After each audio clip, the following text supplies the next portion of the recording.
Yo,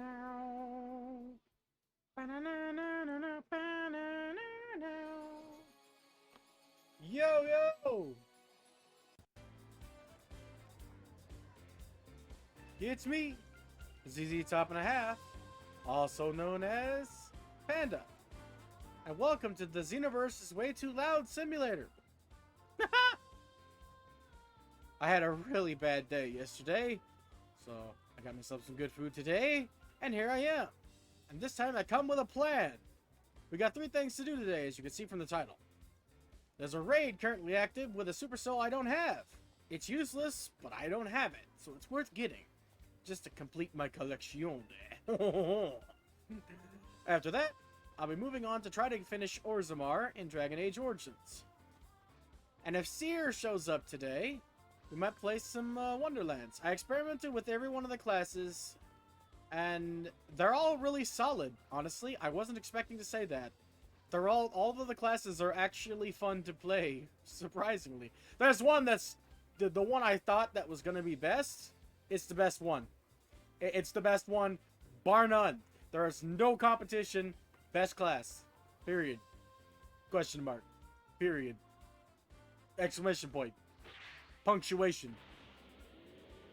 No question mark actually there at all. I just put that there for punctuation's sake. But for right now, first and foremost, I have to make sure the audio is working, and I can do that without fucking your ears. Give me a second.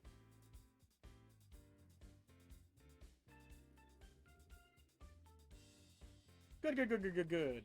You can hear my dulcet tones over the absolute horrendous background music I have playing for Xenoverse. Hold on. Just checking something.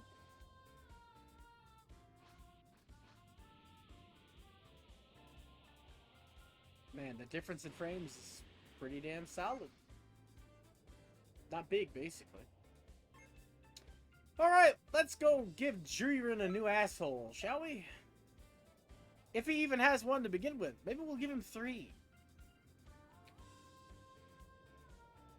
I don't know why just 3 specifically, but... you know? It's what came to mind.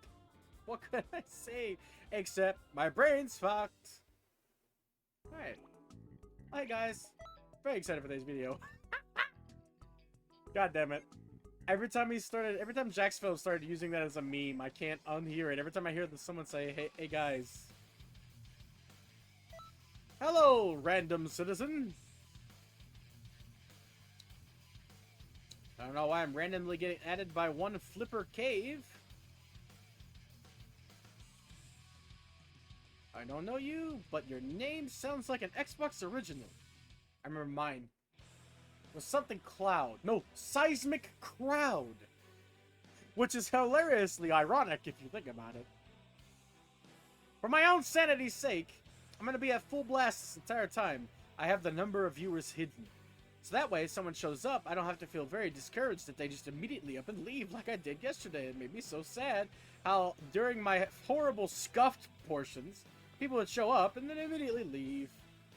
I mean, I understand. It's not entertaining watching someone struggle to death and sadness. Oh, wait!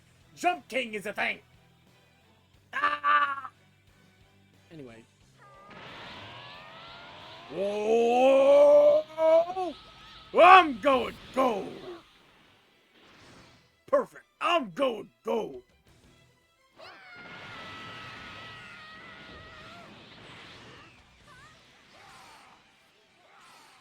Prepare to hear a lot of hurrah!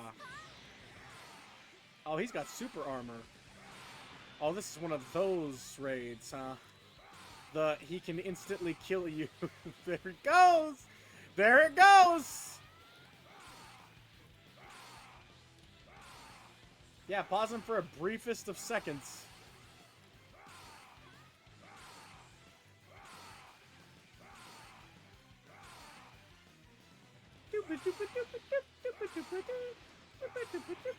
Okay, no, not me. Ow! Whoa! Okay, then. I didn't mean to say that. I meant to...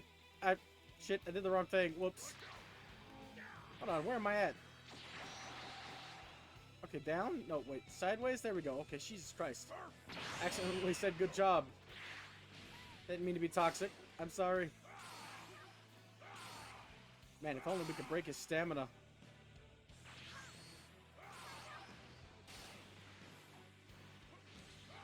This is the Jiren that just instantly destroys your entire future with a single hit. I'll give up my life for you!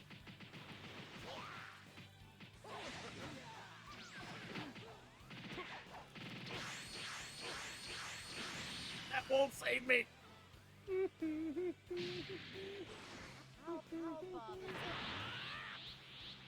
Thanks for these, Asamaga! Regen will not help you, it's Jiren. You'll bet best buy one person sometime.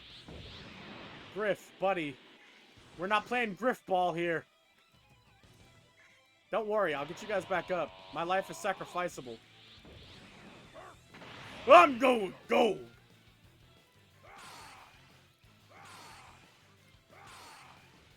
What people don't realize is support gets you points too. It's not just about doing damage. I love keeping my dudes alive as best I can. Oh, that person just got what's wrong. He's dead. Don't worry, Flipper. I got you, boy. Hashtag Team Medic. Woo! Griff, boy, you're staying alive. Boy, girl, whatever. You're staying alive. It's impressive. Uh-oh. Don't worry, I got you, fam. You'll be up before you hit the ground. The song really does fit the G-Rister here. Go, greedy looking ass.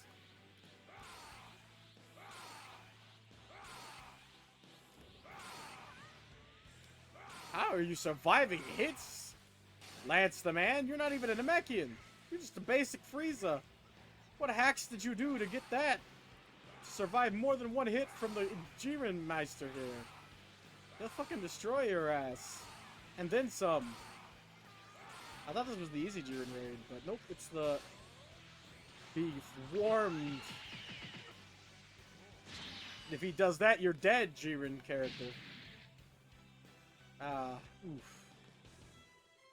Nope, Flipper got up. Hey, no, oh, game doesn't know.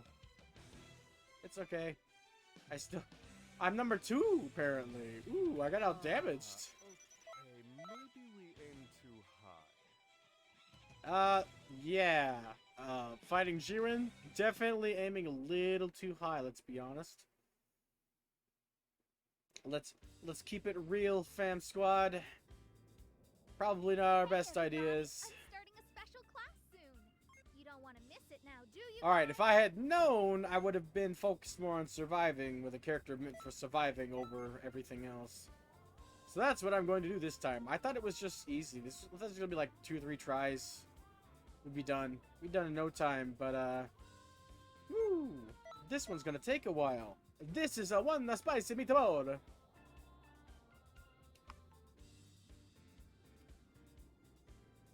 Well, mistakes lead to the greatest successes.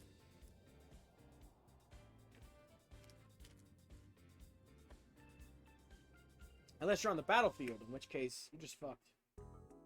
Always say hello. It's common courtesy.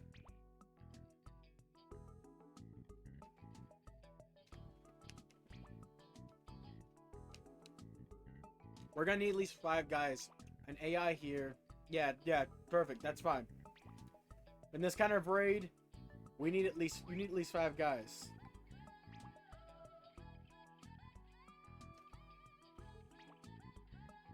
Even if you get 5, there's no guarantee it'll be easy. It's entirely possible that you'll get someone who's just as dumb as an AI.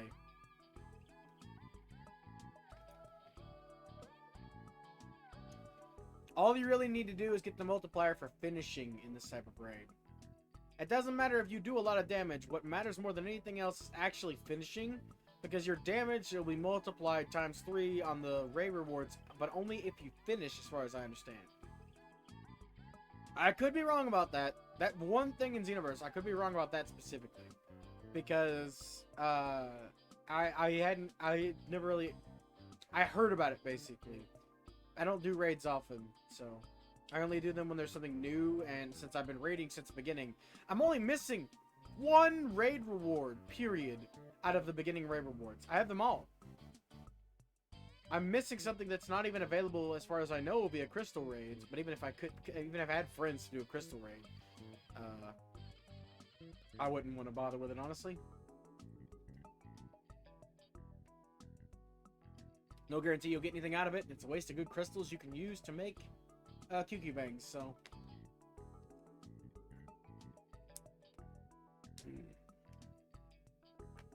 Stay hydrated, ladies and gentlemen. Drink your water.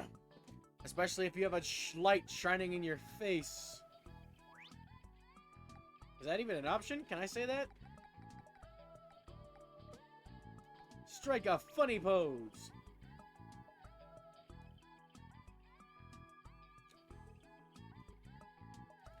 Oh! Ah, we're fucked. He got impatient. It's okay. I'll live.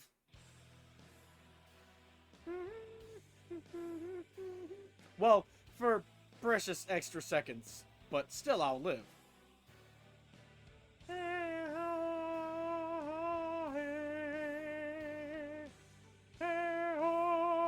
Whoa, is that Toriko?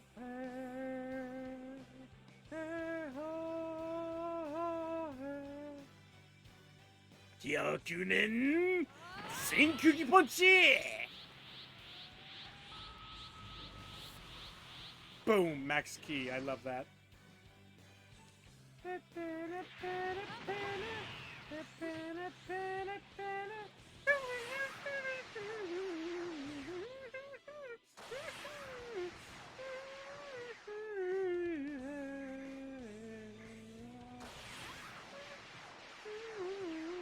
Oh, you wasted it.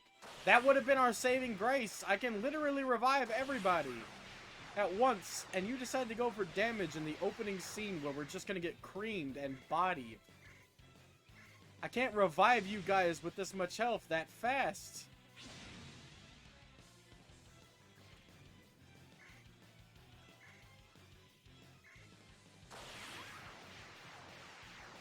You'll buy precious seconds with that.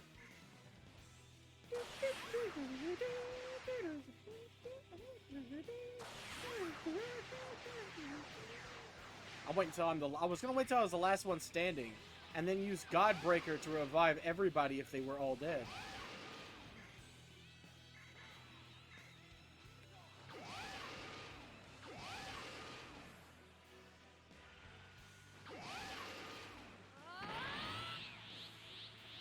I was gonna revive everybody and then stall time for everybody being revived by having max key and use Godbreaker on Jiren. It will buy me some time, just enough for everybody to be revived, but he used his ultimate at the very beginning trying to get some extra damage, which won't help him any, because he fucked over his teammates, which means he won't win.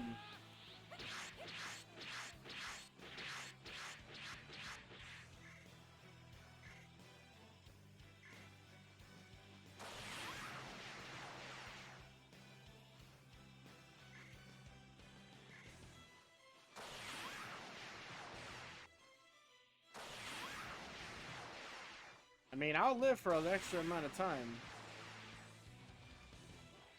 Thanks to Godbreaker. I don't think I can bias the final seconds. If you can't see, the clock is on 2 minutes. And I've already had to expend so much health to revive these guys.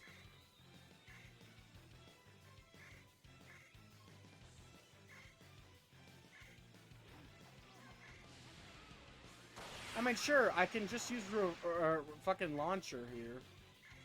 But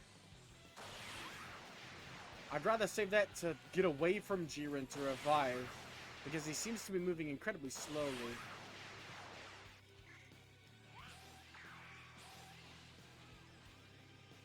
No stamina usage required for movement. This is why I'd keep it. Ah, he used an essence capsule as well, so... waste of health, that was.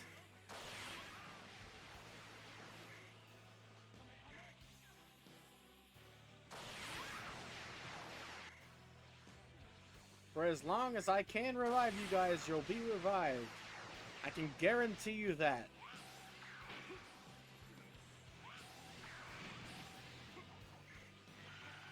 Including the AIs.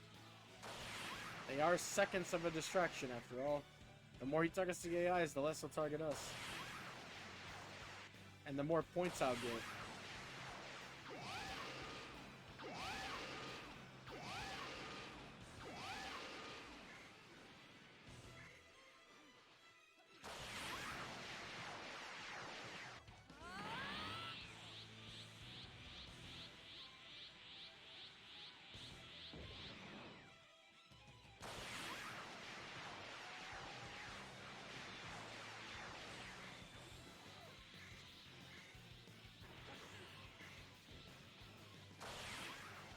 Hashtag Team Medic!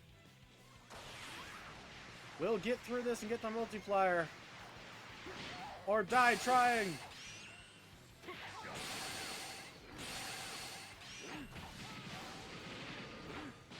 Damn it! Finally caught up to our little plan here. It's okay. It's irrelevant. We got this in the bag now. I didn't expect the Dragon Dash! That was my bad. I thought he was just gonna do a standard Dragon Dash. Oh, we got 10 seconds, boys. Behind you! Okay, God. We got this. We got this. He can't kill all of them at once. Good. We at least made it to the multiplier. Hey, Seer! I was waiting for you yesterday. Phew. Number 1, baby. Look at all that support boosts. Let's start with a few laps. Basically no damage, but I still got first place, and that score's what's multiplied and sent through, so. Ah, thank God. The music is so loud. I had to have my new audio set up. I can hear it much louder, I think, than the actual stream. But hey, Sarah, I was waiting for you yesterday. I went and experimented while I was hoping you'd show up yesterday to the Tiny Tina's playthrough.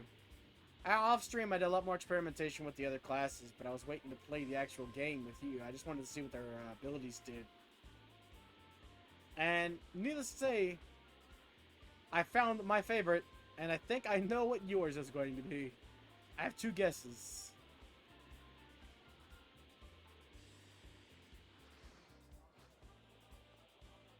But yeah, that's on the docket today.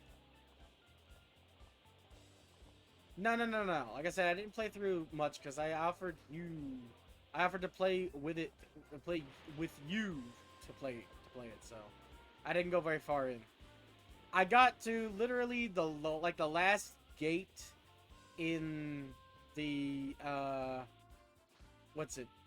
in Bright Roof. Like when Mike says, "We're going to go through the gate to save the city." And that was it. That's the farthest I've got. I only got that far with 1 character, too. It was too fun. I lost track. It was the character I thought was going to be the most fun. I pegged you as either the Grave Born or the Berserker. The Burr just for the cold damage, but I think more accurately, you're probably going to be the Graveborn.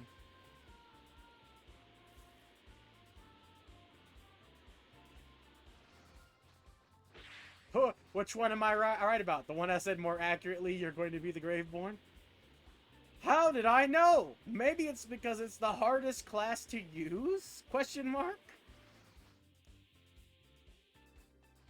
No. You don't understand. I've been so good at reading people for years. I know I have like premonition at this stage. Just talking with someone for a little bit. Well, I mean, I'm making it sound way more bigger than it is. Basically, it's the hardest class to play, so I figured you'd pick the hardest class to play. But also, like, I literally legit have, like, the sixth sense with people. I've used to go people watching all the time. Staying far away from any crowds, just sitting just outside of it to see how people reacted to crowds, because I didn't know how humans are supposed to react to that kind of hellscape. Over that time, I learned a lot of body language and a lot about what people express as their ideas versus what they actually believe on something. Or, you know, less prolific just guessing based off of what somebody likes, what they could also like in like a line. Like if you like this, this, and this, you're probably gonna like that, basically. So if you like difficulty, high risk mechanics, and cool skeletons, you're probably going to be a Graveborn. Also, it's high in status effect damage, provided that you start off as an alchemist. So it's really manageable and highly exploitable. I think the only thing in game that I see as being much more exploitable is the Spore Warden. But as someone who played... Exactly. Exploit the hell out of the game. That's exactly what I picked too. I saw, oh, I'm going to have to rely on status to heal myself, and said, yeah, I'm going to need to buff that. A lot. Because I found out this after like the third class I tried. The start doesn't just affect your starting stats. It affects your stats maximum. Like the extra points are added to what you can have as maximum, which is typically 30. And the negatives are subtracted from what your maximum would be, which is normally 30. I made my favorite class the wrong, start. The wrong origin, basically. But when I play with you, I'm going to play as that same class and just have the right origin. And then it's going to be even more broken. I like how we can split difficulty too. Like, you can be on the hardest difficulty in Borderlands, and I can be on the medium like I like. And you'll have a different experience on my team. It's great. I love that. Same with loot being sectioned off to each of us. But I gotta do this raid first, and I was gonna hop on Origins, but if you want, after I finish doing this raid, we can hop straight into Borderlands. I can parse it out differently. Or Wonderlands. Same difference. I just need, what is it, 50k?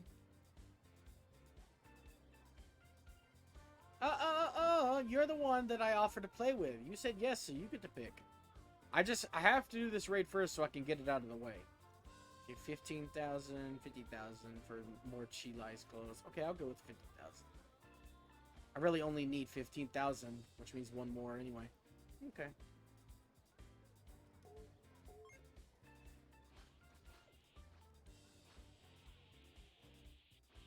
Hello! Stain! Thank you for following. I'll have to edit that counter because I thought it would go up naturally, but somehow I have no idea how to run these things. So, no, it doesn't, of course. So that's 23 out of 50. But first, let's go teach Jiren that the medic is the one that controls the game. Because last raid, all I did was revive, and I got a really high score, so let's do her again! After all, this is the raid where Jiren is One Punch Man. He just fucking kills you instantaneously. I can't believe I managed to pull our asses out of the fire last raid. Like, I can't believe we lived.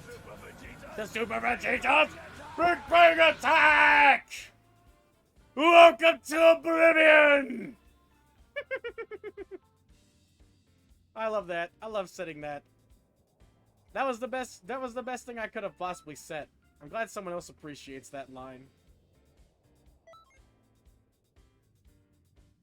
You might also appreciate challengers.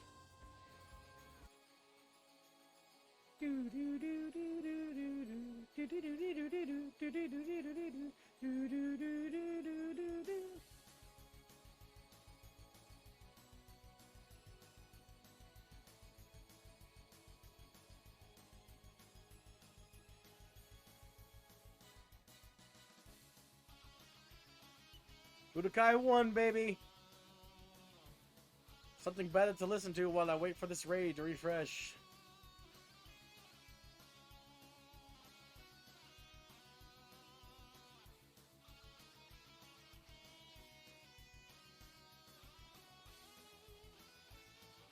You had that issue too? Oh my god. See, mine was my fault. So, the game but apparently has issues like that though. I had to delete a whole hour of me just scuffed. Is that what the kids use these days for a fucked up stream? It was destroyed. I got all audio in every game, but voices. It was the weirdest thing. I had no idea what to Google to figure out the problem. I don't understand. I'm gonna make a new character. I'd prefer if you would too, but I don't mind if you want to play on your level 20. It'll just be even easier. Hell yeah! Final explosion! It's so good for raids too. Make sure you have max key on that sucker so you can pull out the damage. Honestly, I wouldn't recommend Final Explosion for any other reason other than it's really fucking cool. I actually have never made it to that scene in the anime, by the way. I watched the... When I was a kid, I watched Dragon Ball. But I've recently tried to re-watch the show, and so I could like pick up the stuff I missed. And I'm in the... I just finished the Cell Saga, so I'm up to date on that. But the Buu Saga was something I didn't even see as a kid. I've only seen bits and pieces of the Buu Saga from games, so I'm really excited to get into that. You can multi-class, by the way. So if you like two classes a lot, you can get multi-class. All I know about the game, literally, besides like bits and pieces, I managed to avoid all spoilers in terms of story. The only things I really know I can list right now in about Wonderlands is some dude named Will Arnett voices a character. I don't know who, and I don't know who Will Arnett is, but he's a person, I guess. He's apparently a famous actor because I saw that him trending on Twitter with Borderlands, and he voices a character.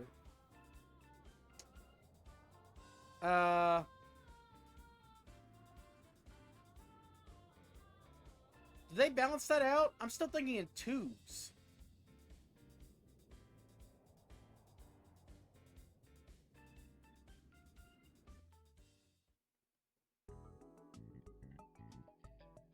Really? I thought I could have sworn it was the main villain or something, but I don't know. I didn't know that, so I didn't say. I haven't made it. I thought it was the end of the game that you were allowed to multi-class. I was about to say I think it was only the end of the game, but nope. Apparently you've gotten there to that point. So hey, you got that other thing I know can be horribly exploited. The bow barrage goes off your gun damage. There's a really broken gun in game that loses all its points. Oh, the end of the game allows you to change your subclass, not multi-class. Ah. Wait, subclass. You mean class, basically. Gotcha. Because in that game, they really just are your classes. Alright, boys, don't worry. Be reckless as you want. I'm the medic, I'll leave you alive. Just make sure that if I die, you guys get me back up. Hi, Jiren. Nice death for me today, apparently.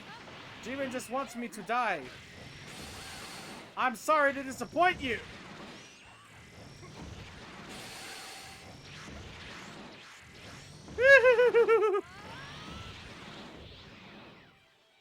That's why I made one of every character to test them all. Oh boy, he nerfed me immediately. I better get on this then.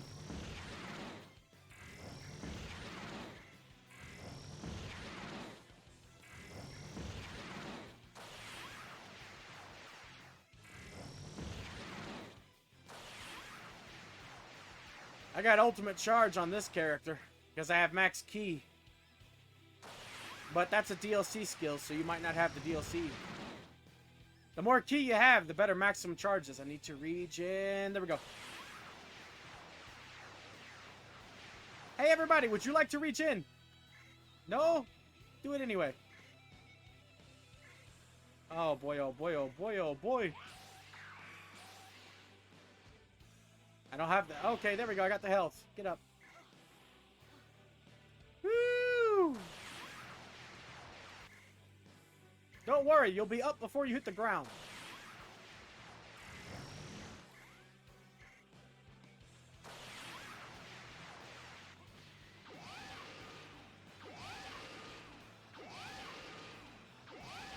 Oh, for fuck's sake, lads!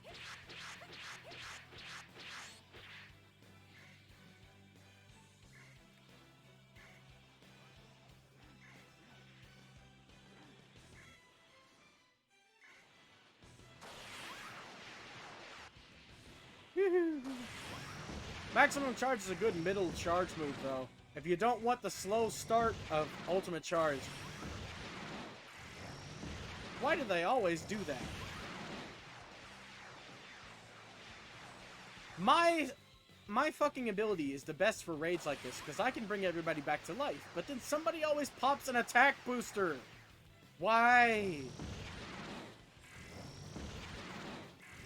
You're just gonna die instantly. Why would you pop an attack booster? You fool. In a raid like this, defensive boosters are king.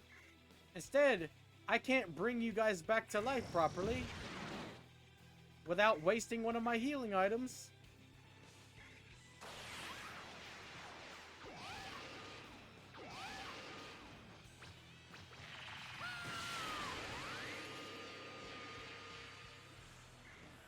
Well, we're not gonna live through this, which means we won't get the triple score. I don't have enough healing items to bring us back from this brink.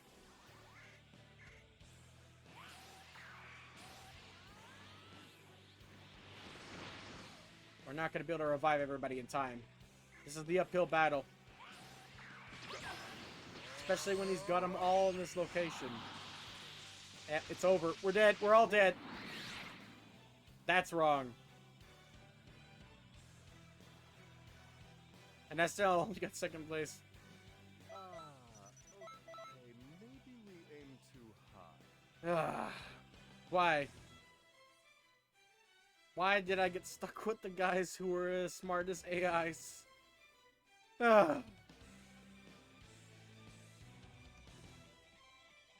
Lucky for me, like I said, I went and tested all of the classes, so I know which one is the one I want and what fits my playstyle. I literally only made it that far, like to the front gate of Bright whatever, as that class, and that's it. So, I know for a fact I'm gonna be Stabbermancer. That was the one I thought was gonna be good, and it's great. Build for critical hits. People of Canton City, Monica Real wants you to hear her voice, but I have something important to tell you. I have a mute button. That is all. God damn it, Monica Real. You will never be Tiffany Vollmer, Monica. No matter how many times you shout in my eardrums, you will never be Bulma. No matter how hard you try. I'm glad you think that it's possible, but no. Man, I hope in next game we get Super Boo transformations. That's what I want more than anything else. I thought that would be in this game, but whoop.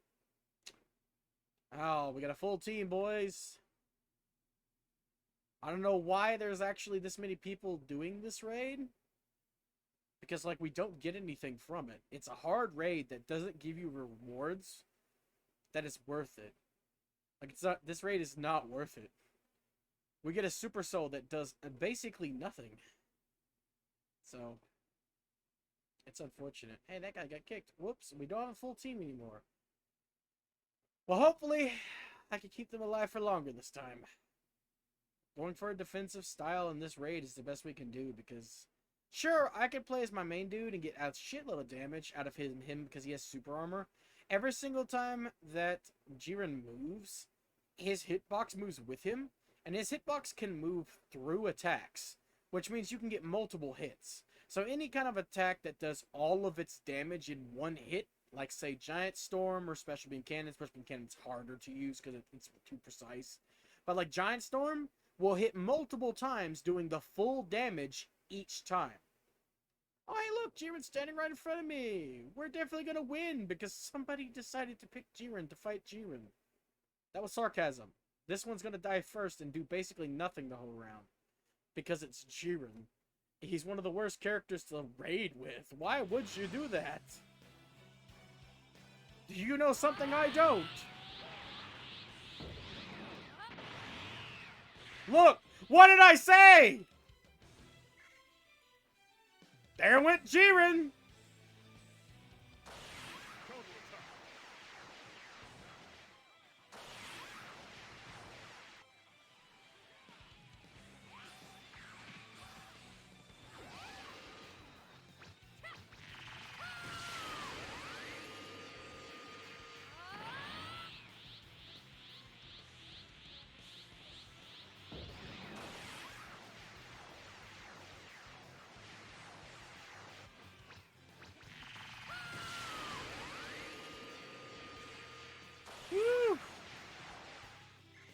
Don't worry, you'll be up before you hit the ground.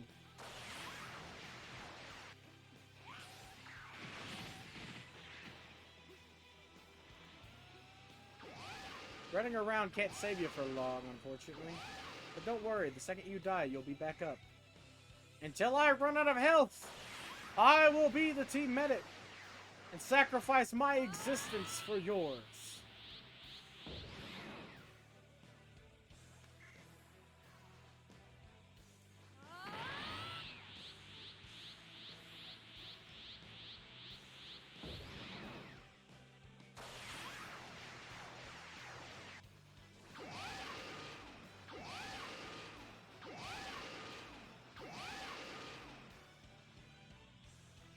Uh-oh, he got what's wronged. It's the AI, though, so...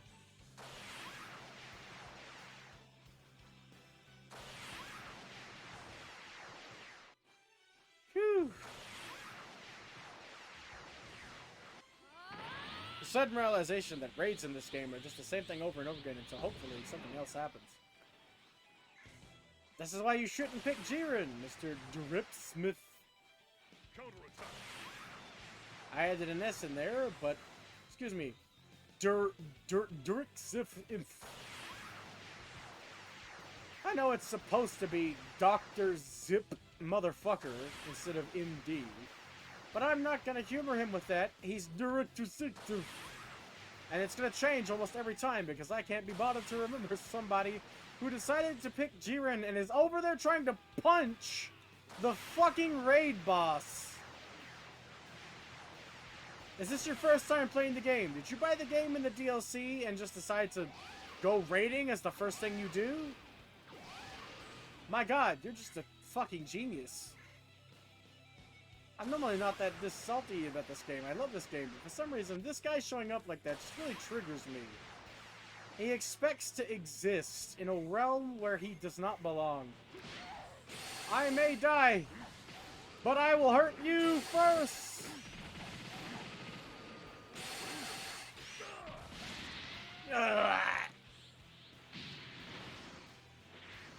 I'm the one that's been keeping you guys alive. You don't have to worry about me. Go, go, go, go, go!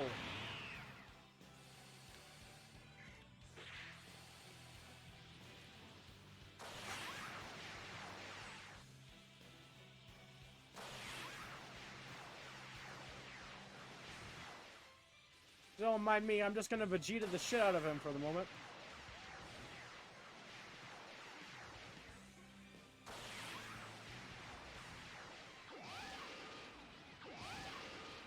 Who is using Super Spirit Ball?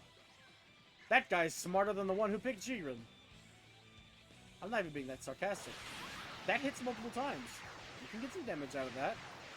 It's not very good damage. You'd be better off if you want to use a multi-hit move like that. You'd need to use Destructo Discs, double Destructo Discs. Exploit the shit out of the fact that it has a wide hitbox and can hit multiple times every time the enemy moves. It'll hit on its own. I'm gonna die saving Jiren from Jiren. Oh, well, nope, he hit me mid-teleport. They give you some extra keys so that move does more damage before you die.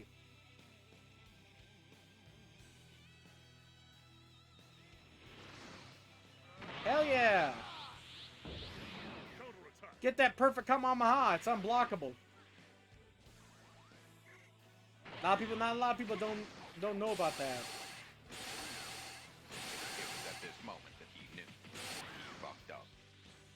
I didn't fuck up. We got through this. We made it through. But yeah, a lot of people don't know that about perfect Kamehamehas, that it's unblockable. Which means if the enemy tries to block instead of get out of the way or defensive move. See, I didn't fuck up. I got first place. Not bad, I suppose. I mean, Z-ranking a raid is like pulling your nose hairs out with a fork. But, you know, C is fine. As long as I get points into the server, I don't mind. Cell was the most broken instructor, by the way, in the first game. There was a Super Soul, well, they were called Z-Souls in the first game. But there was a Z-Soul called No More Games, which gave you super armor every time you used his ult. And if you were a female Saiyan, you had a higher chance. I'm about to start a special class. Trunks, you're not Yamcha. See you all there. You'll never be Yamcha. Yamcha's cooler than you. You know, whatever. But anyway, No pressure. you had a super soul that gave you super armor and made you immune to all damage while using his ult. And female Saiyans could get what were called Z assists, which doubled the damage of every ult you could use if it was your master's ult and they were your master while you used it. Kind of like Father Son Kamehameha, their ghost would appear behind you and power up the move. So if you were a female Saiyan equipped with no more games, and Super Saiyan in that game made all your ults free, that you just drained ki, but every single attack you did didn't take any ki at all. So the entire time you had free ki ults. And you just spam ults and would win any match with that because you couldn't take damage. And you just could keep doing so much ki blast damage. In this game, there's no Z assists or that super soul, so, well, Z soul, same difference. They're the same thing, different names.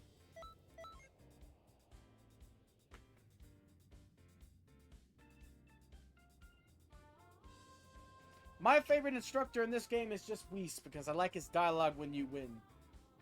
That's about it, really. He's nice all the way around, whereas Goku, if you don't get a Z rank, is like, you could have done better. It doesn't matter what rank you get at all. You could get a fucking A rank, which is his passing grade. He'd be like, come on, we both know you're really holding back.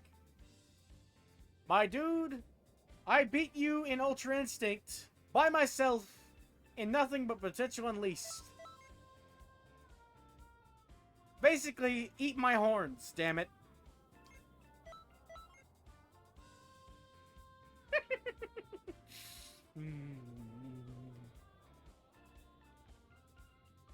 I know, I'm not even gonna go check my score. I know I don't have enough points. This raid is a pain in the ass. And what do I get out of it? A super soul that don't do anything. Why am I doing this again? Obligation. That's basically it. I'm literally only missing one item that I actually want from raids, and that's Tiencha's wig. It hasn't been available since the first raid in which it was available. Let's go over damage this time. Hope we have a competent team to compensate. I'll still revive because I get more damage to lower my health. So when I get in critical, I'll be able to fucking damage the shit out of Jiren. But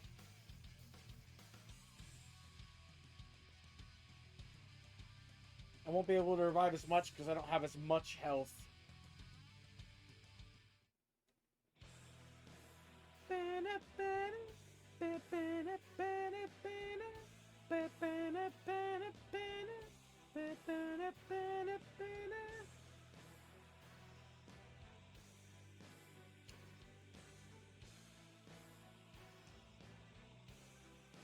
Alright, ladies and germs.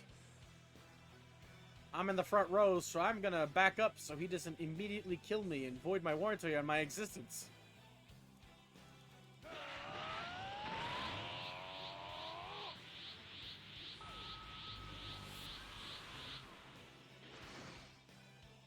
Ooh, you ain't looking too good there, Jiren boy.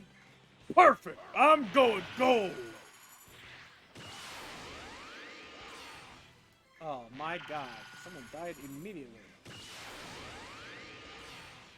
I mean, I can't really be mad at them, because I would have too if he targeted me first.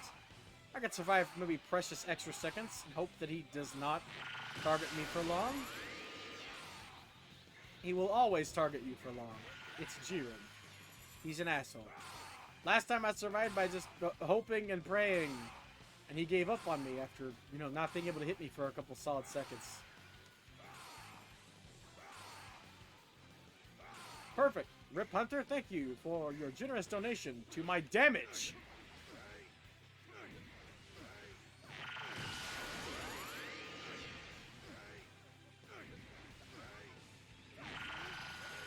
Aw, man.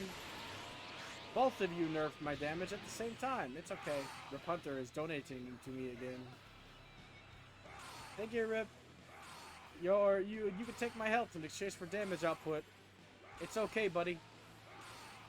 Lincoln Park, 1990. Thank you. Oh, one more, please. One more of you dies so that I can go back to riot javelin spam.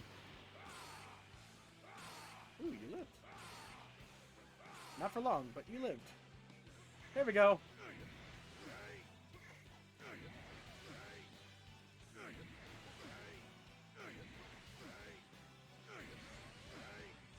Uh-oh. Ah! I tried to use my defensive move. I knew it would have made me immune. I should have just kept dodging. Don't worry, Rip. I got you, boyo.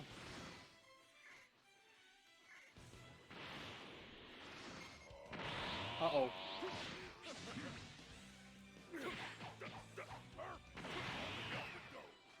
Oh. No. Take the speed boost and go, Linkin Park, man.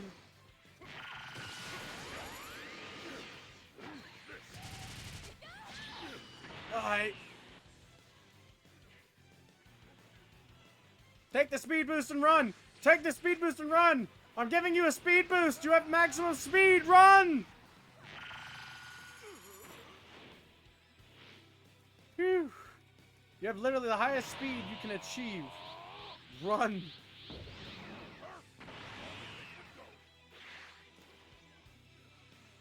I'm going certified plywood! Take that. It's too slow doing it manually. You need to be up now. Take some hits with somebody.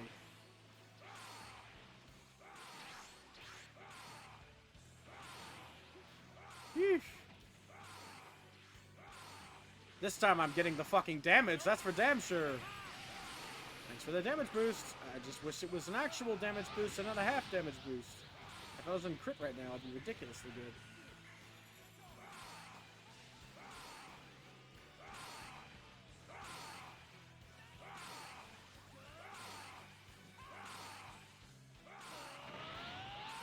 I think I got one more hit in at the end of that damage boost, so...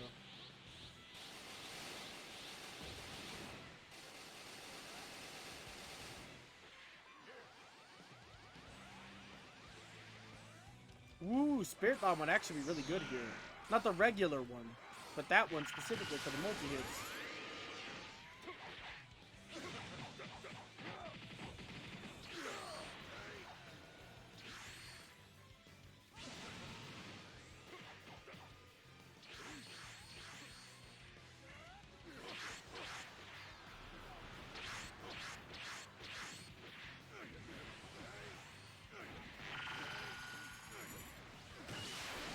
Whew, 40 seconds left, baby. See how much damage I can squeeze out of 40 seconds. 30.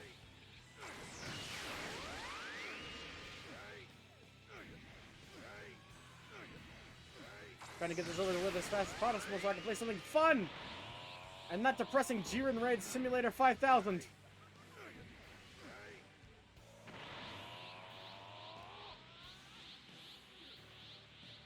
Sorry, but it sucks to be you, Rip.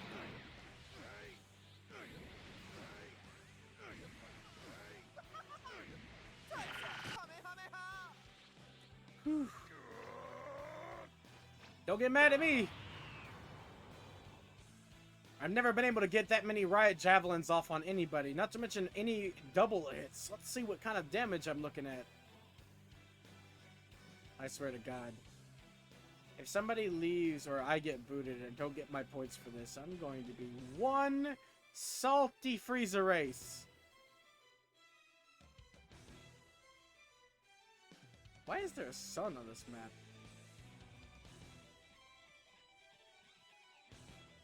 There shouldn't be. This is the fucking void. Hey guys. Yeah, you guys know what's going on? Because I don't. Well, I know I'm lagging if his transformation never runs out.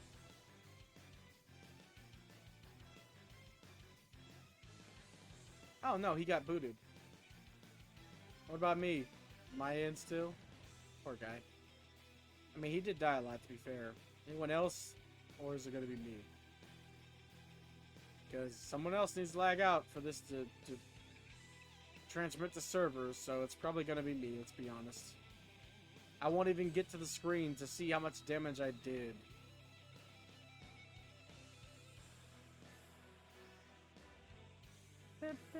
Oh, no, it's not me. I'm sorry for you guys who got booted, but I did 4,000 damage. Let's start with a few laps, shall we? A few laps, huh? Around the universe? I'm game.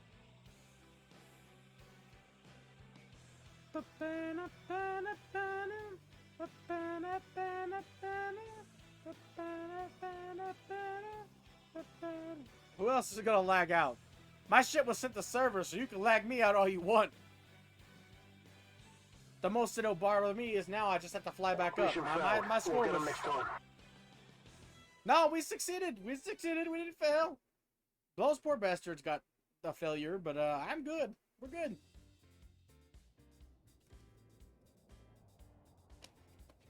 Unless your mission was specifically to get me booted out and lose my fucking score. In which case, no! Denied! Sit down! I never say that part, but I got that from that. That's why I put that on the list of sound alerts, because I literally say, denied! The same way. The same way. But I didn't know sit down was immediately after, so... I've never said that. I just say, denied! Ugh. I have 8 characters, and they are all level 99. I have been playing since launch. Can you tell?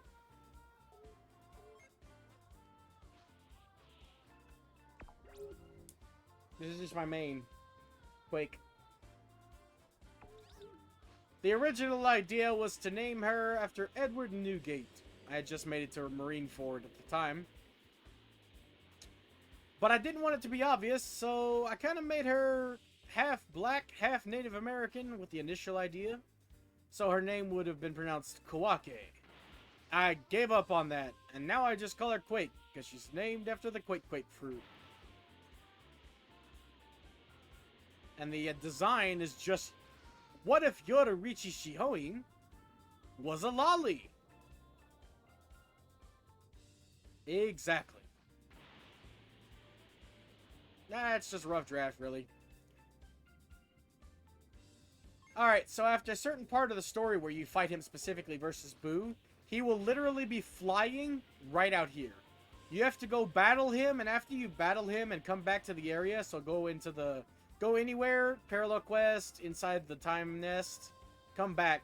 He will be available where Cell is. Around that exact section on top of a mushroom. Where Cell is in that area, the mushroom area.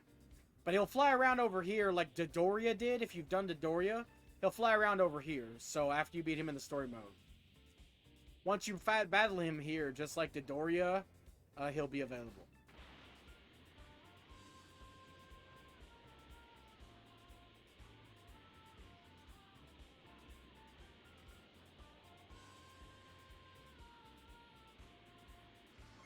Onward. Onward back to the raid of hell.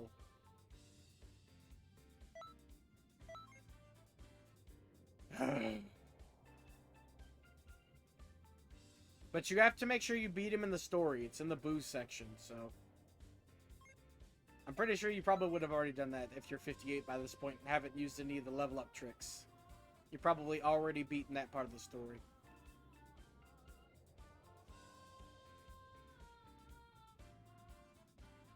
Excuse me. But he'll be just flying around in the weird space beyond where this raid is. He'll come flying towards you and challenge you to a battle just like Dodoria does.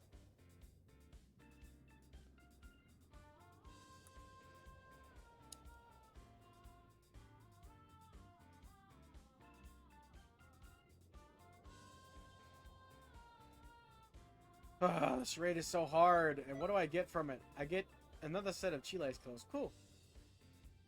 Once you beat him, just leave the area, come back, and he'll be in the same section. He's far away from Cell, but he's in the mushroom section. You'll see him on the map. I don't have to tell you. New masters always show up as an exclamation point on the map, so I don't really have to explain that as well as I'm trying to, but I just want to let you know that that's where he'll be after you beat him. He'll be on top of mushroom in the mushroom area, little ways off from Cell. In case you don't have all the masters done, I did them all on my first playthrough. Well, this character as well. I did every single master and even maxed all their friendships except for a couple characters. Like, I didn't bother maxing Bojack. I don't like Bojack, so I didn't really care.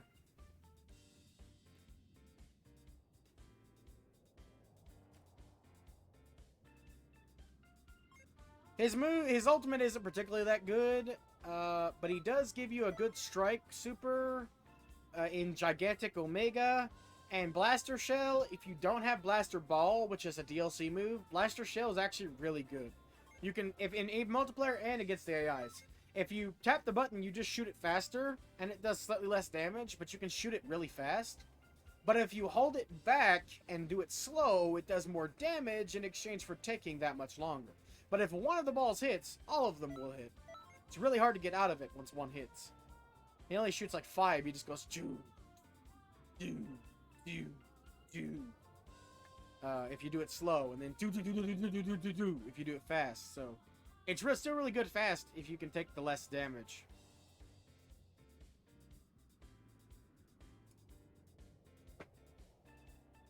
Man, just 5 seconds ago, everybody was doing this raid. Now I can't seem to find a room. I need to do this probably 3 more times, if we're being honest. And that's if I get lucky with rooms. Hey, it's the #1 guy still doing this raid for some reason. See, Kisuiki there? Kisuiki? He's the #1 on the raid ballot, like for the damage. Why are you still doing this raid? Are you having fun? Why are you having fun?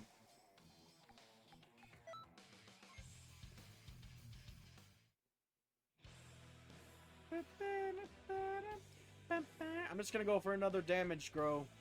Hope my team is up to snuff for living. When you get like 5 or 6 dudes, normally you're okay to go for damage in this, but it's always best to just go for defense if there's not enough. Impending danger. I'm in front row. Oh no. Excuse me.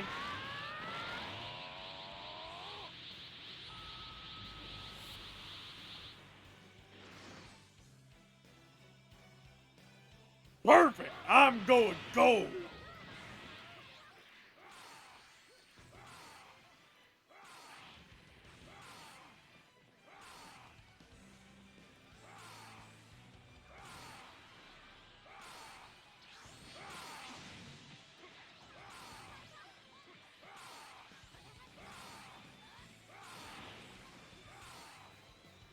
Shayalax, you absolute fucking onion.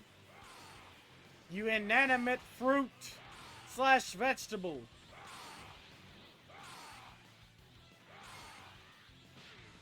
Oh. A ghost is hitting me, apparently.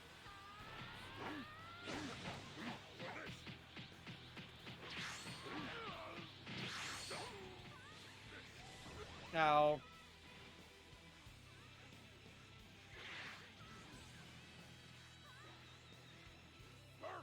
Perfect! I'm going gold!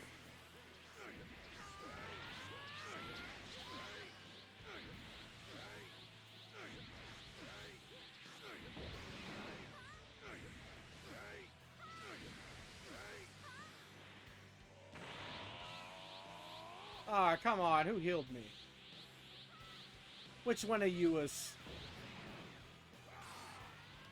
Also, I love these guys going into raids with, like, small heals. This is a raid! Why do you even have small heals equipped?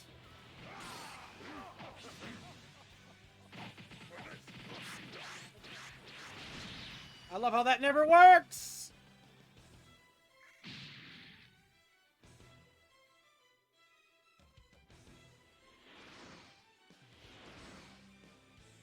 Oh, guys. Don't worry, I'll sacrifice my life for you. Make sure everyone's revived. Ah, shit, I didn't notice he used one too. Whoops. Perfect! I'm going gold!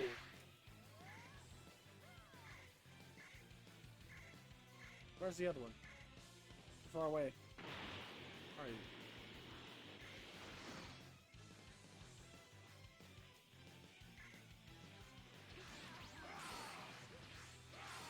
Yes! Waste your key off in the fucking distance. I swear he targeted that at me. Hold on.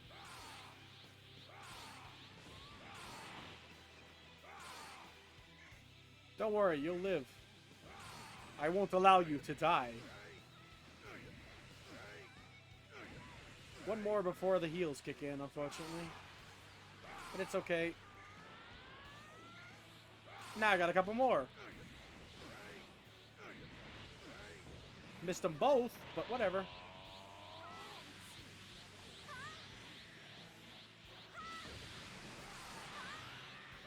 You know, I've never seen anyone else do what I do.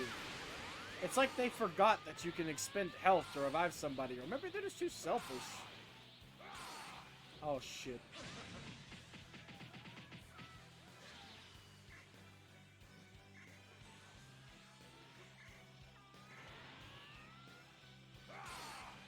You're welcome.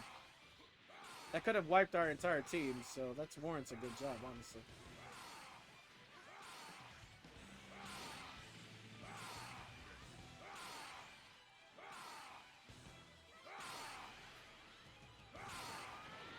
Don't worry, buddy. Every time you die is another time you will live instead.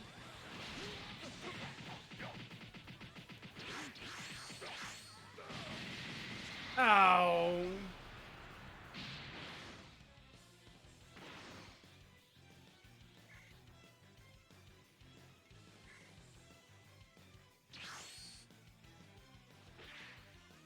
Nice use of that move.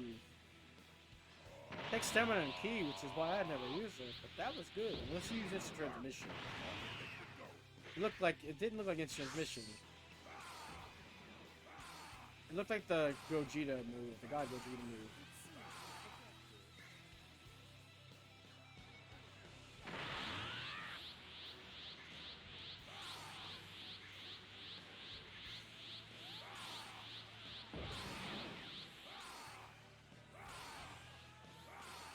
I'm eager to see if that guy still gets the first place in this.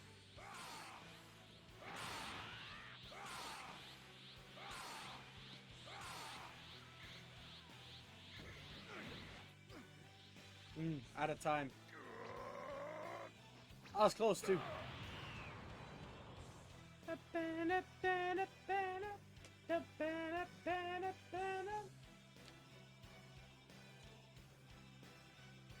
Hey, he did. I don't know how he's doing that much damage when he spent the whole round teleporting around, but you know, more power to him, I guess. I suppose.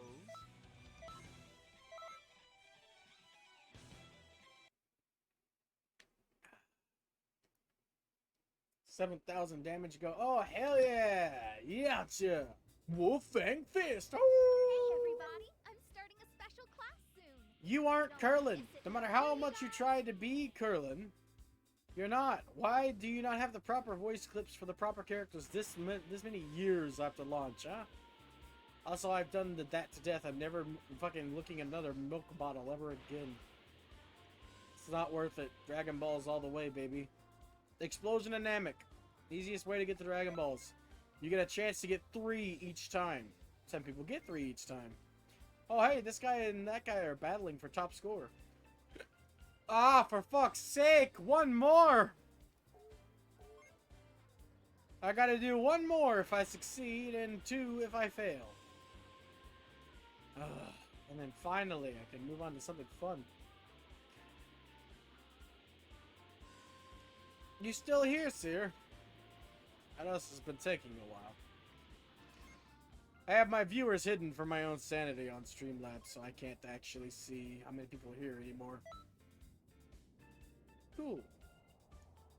1 more of this abominable fucking garbage. For something I don't even need. Yes, yes, yes, yes. Yes! I just love the intensity with which the man says yes the 4th time. Jotaro is just sheer intensity in a being. He is made of intensity.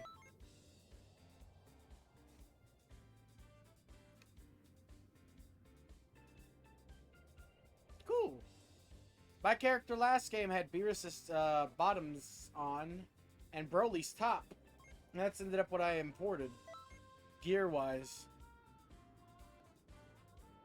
It worked out well because Beerus' stuff is high quality, only available after you beat the story gears, so I had that to start on my first playthrough, so it was pretty impressive.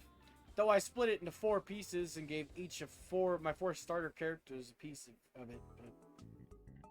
Hi, Jesse Cage. You immediately readied up. Well, it looks like we're doing 2 raids, boys. Because we're not going to win. Even if I do my absolute damnedest to stay alive,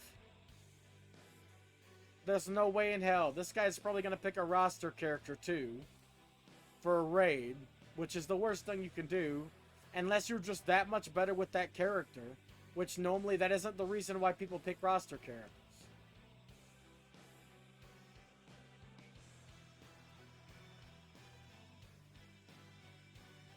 My character is dressed like swag. AKA, I'm just dressed like a fashionable person, I guess. It's what I would deem to be fashionable.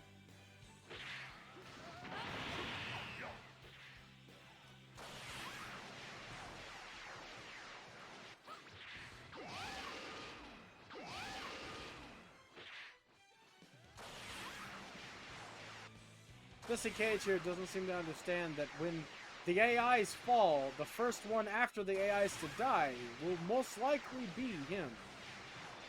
Because he was doing damage at the time that the AI died. And given that he has Emperor's Death Beam, it's really going to be hard for him to live at all. Meanwhile, I'll have to keep him alive.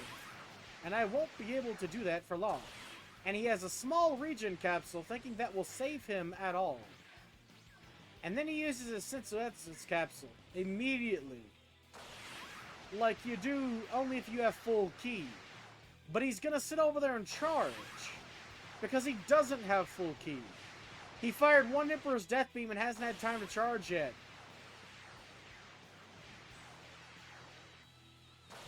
So he's going to die again immediately after the next AI dies.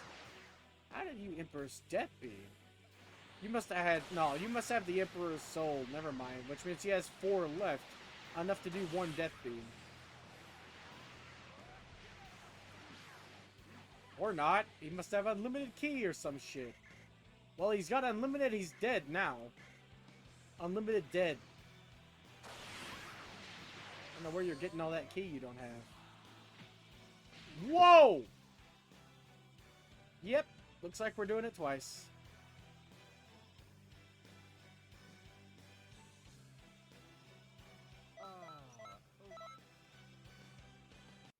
Even if that 900 or whatever I got was multiplied, it wouldn't be enough points.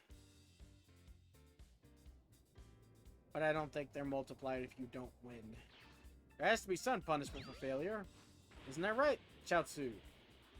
Robo Chaozu.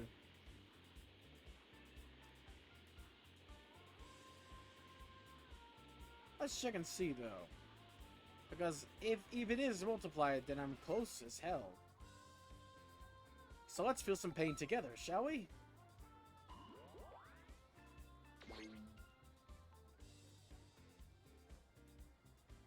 I think it was multiplied. I got like 3,000.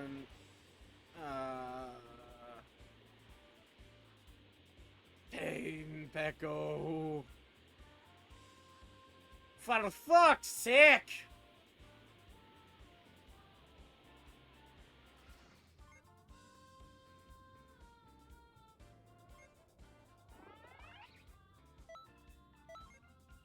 Ugh. Maybe this time we won't get an idiot who thinks that he can solo Jiren.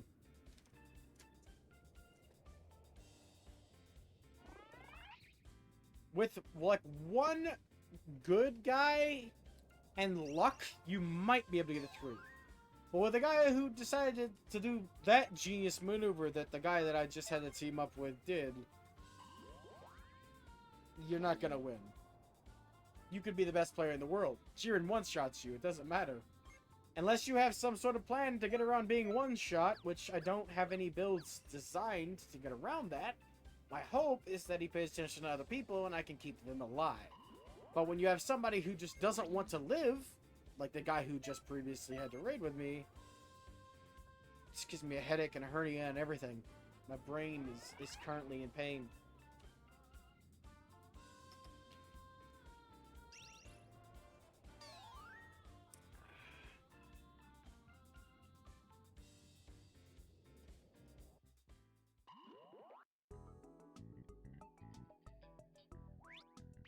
Yo! Alright, I guess we're going straight in. You guys must know what you're doing. Oh, hey, we got a fourth. More bullet sponges. I mean, punch sponges. I mean, knuckle sandwiches.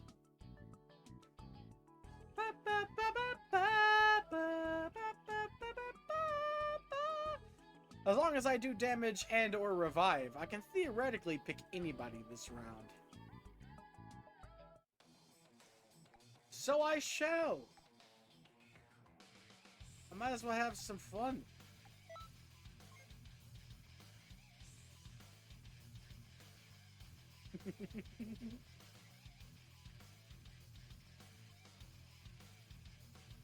Like, literally, as long as I pick one or the other to focus on, or even do half and half, as long as there's enough, and nobody dies immediately, which with enough people, there's no way in hell. Like, at least one of these 4 guys is good at dodging. Or has bad netcode, either or. Or has a bad connection and is getting booted. Oh no, you're good. We're good, we're good, we're good.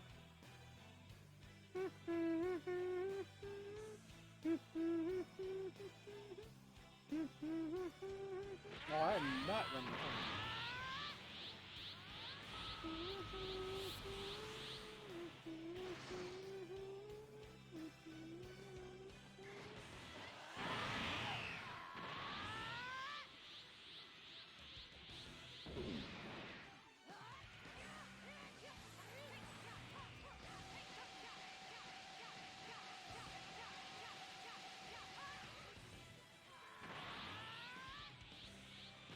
Don't worry, I got you. Guy who looks like Goku and other guy. Man, I really don't have the health to be wasting on you guys.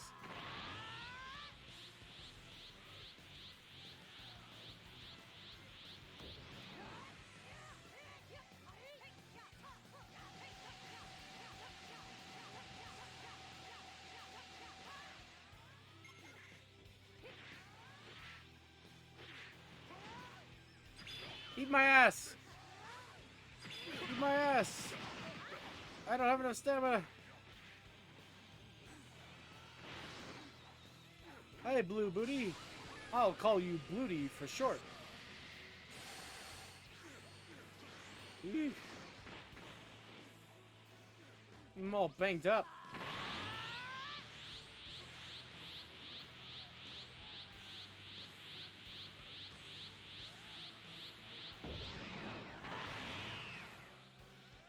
Ah, nothing a good old healing capsule can't fix.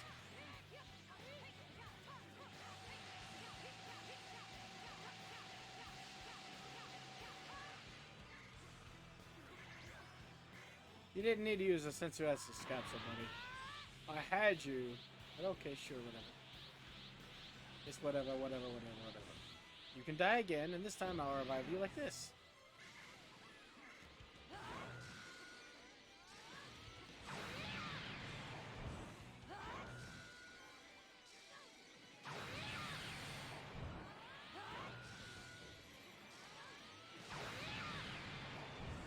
Whew.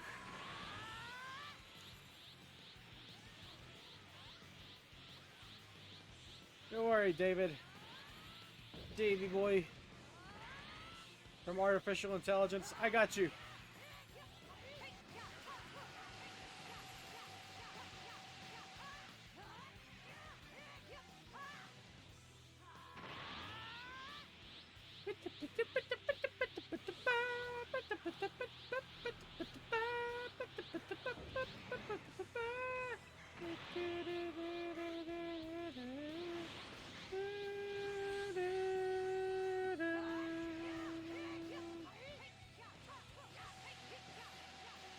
Too far away.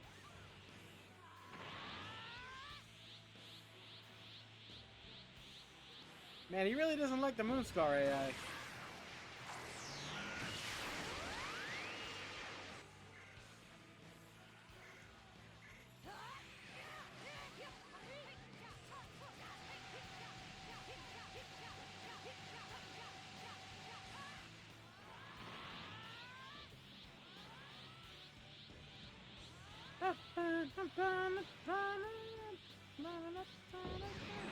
Oh, I got this in a bag now. I can finally move on to something more fun after this. And provided I don't get booted from the game for jinxing it. I definitely made the cut this time. I have more than over. With each one of those, I'm getting like 500 damage. So, and with each revive, I'm getting like 500 fucking, on average, like, good boy points towards my scores, so. Just move to the left here in case it gets targeted. Cool beans. So, I mean, I've easily got the, with the multiplier, provided we actually win. We got a minute left.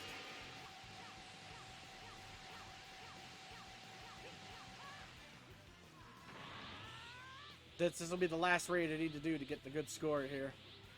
So after this one last match here, I mean, you finally will be able to get on the Wonderlands. This is all I have left to do at the moment in this game. Whenever there's new content, I'll be here, but... Man, Jiren really hates that one AI. To the point that he's just fucking being the most aggressive man towards him. Eat my ass, senpai.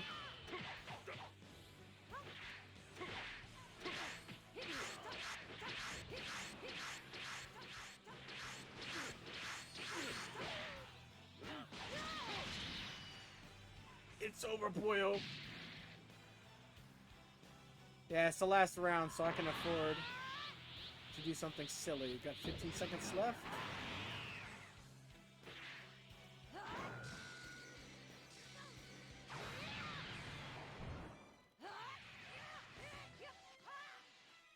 Don't worry, you will live. Phew! Bye-bye, Jiri boy!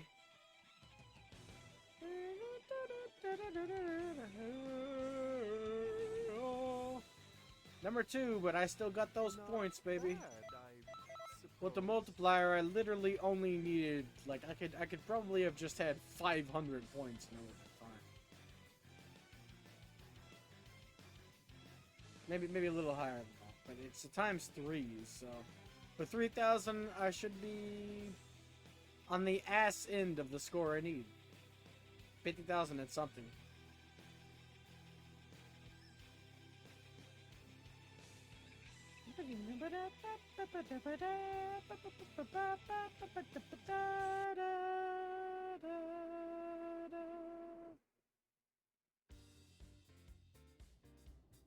I hear there have been issues here. I hope we don't. Boma! Okay, Monica Real. Yes, I've been there. It's bad. Shut up! Fuck's sake. Monica Real. Jesus Christ. But I heard there's been some issues with getting repeatedly with the shift accounts getting disconnected, which means you get disconnected from the online mode. So I heard that's been an issue, so that we don't have that. Especially since we need, obviously need to be connected. Speaking of, I know you said you thought I should host, but I will warn you, I'm a very poor host. I don't have tea or anything.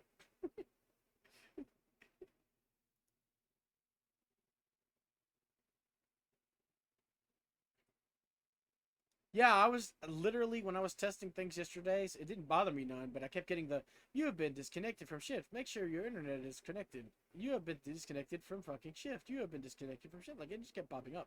You've been disconnected. You've been reconnected. You've been disconnected. You've been reconnected all fucking day yesterday. And, like, I was playing solo, so it didn't really bother me, but I was hoping, it doesn't do that today. That's what I was mentioning. I heard there was a lot of issues with everybody. And the cutscenes as well. See, for me, I think I deleted it. I'm almost 100% sure I deleted the stream where it happened. But I was having audio issues, but it was because of my new capture card. I got all audio in the game, except for voice. And I had no idea what to do. turns out someone had the same problem, and they said the oh yeah, I had frame drops where the frame rate would drop to fucking 0 for a couple seconds and aka freeze the game. Also, you know how sometimes my video would go black and it really irritated the hell out of me. Found out what the issue was. It actually didn't take long if I wasn't, being stupid. So I fixed that too, on top of everything, with the audio yesterday. But yeah, my capture card wasn't picking up the audio because of something in my Xbox settings. It was set, for some reason, if you have your Xbox set to Windows Sonic for headphones, capture cards will pick up all audio but voices for some reason. Why? What are the logistics of that? I don't know. I'm not an audio guy. It makes no fucking sense to me. It's all apples and oranges to my ass. But I spent like an hour in like a scuffed stream that I deleted. I'm trying to figure out how to make the audio work. I'm plugging everything, plugging it back in, jiggling shit in sockets because I don't know what else I'm supposed to do. Googling every 5 seconds, and I just deleted that. It was not fun to watch. I went back and tried to watch it and found out that at least in half the stream, I also had my mic muted. So there was that too, which was great because I'm the maximum level of incompetent. Let's be honest. Now, I tell you what, I don't like to admit it, but I'm gonna admit it just this once. I'm clumsy as shit. Which is not the kind of image I'm going for, I'll be honest. With the awesome ass horns, and the blood red glasses, and the love of Dragon Ball Z. This guy right here, you can't see me, I'm pointing at my face, I don't have hands that work. I'm pointing at my face, this guy's clumsy. On top of not knowing what the hell he's doing. But yeah, I literally just needed to get 50,000 so I could get all of the rewards again. I don't even need them. Honestly, I only needed 15,000 to get the new Super Soul, but while I was at it, I figured I'd get another set of Chilai's clothes instead of like a half set. It would have only given me like, I think, the gloves. Which I'll never wear them. I don't really need another set, but it's just OCD. I'm like, God damn it, I don't need another pair of Chilai's gloves. It'd be better just to have a whole set, so I went ahead and got that. Put myself through the pain for no reason when I only needed 15,000 to get the Super Soul. But yeah, let's change games, shall we? See if we can get this shit to work. Last raid didn't have anything as well.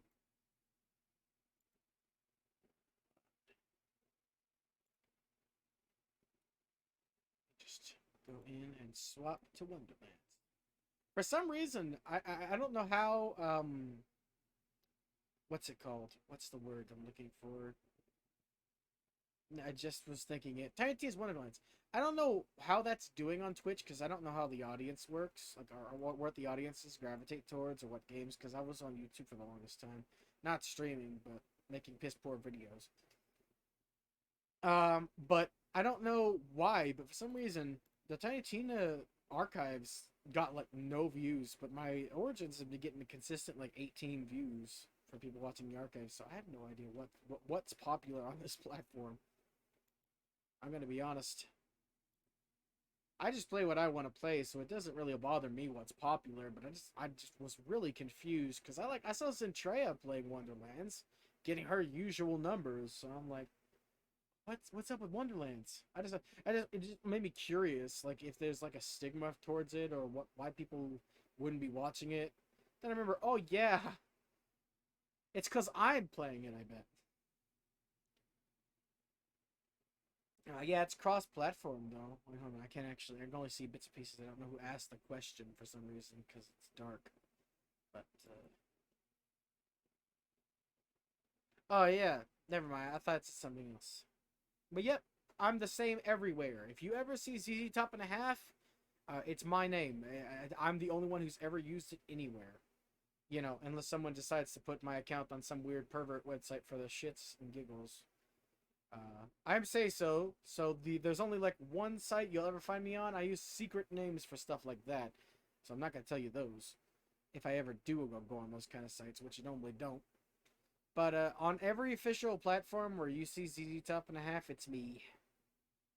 I had to have some numbers for like my PlayStation account, but it's still me. I won't be able to do anything with that though. So if you friend me on that, you won't really see me accept it for a long period of time, I assume, or if at all, because I haven't been able to use my PlayStation. It's been just sitting there gathering dust. It's so sad.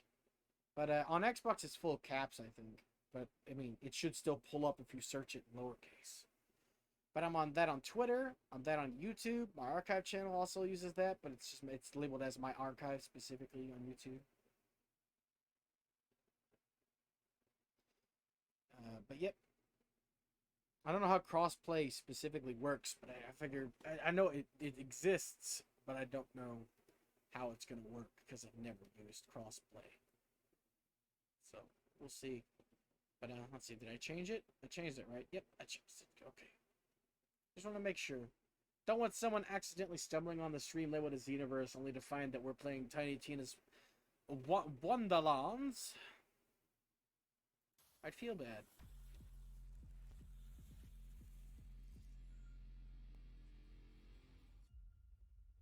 I gotta think. I thought I would have to wait till the last class. Friend request on the Borderlands things through Shift? Oh, that would be smart. Because it didn't pop up on... unless you're a Flipper Cave. He did it an hour ago. Probably in-game, though. Oh, thank God! The fucking... here's the one I was playing the longest on.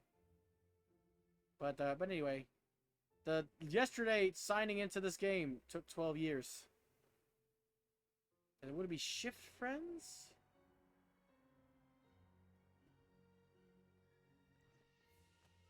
That's not the right thing.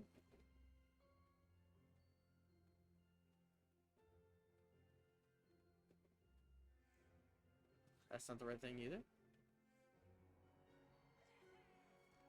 Wait, hold on. I think I have to edit my status first.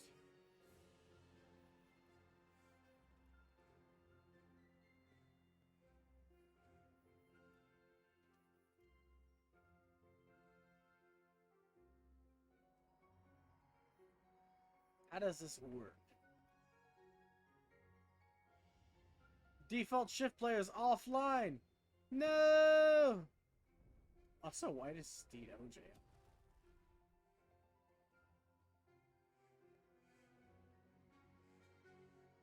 Are you default shift player?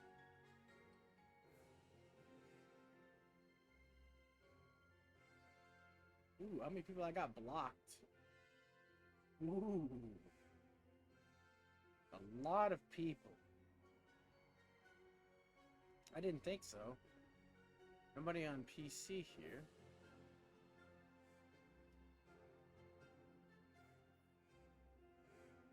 When I go into that, it's this. Hold on, what would your shift name be? I'll try to search you.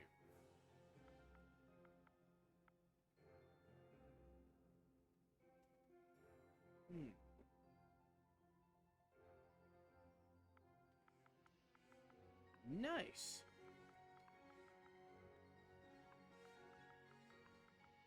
That's a T. That's not an R.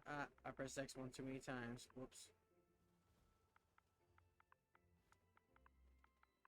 Too fast for my own good on that bar.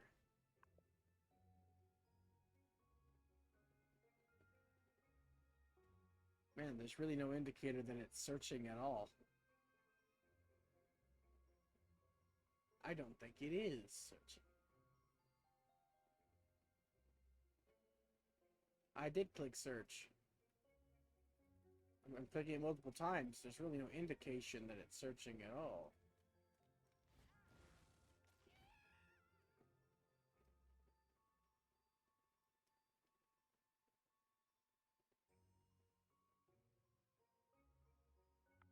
I'm so confused. I don't know how this shit works.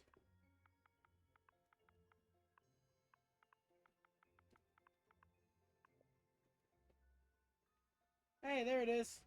You're offline. Add friend.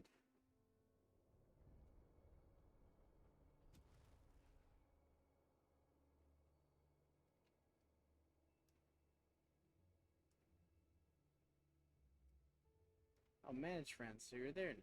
Cool beans. No, why would I want to block? Okay, so you should be here. Yes. I have no option to invite you to anything because I'm assuming because you're offline. But so am I on Xbox, so I mean that shouldn't change anything. Edit group.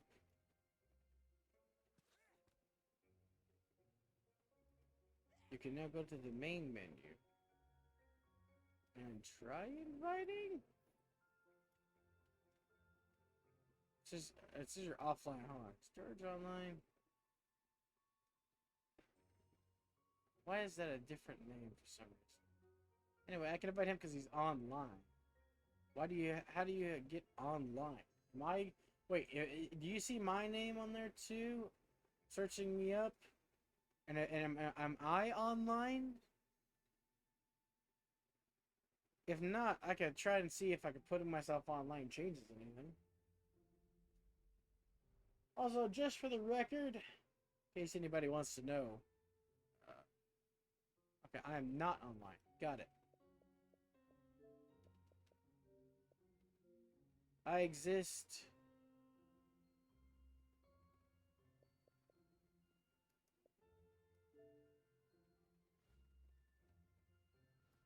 Am I online now?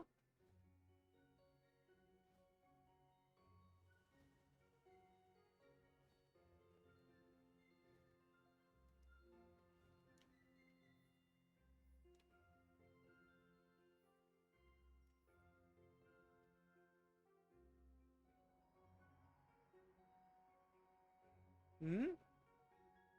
Am I online now? I put the... Oh, yeah. Yeah, that would probably be smart. Refreshing, like going out, logging back in. I'm glad it wasn't as long as it was yesterday. Yesterday at launch, logging into the game was freaking forever. God damn it. I have the patience of a flea. There's no way I could wait that long. But I had to sit here and wait because it took like literally like 5 minutes. When on the screen that said signing you in, like 5 minutes. Look at the recording. It was so long. It was probably more closer to 2 because I have bad sense of time, but it felt so long. Patience is not one of my virtues. That's the reason I'm a demon. I identify more with a demon because I'm full of sin, but goddamn if I do not have any virtues. There you are! You're a level 1 Stabbomancer. Invite. You exist. Yes, you are. I'm gonna hide.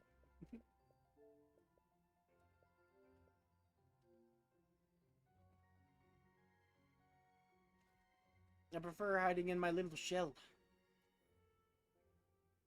Most of my friends are never online anyway. I'm surprised Kolar's online. I haven't talked to him in like 12 years.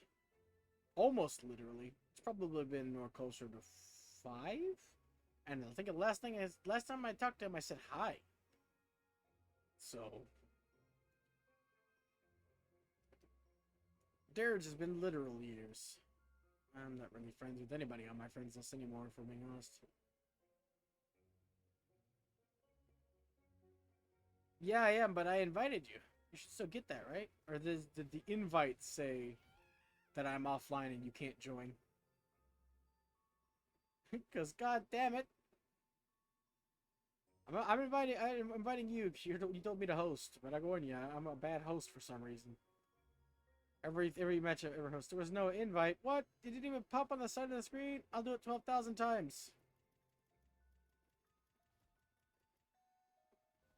I'm gonna spam you. I'm spamming you. I'm rapid tapping the button with Mario Party skills. I've never played Mario Party in my life, but I feel like that rapidly pressing a button fits there. That or Resident Evil 6. Hammer the button and wiggle the sticks. Oh my god, I think I overdid it. I think I overdid it. They're still going. All right, let me see.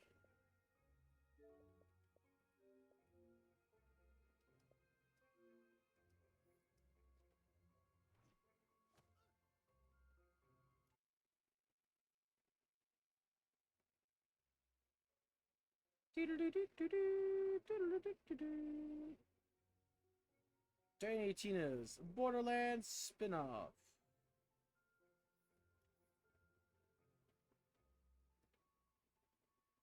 You're offline now. It's like tennis. I'll bat the ball back to you. You can bat the ball back to me. Ah, more. Rose the dino.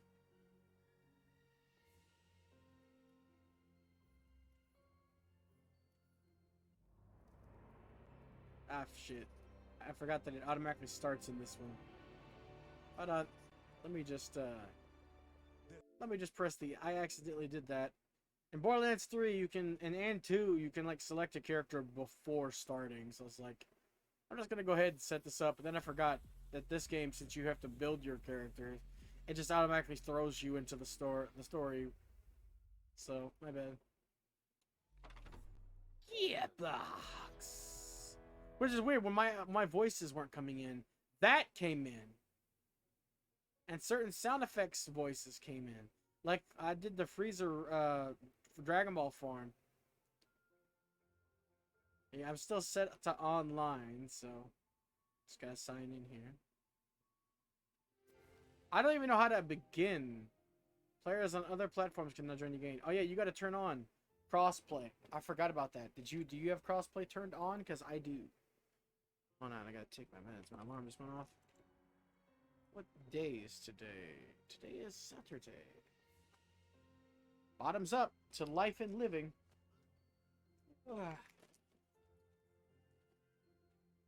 Yes, it is on.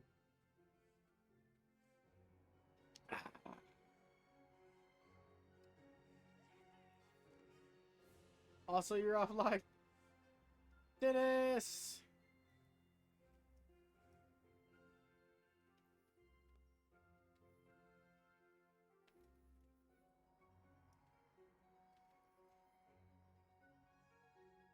Well, in the meantime, while we're figuring this out, I can show you my experimental characters. This is the furthest I got with this character. I love playing Stablemancer, just like I thought I would. Archery boy. Grave boy.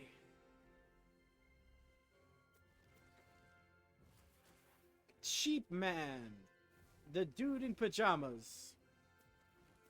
The one and only newbie who I forgot to name because you can't make him short enough to actually look like a dwarf, even though Dwarf's face is optional. And my one I did on stream the other day.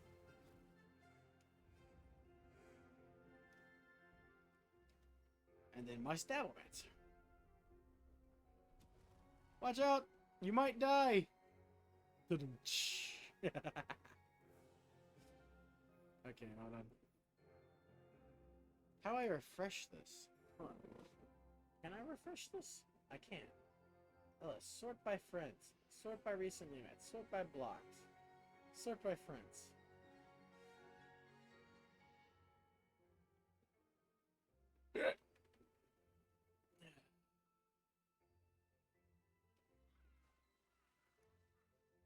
Okay, well. I don't know what to do. This makes me so sad. I wanted to play the game with you, Seer. It's too much to ask? Hold on. How about this? Friends only. How would you go about joining instead of getting an invite? I don't know how to do this. I've never done this. There doesn't appear to be any other options.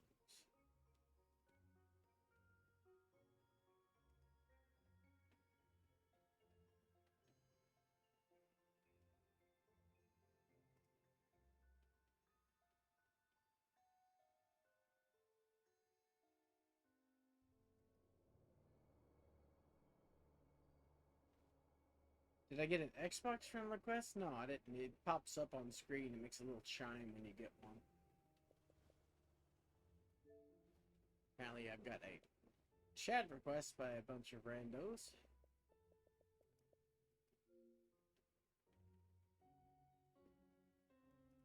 Also, you use Epic Games? Come on. How could you? But to be fair, they have a lot of exclusives, unfortunately. I refused to download them when I found out that they have so many holes in their security that your data could literally be stolen by anybody. Like the shit off your computer even, that I just was like, yeah, no, I'm good, thanks.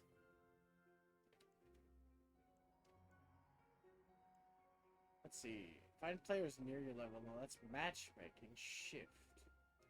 Profile.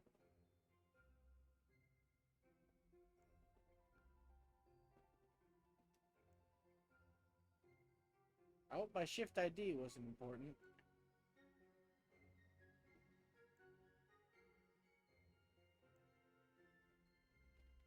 I'll try to refresh again.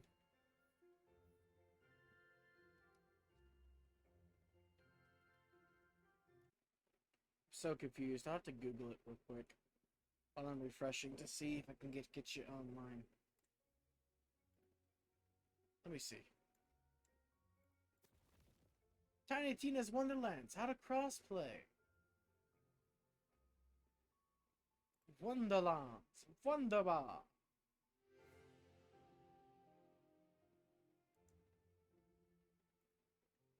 Let's see here. Good old Google.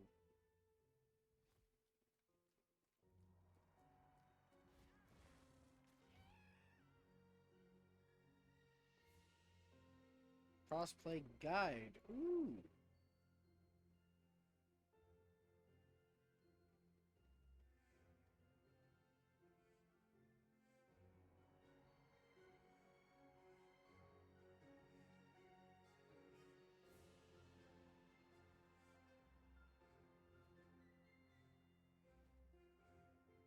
Wow, you make it sound so easy. Thank you for your wonderful guide. It's very helpful and not at all bullshit. It's like... fuck's sake. I'm here now. But I can't invite you if you're not online. It doesn't give me the invite option unless you're online. I googled it. Literally just invite, apparently. And we can't even do that right. For fuck's sake. I invited you like 12 times before, and you can't see it. I'm so confused. The only thing I can literally find is someone's like, hey, yeah, no, it's easy. Just invite. Cool. That's all I have to do? Wow. If only. Were it so easy. I can't keep David. There's no way I can keep David. Were it so easy. I can't even get close. Find my friends. Oh, no. Let's see. Manage friends. Oh, a Deadshot. You're a Deadshot. I see you. You're there. You got 4 teeth. Apparently. You poor bastard. You need some dental work. Invite failed. Yes, of course. As God intended. Of course. Really? No. Alright, you're here. So am I there? Can you invite me? Why? Yes, I think. It should still have me set to that. Should save that, right? Yeah, group privacy, friends only. You're part of my friends. So that should work, right? Said open to public. Okay. Sure. Wait, hold on. Wait, hold on. What? Invite failed. Okay, cool. Alright, you got a couple... problem occurred while changing network options.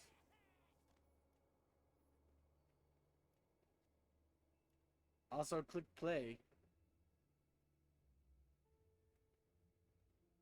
I don't really want any randos joining. Also, it won't even let me change network options, and now you're offline again, and so am I. Ah, cool! It's that shit that don't work. I knew the second I said it, I jinxed it. Network error. My dude, I'm streaming live on Twitch. I know my internet's working. It is you who is not working. This is the thing I was worried about. It's literally, I'm logging in and out of shift. And it won't let me go online now. Yep, network error.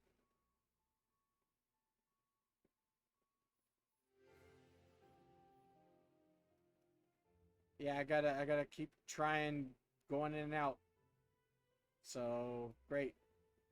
Hey, Randy Pittsford, you know, guy who's on Twitter and talks about magical flash drives that have ungood and horrible things to leave out in public that he calls, quotation marks, magic. You think maybe that you could fix your game before you release it, you know? Like a good little game dev? Okay, open to public. Cannot change, apparently. That's too much to ask. Public is just not a possibility for me, apparently. Even though it said so. I even have my matchmaking region set to Europe.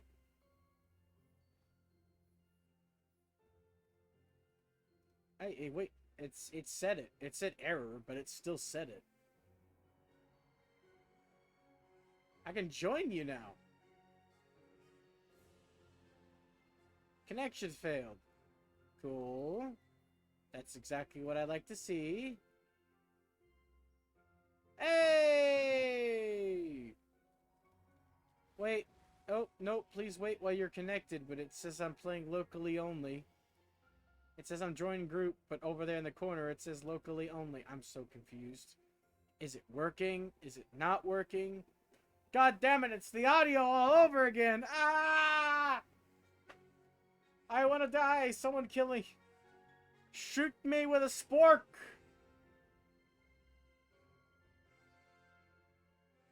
Ugh. Well, it's connecting, so I guess we'll just, you know, casually wait here until I can move my cursor. How about that? Because while it's doing this, I apparently can't do squat.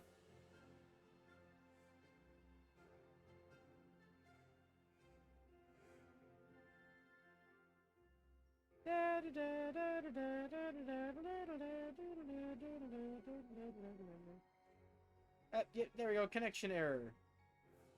Kill. Hey, look, crossplay is enabled again, even though it was never disabled.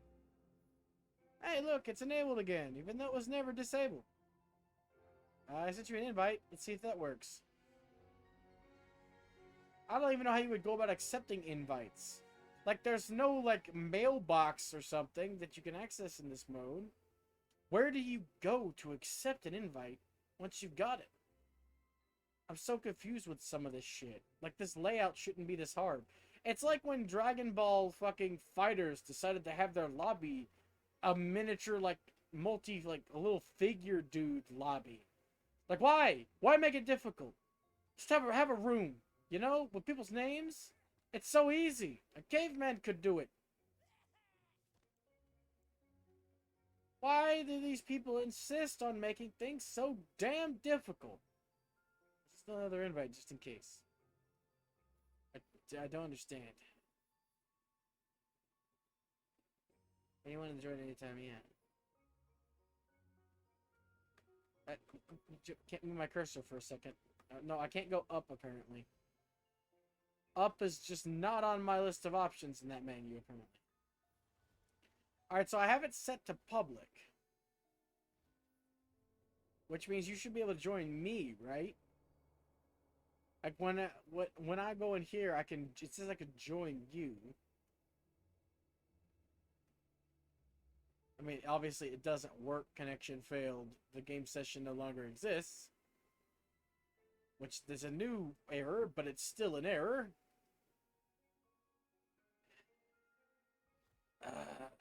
What to die? Dragon, kill me instead! Damn it! Take me with you! Drop me from an altitude of 5 billion feet, please! Feed me to an iguana. I will become sustenance. Or die trying.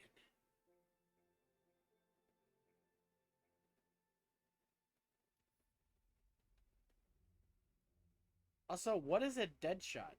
Is it? Oh, it's skill. It's spell dude and skill dude. Yeah. Or skull dude.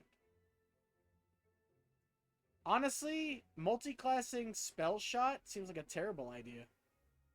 I can't think of a way to multi-class. Well, I mean, I guess if you multi-class them and both of your spells do the elemental damage that gets horribly boosted by Scully Boy, then you could really exploit the damage numbers.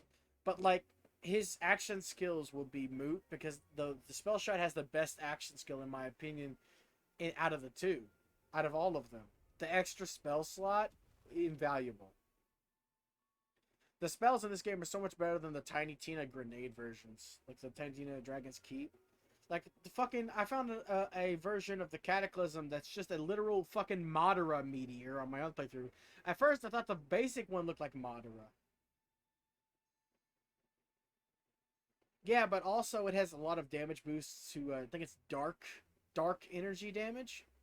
So if both of your spells that you have in each slot are dark energy damage, yeah, it'll be a dark energy nova, and you can boost that damage too. So if you have two spells from the spell shot juggling, and they're both dark energy damage, you can exploit that, extra damage too.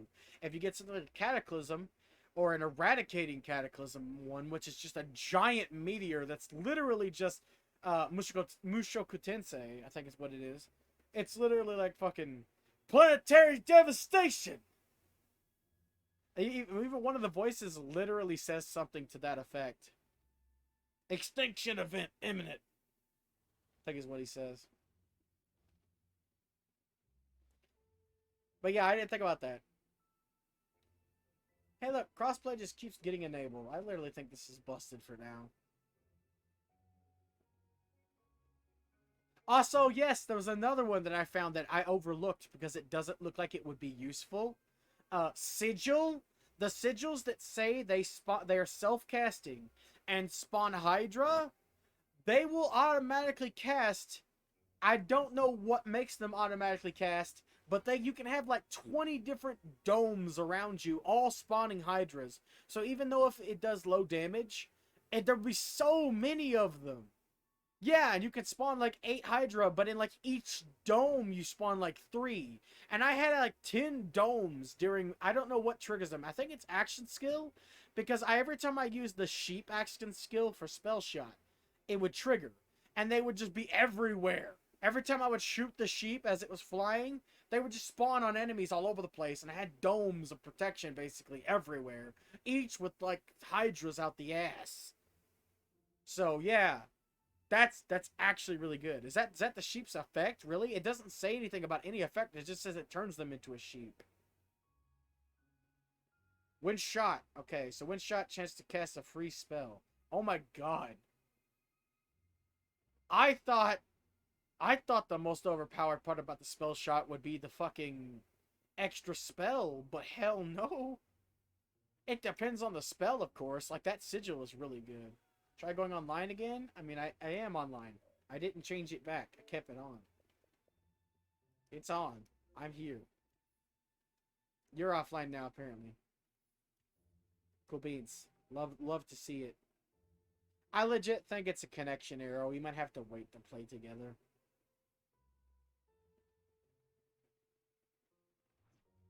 I don't do anything to get online for that. It just kind of decides every time I sign in. So I'll just I'll unsign in and try again. See if it puts me online.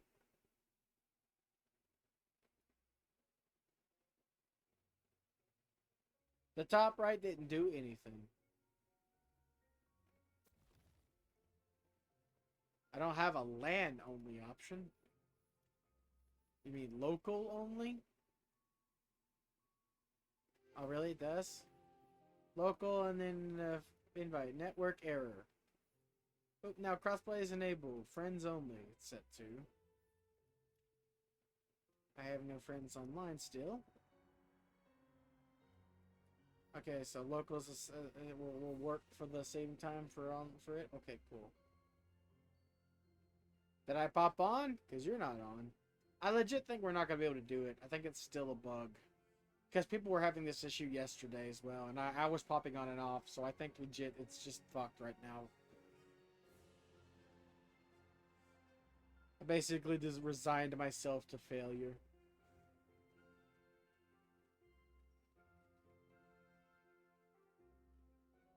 I'll use my stream profile, the one I was playing on yesterday, because I was actually having fun with that class too, but... My favorite class is Stabomancer. But I didn't actually exploit it to the best of the ability first that time, because I picked the wrong class background. I should have picked the Village Idiot for that extra crit. That damage, like, out my ass, and then just pumped up Dexterity myself. Which is what I was going to do with you. I was going to make the ultimate Stabomancer.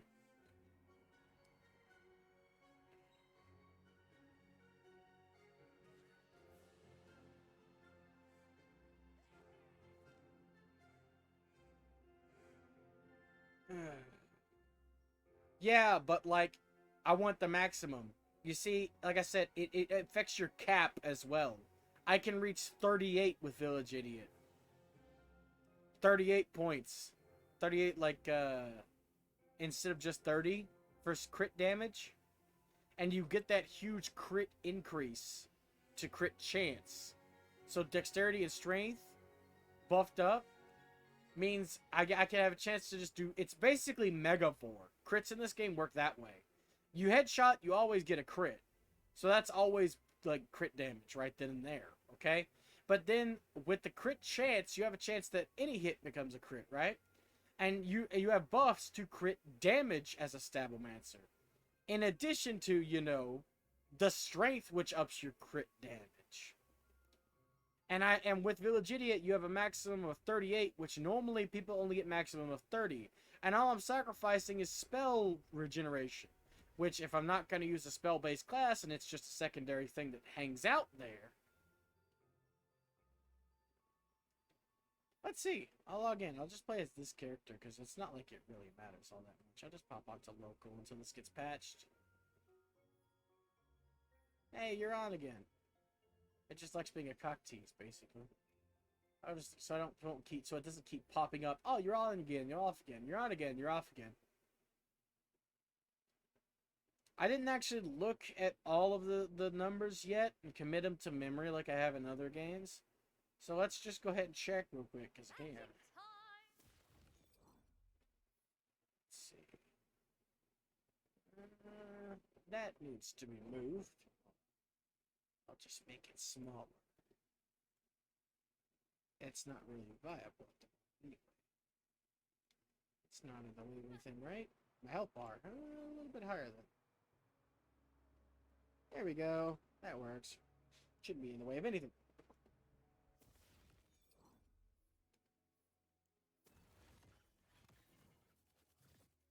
Yeah, with the points here, it's 1430. So I went with Dexterity instead. I went with the Raised by Elves, so I had to balance out my Constitution. But then, yeah, your Dirty Fighting. Critical chance is increased, extra 30%. Just your critical chance automatically. And then you can boost your damage up as well.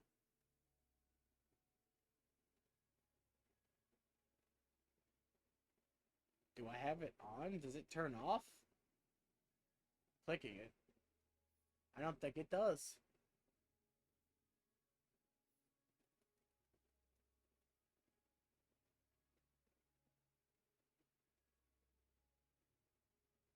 Based on the what it isn't locked? Because I'm pressing the button and it's not doing anything. I'm pressing A button. Pressing A on there.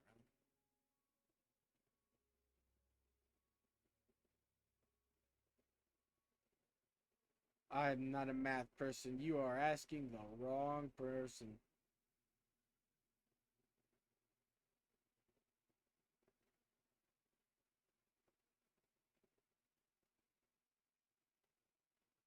No, wait. If you're talking about this up here, it's 6.6 because 16% bonus here.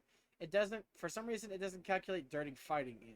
So if you're going to do the math for it, the 6.6 here should be what you're calculating in, and then the 30. This is boost. This shows up as being boosted every time I put dexterity points in. But the 30% extra isn't factored in on this for some reason with dirty fighting. So that should be what you should focus on. This is the dexterity modifier is already factored into the 6.6. So, and that's chance, and it's Megavore. It's basically Megavore. That's the chance that you will crit on a body part without a headshot. That's what Megavore is, essentially. Isn't it? Like, I've never used it, but that's what it is. Like, but it's a 20% chance. So this right now is only like an 8.58 if you're doing your math right. I don't know if you are. I'm not, I can't do math. I'm too stupid. Let's see. If I'm here, then that means... Wait, what does that mean? But yeah. I should have went with Village Idiot, though. The 2 extra points in dexterity is not as good as the extra 8 to the cap of strength. The extra 8 points, obviously, to start, and then the extra cap. It's actually the best buff in the game, period. In terms of sheer numbers. Shut up, character. In terms of sheer numbers, having 8 points to your strength in exchange for just 4 points taken out of intelligence.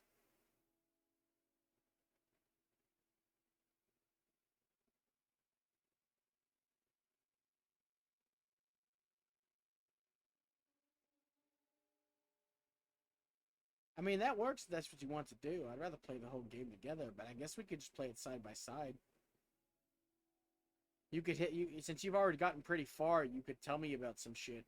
For example, does my favorite character show up? Please tell me that Torg shows up. Don't tell me how he shows up, but please tell me that Mr. Torg is here.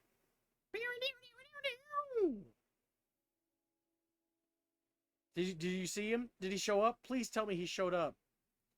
Explosions! I love Mr. Torg. I love him to death. Oh, you're not even gonna tell me? You're just gonna tickle my taint, leave me be? You absolute monster. No! Fuck's sake. Alright. I'll restart then. I'll keep this character as information, though. I always do. Plus, I like the design. If I remake her, I might just reuse this look. But I don't know how I did my armor, so it would be a experimentation to try to figure out the colors. I can always change them later, I assume, once I get to a certain point. So yeah, I'll go ahead. You know what? I really actually do want to play this game. I was saving my playthrough to do with you, but since you offered, because I was having a ball. I'm just gonna skip this if you don't mind. Getting insulted by Drago Boy is mean. I don't want to be insulted. Let's see what I do here. The default face is hilarious also.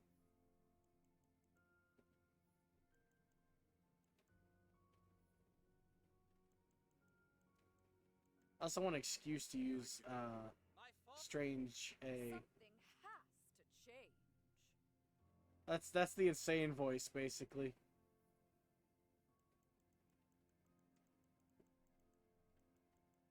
My image is in need of refinement. Oh yes.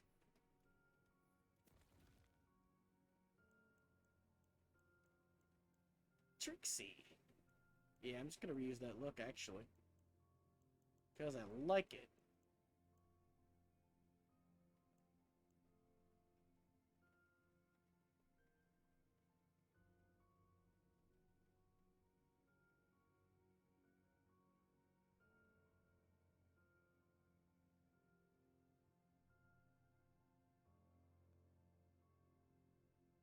Yeah, I just made it shorter.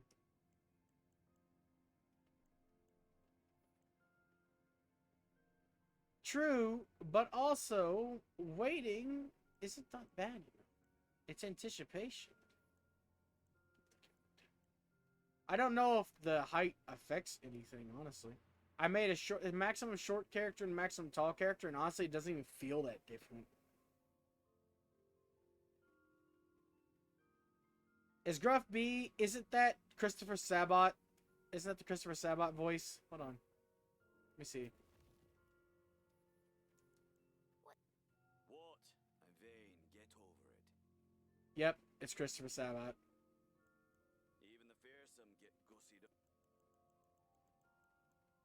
Even the fearsome get gussied up every now and then. That's Christopher Sabat. Piccolo and Vegeta, baby. What have we here? I must evolve. Something has to change. Their dialogue is different. The worst dialogue option is the one I picked first. They all have different dialogue for things, and some of them are actually funny. Strange is the funniest to me. Their dialogue is mostly insane, which, as a fan of Krieg, I appreciate that. The worst, by far, to me, is Gruff.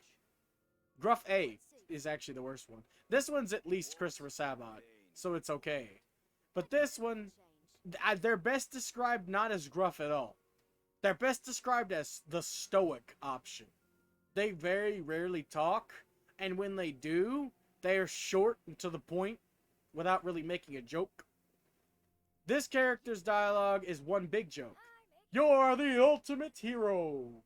You are the ultimate hero, and you fight for justice, and that's what this voice is.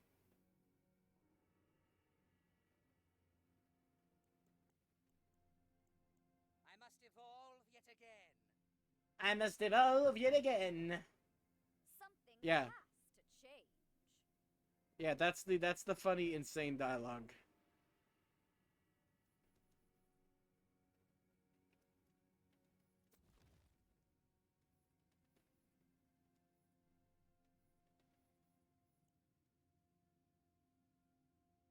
Let's see.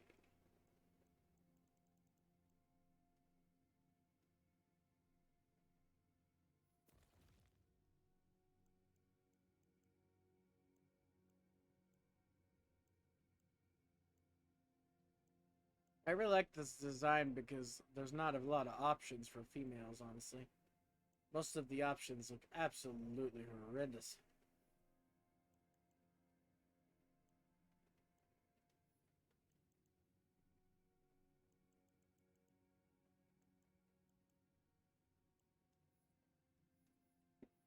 Excuse me. Wow.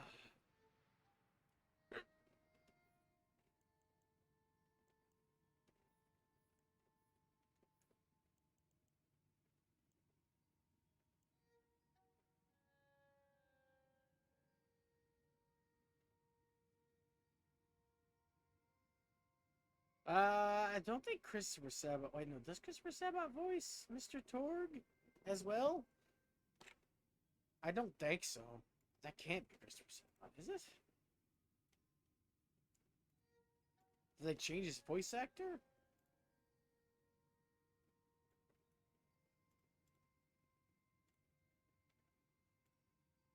Yeah, no, he's voiced by Chris Radger. He also voices the character from the Dragon Ball series, apparently. Or, oh, wait, isn't he the original voice of, Hercule? Yeah, he was Hercule up until... Let's see, is that a game? No, that's a movie. It's Battle of Gods. He was Hercule up until Battle of Gods. He's the current voice of Blackbeard. But, no, it's not Christopher Sabat. I knew it wasn't Christopher Sabat. I was almost 100% positive about it.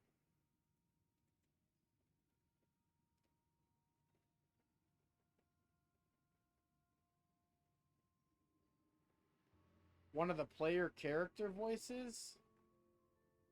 Who would he have voiced? Christopher Sabat Borderlands. He plays Bandit 1, Bandit 2 in Borderlands 2, so he's one of the miscellaneous voices for bandits. Let's see. Borderlands BTVA. Find the voice actors.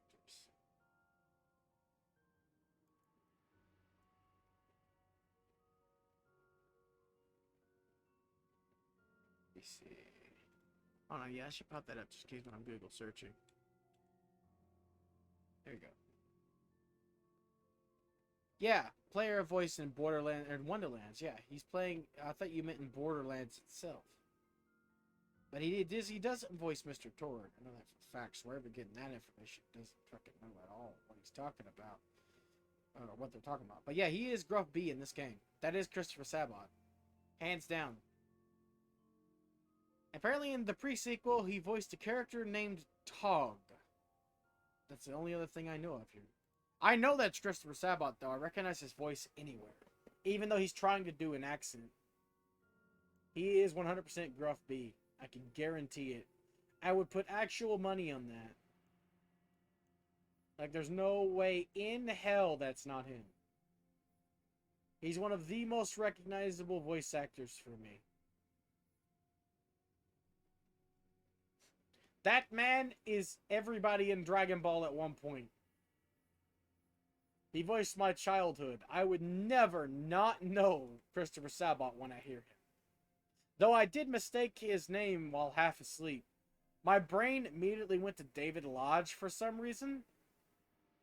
Even though I knew it was Christopher Sabat. So when I made a character, I accidentally named him David Lodge. Well, I fused it together. And they ended up naming one of my characters The Lodge. But I knew it was Christopher Sabat, but I was so sleepy that I thought that I mixed their names up for no real reason in my brain. Which, when you think about it, it's kind of funny. So when I got back the next day, I was like, no, wait a second. Why the fuck did I name him that? What was going on with me? Horrible, horrible error.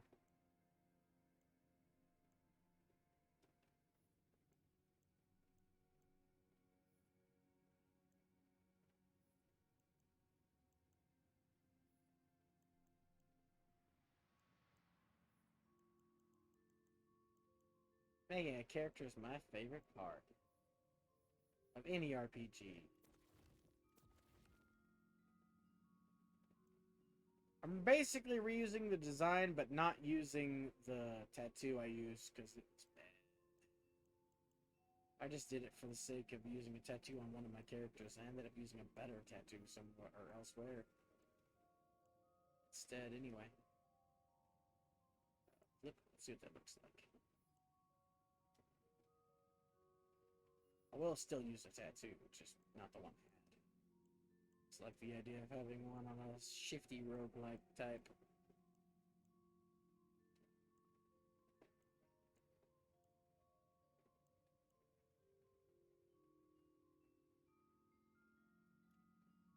That'll do.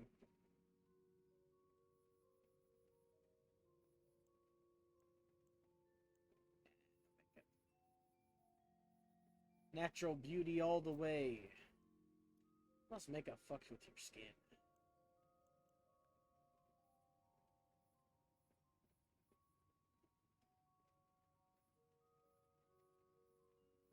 I don't know what I did with the armor, I'm gonna be completely honest. The only thing I know of is what I did with the under pattern. I'll know that when I see it. There it is.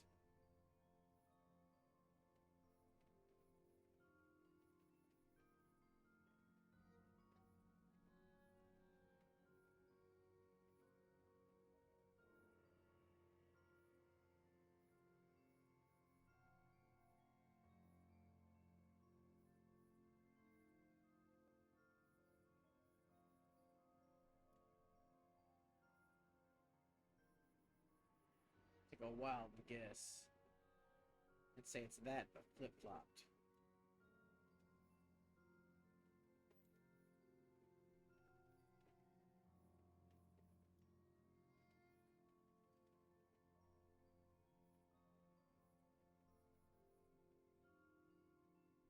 Ah, there we go. That doesn't particularly look good, but I can change it.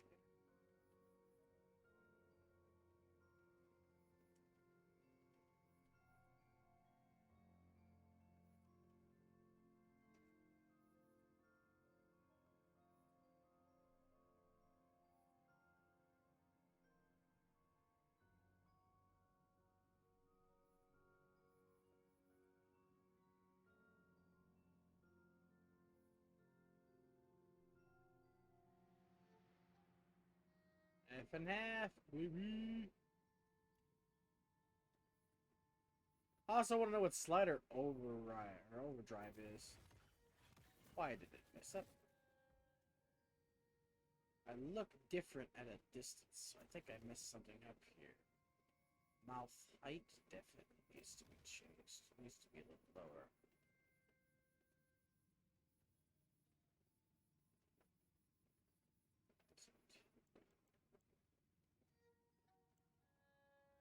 And nose height as well. Oh yeah, I didn't edit the size of the lips at all.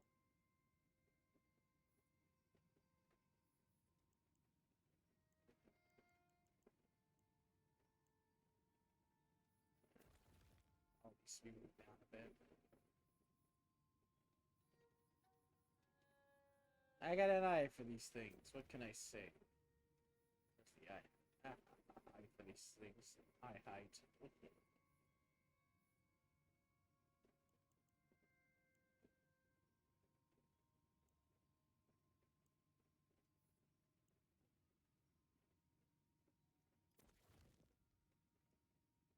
I still look a little different, but I think I look a little better, so I'll take that. Yeah, see, look, in terms, like, even, that's even lower than I thought. You're missing 3 points. In terms of, like, sheer numbers, Village Idiot's the best, but you have to be an idiot, basically. AKA, blessed by the god of himbos, which hurts me physically to say. But it's the one that gives you the least amount of negative for your positive. You get 3 points lost in intelligence. Just 3. And that affects your cap. But you get 8 automatic from the start points of strength. So in terms of sheer numbers, that's the best buff and the least negative. This only gives you 2 points in dexterity, which this is the one I had. 2 points in dexterity for -4 in constitution. That hurts. That hurts a lot. That's a lot of health loss for very little damage gain. Same with this one right here. You lose so much critical damage, and you don't really get that much of a buff. When you could, if you want like wisdom, if you want that status damage, you'll want to go with Rogue Alchemist for those 8 points. Even though you lose a lot here, if you're playing as a character that needs that status damage, like say, you know, a grave dude who needs that status damage, that buff is too good to pass up. And these are easily mitigated issues here, especially when you get like a lot of health buffs in Constitution anyway. As that class, they have a lot of skills that boost their health. I initially started as this because I didn't know how these affected anything or how stats worked at all. And also, I'm an inventory hoarder. I pick up literally everything I can get my hands on, and I'm not going to recover anytime soon. So I thought it was funny. I didn't actually care about the stats. Little did I know, this is actually also pretty good. Just, you lose 2 points of dexterity and 2 points of constitution. But that attunement is really good for classes that rely on your ability. Also, yeah, you never mentioned what glitch you got because of that. Archetype. Nerd. Ha Nerd. I can't say anything. I started off as Archetype Pack Rat. That's what I am. I pick up everything. Oh, the audio, yeah. I didn't have that bug on my first go around. Like I said, my capture card just fucked up. And I got no voice audio at all, so. But yeah, I should have went with Village Idiot for this class, just for that bonus extra damage, and then just pump dexterity naturally. I don't need to have bonus points in dexterity, honestly. Once I get that critical buff, that 30% extra chance to crit, like, that's really all I needed. I buffed it up, by a small amount with only 6 points, and I was critting almost every time I hit somebody with my abilities. So I just need that extra damage. And of course I'm going to put points in dexterity for that buff. And attunement, because my ability's just too good. I love using it. Constitution as well, but I don't really need status effect damage or intelligence.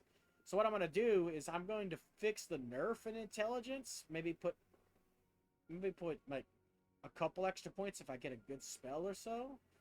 But I want to exploit just the extra damage. I'm going to put 2 points here, so we start off with 12.5% crit damage automatically right off the bat, right? And then I'm going to fix intelligence. Boom. And then I'm going to boost attunement, so I get just a little bit of cooldown rate, because I love using that action skill. And then the rest of the points are going in dexterity until I hit 14 dexterity, and then I'm going to stop there and pump constitution for some extra health.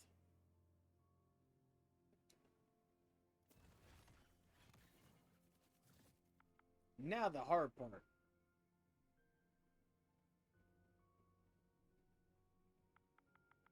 I got it. Boom, baby. Honestly, I should probably change her colors at the very least to differentiate her more from the other version. But I'm gonna keep both anyway. But yeah, this to me seems like the best outcome for starter stats, because I need that crit damage. This entire class is built off of getting crit. Also, I found out in this cutscene, your height actually does affect where you're looking at the table. At max height, you fucking tower over everybody on the table. And at short height, you barely see over the pyramid. At maximum shortness. So, it could just be my imagination, but I swear that it changed when I made those characters. I like how they're so okay with Tina just saying, "You guys suck so bad, only newbie gets to play." Valentine can't be trusted with pencils, let alone dice. So it is up to you, newbie. I love how they're okay with that. They're okay with just not playing. She's just like, "You guys can't play the game because you suck." Fine. I advise that you better be a badass. We're here to slay evil and get gold. I know you see me as a role model. Follow my lead and you'll be a great fate maker. True. But Stabbomancer has a lot of buffs in their class skills that upgrades crits and crit damage. The universe is a garden of arcane mysteries. I will break open its fruit and drink. Don't interrupt me this time. Tasty. Now, prepare to enter a world of fantasy. Exactly. I'm different classes, different things. Just close your eyes. I'm not saying you made a bad choice. I'm saying you made a great choice. I told you that's what I would choose if I was a Gravemancer. In the Snoring Valley. Plus, your attacks take health, too. So the more health you have, and the more health you can get back, the better. Such a need far to be here, heeding the call of the Queen herself. The queen herself! What could she want of us? She fears the Dragon Lord will soon reawaken. You must find his tomb and prevent his resurrection. What I'm Wait, hearing 6 is spells? whoop his ass. You only get to equip 2 at once, right? Or is there some skill in the spell thing I don't know about that allows you to equip more than 2? I thought its secondary action skill gives you 2 spells.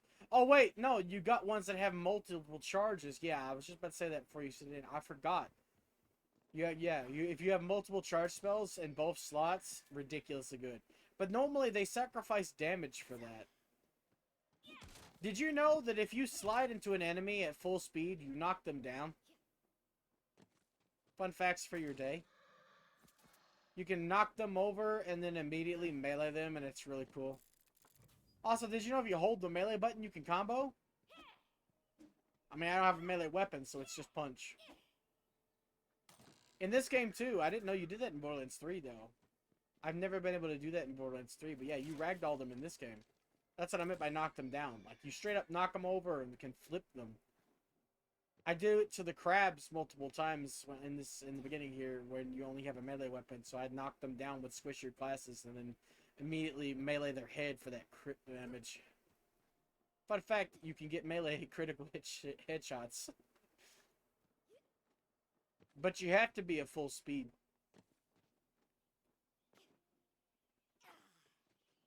I might change my voice back to the Trixie voice for this character. I forgot that this voice loves its magic, and I'm not really gonna be using it here. Treacherous bridge. My path is waylaid. See what I mean by insane? Normal person would say, "Ah, shit, the bridge is out." This person's like, "Ah, treacherous bridge! The broken bridge has betrayed me!" Somehow, by being broken. Both, Dragos. I got a better capture card, thank the gods. it should be looking in 60 FPS and bright and shiny. Yeah, that is. Well, no, he's simultaneously overly dramatic and also a coward. You recognize one of the Queen's ways. But it seems. but yeah, he's overly dramatic too. Magic enters you through the stone. Gruff is literally just right to the point. Like I played as Gruff twice. One's Christopher Sabat, and the other is the bad one, the worst voice actor in my opinion. Actress, the female one. Female Gruff is terrible. A trail of spectral You're just like, damn, the breeze is out. That's what your character says. And when Christopher Sabat doesn't say it, it doesn't sound good, basically. Borealis. And weirdly, it only grows in this one valley. Yeah, me and Seer were gonna play this Dragos, but unfortunately, it's busted to shit. Edge steel beckons you forward. They need to patch it. Lumberjane has left her axe in a I'd invite you too if you wanted to. Got crossplay. Oh, what's that, darling? You thirst for battle? Well, let's get you a drink. Now that's Krieg-like. Besides, you know, nipple salads. I miss nipple salads. A cave mouse sits covered over nearby. If only you could get I don't remember, but I haven't made it that far to hear that much dialogue, actually. But yeah, Gruff is stoic, so if you want to sound like a badass, like, it works. I just prefer my Borderlands characters with a bit more humor, is all. And the, No bait maker knows. this Trixie one's got just enough for me, honestly. Yeah, work them sweet loops. And if you get a running start and crouch, you'll slide around like a cool action hero. Oh, that's cool.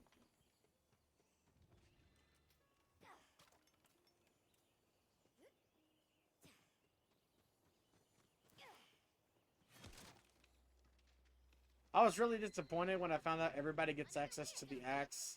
It's so slow. Mean going through a pack of nasty, pinchy crabs. Yeah, combat. Kill 'em all. Damn it, I missed. Pinchy! They're so pinchy! Ooh.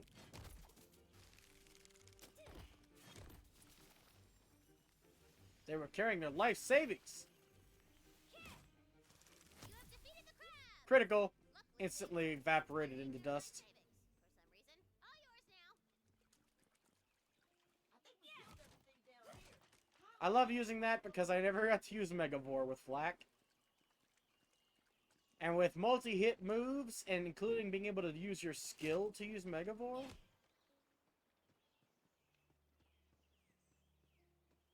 Yeah, the Wonderlands is a new game. It just came out, that's why it's still busted. The online is really scuffed, it doesn't work. Even though it says crossplay is a thing, we could theoretically all play together. I like how, even though this is the tutorial for mantling, not a single one of these jumps has to be mantled. See? You can jump off all of them without mantling. But yeah, this ain't the DLC, the Soul and Dragon's Keep. This is an actual full game based off of that. I think it's actually a direct sequel, though. Sings to me. That's right. You can make your own character. Wonderlands. This is what mine looks like. I look like Goldilocks. I was but a humble player, like you, Bing Bongs. She has foreseen your arrival and left a powerful weapon for you. The weapon of a fate maker. Also, I don't know if it's worth $80 yet. I don't know how long it is. It's a gun! It's a bow gun. Ancient, but it shall deal death all the same. Wait, there's guns and See, I like that. I like that dialogue. It's so much better to me than Gruff, where you just kind of say obvious shit. But Trixie mentions, it reminds me of me Grammy. Old and crusty, but still able to take someone's head off at 20 paces. So yeah, I might actually swap when I get the option back to the Trixie voice, because that would actually make me laugh a couple times. My third and seventh eyes can sense the Dragon Lord's presence in that castle from here. Then they did us that! My third and seventh eye. God damn it! I'm fucking crazy. Fun fact, I actually got a couple shots on him before. It makes me wonder if you could theoretically kill him. Go break some bones, fate maker. Yeah! It's Skeletors! Pass swiftly to that dark As you can see, I'm clearly a guy who loves his melee damage.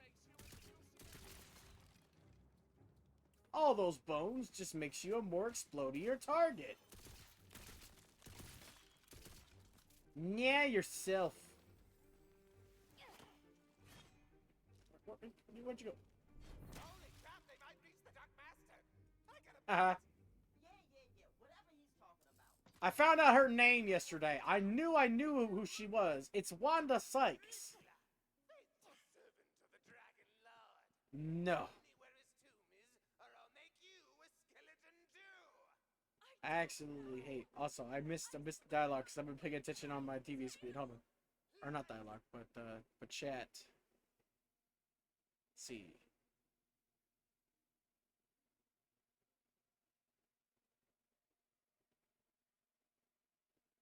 Damn. Other than to be 100% into that, but I mean, that isn't actually a lot of money though. I've seen like Jacksepticeye who did a video and just donating. He would donate like just straight up dollars instead of money. He donated like a couple thousand to a bunch of people. So yeah, apparently $60 as far as I know. I only know very little about Twitch though, but I don't think that's a lot, honestly. I see Twitch streamers go real crazy for stuff like 10,000 or 15,000. But small streamers, that's a lot. I could do something with $60. I could pay my mom back. That's for damn sure. So, for some of this, like a quarter of the stuff I needed to make the stream stuff work. But what do you mean common or garden? Free to play. Also, no, I hate microtransactions. It makes a game worse by thousands of %. Because normally what they do to give you microtransactions is they take away from the feature of the game and then sell you back that feature for a profit. Shit that used to be free back in my day with just cheat codes like big head mode or invincibility cheats and shit, they sell you for money.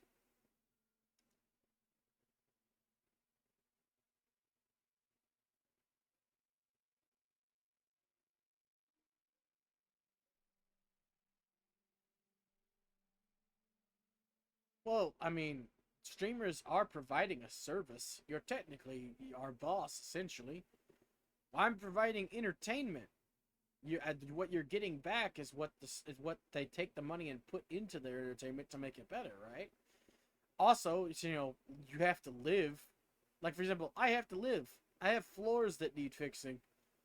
But more importantly, for me, it's just to the number one reason why I'm streaming is to get over my social anxiety. I've been making some progress, but also if I can make a living out of it, that'd be great. Because I have shit that needs to be fixed. You're essentially paying for their continued survival. It's really all you're doing.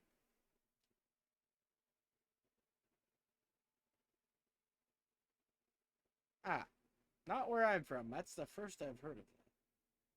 Most people where I'm from just use the word common, but then again, I'm not really popular with the kiddies. I don't know what the kiddies use these days. You soaking skeleton! Spread out, my undead hordes! We must find the master! But I would just say something that's very, very common and very normal. Yeehaw! Totally not a shield. That's like a magical shield above your health.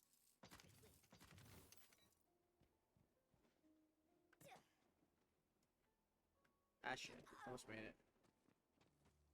Uh-oh, a rock slide bars your way to You know, I thought I was done with poop piles. Ruined! All is lost! Very heroic. Tina, can we blow up the rocks? Sorry, it's impossible. Forward. Without explosives!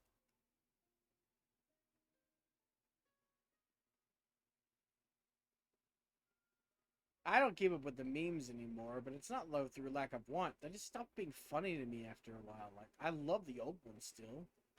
I still laugh at a lot of old memes. I'd never lost hope. Ahead! But like modern memes, like I don't like the Mr. Incredible meme.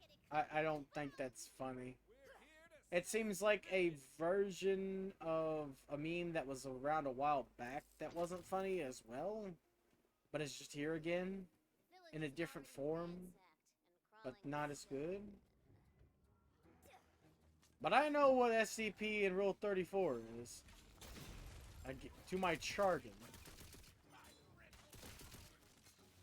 I also know more rules, besides just the 34th one. Don't mind me, before I kill you guys, I'm just gonna get some extra loot. No. Lucky you.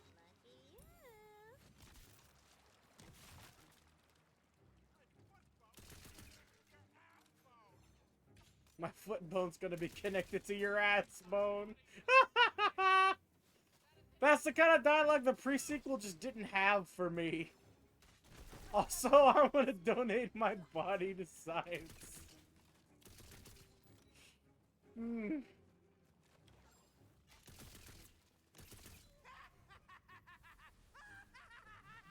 Yeah, I'm a millennial. Zoomer humor is just too confusing for me.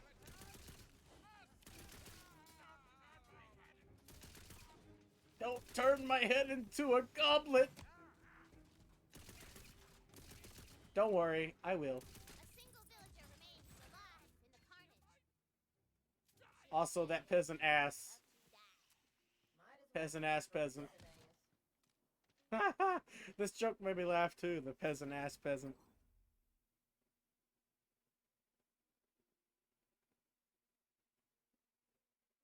I'm so confused. Is that a new meme? Is that one that's current? Because that just sounds like, why? For what purpose? That actually does kind of sound funny, honestly. I'm not gonna lie. I almost laughed at a Zoomer joke in a Maxor video just because of the sheer, like, what the fuck of it. It was just like SpongeBob dancing on a screen singing Chinese music. And I was like, what? Huh? But it popped up and came and went. Maxor's videos have so many, like, fucking jokes. But no, it was SpongeBob. He was like, Super Idol de Shadow, and it just started speaking Chinese. I was like, what? What the hell is he even saying? I'm confused. Pick a language. And then it was just like, it was like a blink and you miss it joke, because Maxor's video has that Zoomer editing. That's really good. Dude's amazing.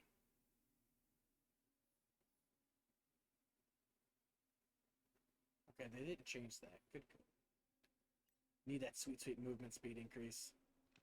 The peasant-ass peasant. Thank you for saving my peasant ass. I love this joke. This one actually got me heavily. I laugh. Especially the end when she's like, I quote, "Oh, my peasant ass hurts." This got me. I love it. Saving my peasant ass, stranger. How can I ever repay you? I require no payment. I seek to prevent the Dragon Lord's... Also, that is not a peasant ass. I want to be 100% honest. That is clearly idle ass material right here. Below Castle Herofast, you must hurry before his minions find it. The tomb is inside a crypt. Peasant ass peasant. Hiding place. May the Queen Seizure reducing. your noble quest through. My peasant ass is killing me.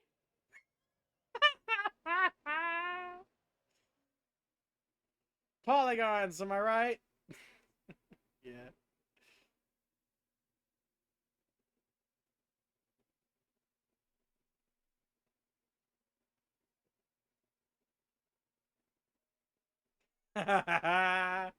Nice. Man, that's a sweet ass car.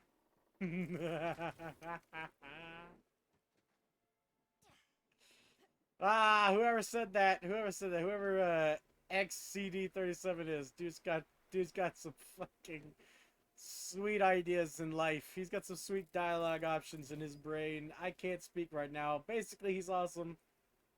I don't know where my brain is going words-wise. I just don't want to English right now, apparently. Language is hard, man. Come on, Garafax. You're a Jesus. Also, for the record, Dragos, since you're into that sort of stuff about knowing that sort of stuff about people, for the record, in case for your books or whatnot, I'm an ass man. 100%. If you had to ask me what my favorite part of my body is, I'm an ass man.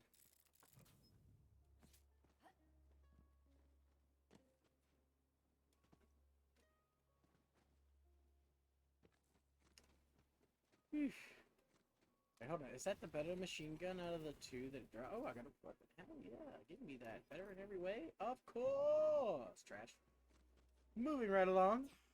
The ruins of Castle Harrowfast are just out yonder. Yeehaw! It's over there, baby. I sense the Dragon Lord's presence. His tomb is I love Tiny Tina.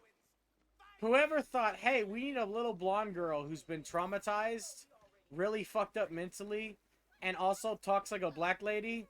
Whoever decided that for Borderlands, you are a genius, good sir. Queen Butt Stallion locked his Thank soul you, in a dusty tomb for a few sir or madam. He's gonna be a great. Tiny Tina is just like, she's the perfect marriage of weirdness in this universe. I love her to bits. About that. The 3, we got 10 shots. We can do that. Also, these guys all talk like Skeletor, by the way. All the boneheads talk like Skeletor. And I don't remember if that was a thing in Dragon's Keep, but that should be a thing in every game ever. I am a talking skeleton! Woo!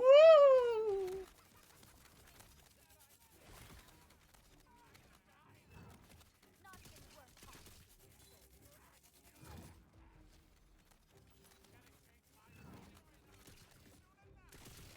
I love that ability. The fact that it's damage based on your melee weapon means it's ripe for exploitation.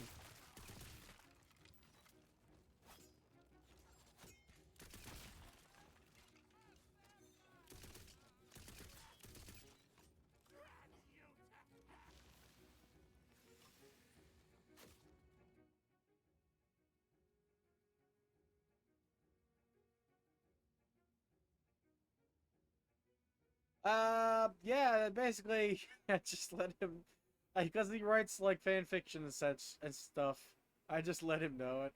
I did, I already met the peasant-ass peasant, and I joked about it. I was like, that is not a peasant-ass. That is idle-ass material, I said. Exact thing I said, too. And then I mentioned after, I was like, oh yeah, since Dragos, since you like to know stuff like that, I figured I'd just let you know. If I had to pick, I'm an ass man. Hold on, let me read it real quick.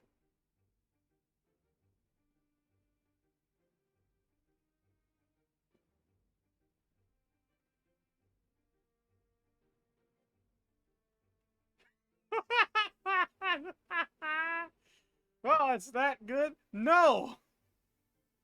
It's literally fucking close to water. It literally...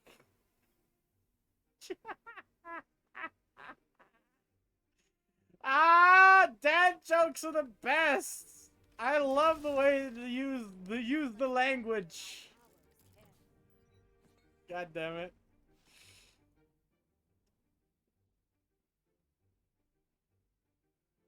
It makes you reload the game? Damn. If you want my opinion, I have like a tier list. If you like to hear a lot of dialogue and the characters say unique things, I wouldn't pick Gruff. Even though Christopher Sabat's fucking luxurious talents are amazing, he doesn't say a lot. Like, he's short and sweet to the point. So if you like that, you should keep that. If you want someone who's clever and up their own ass, pick the clever voice option. Literally, they're like self-absorbed and vain, and it's hilarious. Even though the other, like one of the voices explicitly states that they're vain, get over it. You aren't really. Oh yeah, I made an orc too. That's my grave dude. I showed him earlier. You have to watch the. I don't know if you were here when I showed all my characters, but yeah, my grave guy was an orc. Unfortunately, there's no green skin color option. It's just like scales. So I made him a reptilian orc. But yeah, in terms of fantasy, well, if you had to guess what species in D&D I like most, Take a wild guess. Which one do you think is my favorite species? I give you 2 guesses. You'll probably be right both times because I'm actually tied. I have 2 races that are my favorite. But, like, I don't care if you get it wrong. Hey, I guessed you were going to be a gravy dude and I got it right. Your turn. Guess about me. Who do you think's my favorite race in D&D? Because I played a game that uses D&D races, essentially. Hey, you're right. I also like ASMR. Especially because their name is pronounced ASMR, like ASMR. It's like ASMR, like the angels. But yeah, I like tieflings and ASMRs. The ASMRs are actually my 100% favorite, but it literally fluctuates between the two. So today it's ASMR, but it might not be tomorrow. It might be tiefling. No one is left to walk these halls. No one living. So, kill it. Oh, yes, girl. You're picking up one of them. You guys can just stay in the fan blades for a bit. That would be great. Or I'll shoot you, you know, either or works for me. But yeah, see, I made it easy for you. Plus, it didn't even matter if you got it wrong. I would just tell you and tell you why. You act like getting it wrong would have been a problem.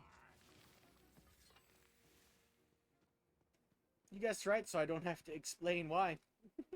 Basically, yeah, horns.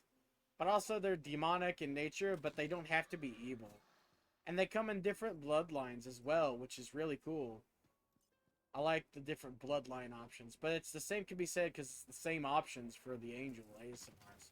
You can be angel born or muse born and all that jazz. And while I've never played D&D, I did play Pathfinder Kingmaker. And all the classes in that are 100% based off of D&D options. So. Also, this game changes up the elemental damage stuff. It's mentioned that because they don't have flesh in this game, skeletons take extra ice damage. And I'm so used to games where they are completely immune to ice damage because they don't have flesh. Not that they take extra. So it's kind of wild. Yeah, the scales look weird. At a distance, they don't, though. Surely the author will be glad to see its safe return. Also, no, he's not just your character. Everyone's unique. I gave mine horrible facial scars. I made him look like a villain with blood red glowy eyes. I gave him the evil eyes and then made them amber, and he looked like he had evil glowy eyes. And then I gave him a bunch of facial scars, and then strange voice, the male strange voice. So, Tina, maybe after this quest, I could be the bunker master. I've been working on a campaign. It's got orcs. It has orcs and kissing. See, Dragos, he's just writing your fanfiction for you. You gotta get on that orc kissing story before Valentine beats you. Okay, but it's all good. I got mega tons of questicles. Yeah, I made mine evil looking. You can't exactly be evil. You're automatically the hero. You're shoehorned in to be a hero regardless. But yeah, I made mine look really evil. It's not that he is evil, he's just really evil looking.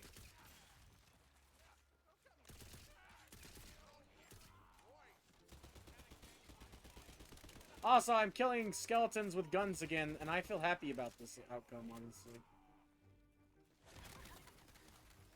Don't come through that door. It's area denial at its finest. I wish I could recall the blades when the enemies are done, though. My only recourse is to keep spawning it till it's over and hope the cooldown's good enough. Galliant is literally like the great paladin of justice. He's that. That's the kind of voice he is. He's the over-the-top, exaggerated hero type. Me too. I'm more of an elf guy, as in, like, I like elf ears, and there's like 30 different choices for elf ears, so that's cool. Also, orc is technically humanoid, but it's more beastly, if I was to be honest. The messed up noses and the teeth of Skyrim are what I associate with orcs. I would say humanoid-bodied, but like beastly natured. They're more goblin. They actually were based off goblins. All orcs originate from Tolkien, And the word orc that he used it for goblins, essentially. They are taller goblins.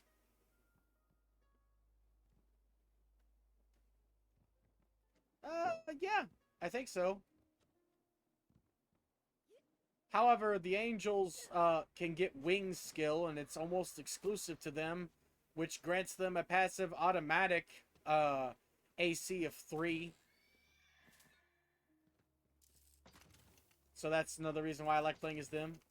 They're overpowered. That stacks with other shit, too.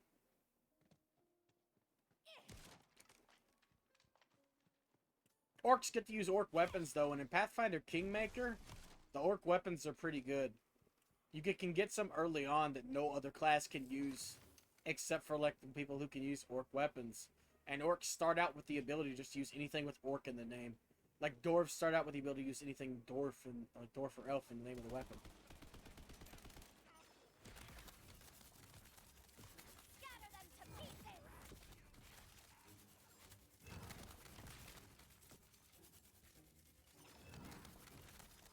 Their soul now befouled the waters of the Nether. Harrowfast's throne hall lies barren. They just fucking die. The last of the Harrow bloodline sits in her ancient throne, her bones clutching a dusty spellbook as though awaiting a destiny. Yeah, in Pathfinder, there's an orc he's savage in that he's violent, but he's not stupid. I think he's chaotic evil. He's just a complete fucking asshole.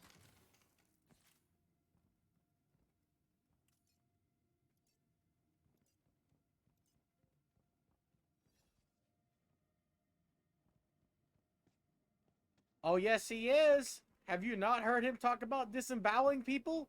I had an entire conversation about him disemboweling people.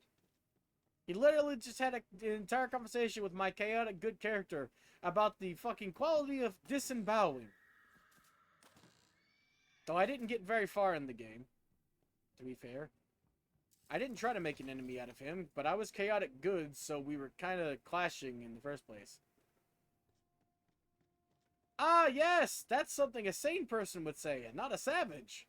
Ah, good old disemboweling. That's not savage at all, or brutal, or even fucked up. Not that I disapprove, but that is very clearly what a savage would say. My muse, how I have ached for you. With the spellbook equipped, you can cast the frost spell Ooh. contained within. Ice magic is extra strong against the undead. They got none of that. That makes no sense. Now, how do we get in? They also can't feel cold. There's got to be an entrance around here somewhere. Ooh, what are you gonna eat, Dragos? I don't eat breakfast, so I'm interested to see what you guys have for breakfast in Hong Kong.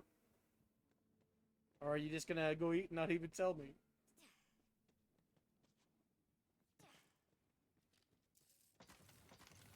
Alright then.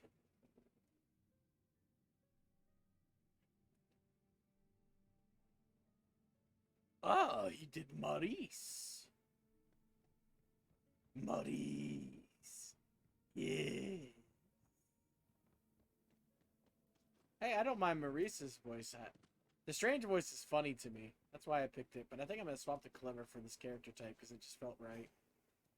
But yeah, if I was going by voice actor, I'd just pick Christopher Sabat. Like, it doesn't matter. He's easily the best talent out of all of them. Because it's Christopher motherfucking Sabat. The bone-dry air of the crypt whips past you as you hurtle down into the depths. I'd never do that. Smells of old stone. It's not a matter to me with voice. It's not a matter of which voice would fit the character. It's just which voice would fit my idea of the character. Being a duchess sucks. My servants. Yeah, I like that idea. That normally I would pick like opposites, but to me I don't find a connection in this game between voices because literally if I pick the strange voice, which is supposed to be if you were to make a connection, it would be obviously spellslinger, right? Because they said, "Ah, magic, my muse." But if you play as a grave dude, you have unique dialogue for using your action skill. Yeah, I hate this dialogue. I love making it up here so Tiny Tina cuts her off. It's so Valley Girl, but like medieval. And it sucks. Let me be honest. But seriously, my character says something unique. Instead of the name of the skill, Dire Sacrifice, when using Strange Voice, the male Strange Voice, your character goes, Necrotic Wave! It's so basic Valley Girl. I don't like it at all. Imagine if I talk like this the whole stream. Like, that would be terrible. For these lands, lest a great evil rise again. We'll get you hear a rumble and a booming Thank you, Tina. laugh that seems to come from all I listened to it the first time because it's hilarious how she dies. You can tell my poison tasted that he sucks. Feels just like home. Just like home.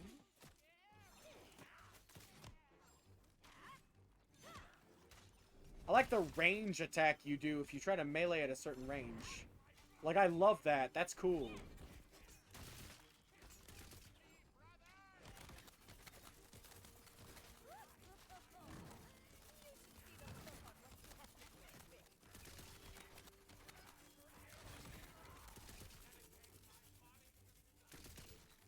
I dedicate my body to science.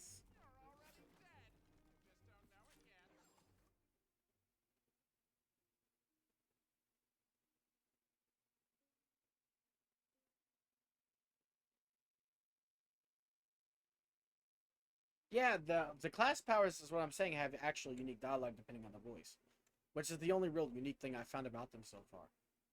Strange, like I said, he's like Necrotic Wave, which sounds really cool. It's not. I wish that was the name of the skill. That probably was at some point the name of the skill. the waystone glows. You feel its magic within your chest, within your mind, within your soul. It asks a question. But yeah, I saw that when I made the character as well. I know that skill. I am a fate maker.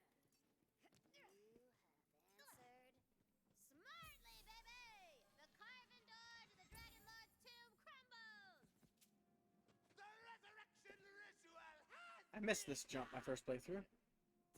Every time afterwards, I've made it though. I can't wait to see if you interact with other pets too. The good thing about the Lich skills that's ripe for exploitation is there's another class which ups your companion damage, like heavily. It's the archer one, the Spore Warden, and you also get those buffs to your damage, like to each companion you have. And there's another skill in that same tree that allows you to spawn a Hydra companion via using a skill. So like you can get a lot of those bonuses together.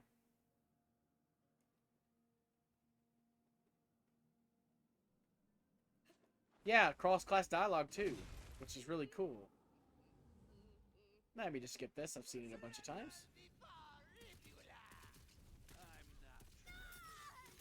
That'll be 8 times now. Kick his ass, Luke.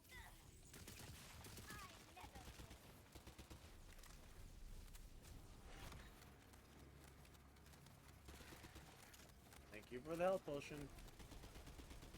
Having the first boss do shock damage in a room full of water is kind of a dick move.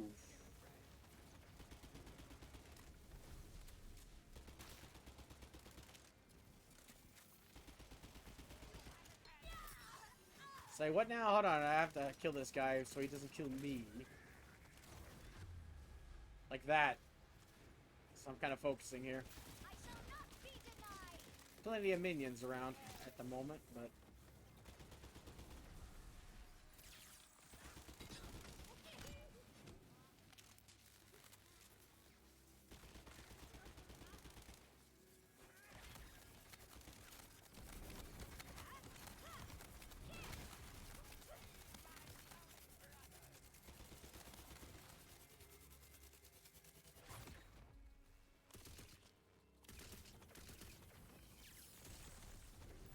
at first I thought, oh, magic sucks. I thought that the worst class was gonna be Mushroom Boy for some reason. I saw it and immediately and went, nah. Then I played it and I was like, oh, okay, it's really good. Spots are all tingly. Alright, hold on. What did you say? Let's see.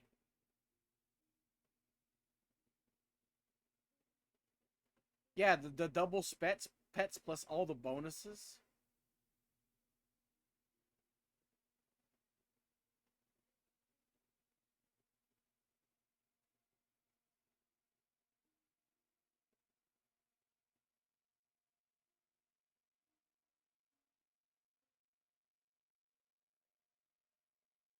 Yeah, the eradicating, like, extinction event meteor is better in my opinion. Wide ass radius in exchange for less damage. I got that in this first chest here on one of my characters, and I was like, shit, I'm saving that for what to look for. I can't wait. If that is like a non-legendary, I can't wait to see a legendary spell. Like, I haven't seen any yet. I haven't gotten a single legendary yet. I got eradicating. It drops a bigger meteor with a much larger radius that hits the enemy first, doing constant damage, and then explodes. It's literally, like I said, if you know Naruto and Madara, he does fucking, I forget what the Japanese name is, but in English, it's planetary devastation. And his version is called Skyline Meteor, where he just summons a horde of them, and he's like, too big for rain. As he rains meteors down on you. I found a smaller calamity that rains little meteors, and a big one that just hits, does damage, and then it explodes.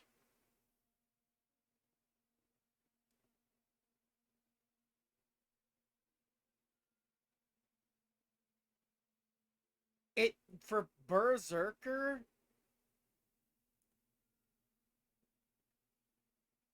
yeah, but it changes in level depending on your level, and you can only get it once.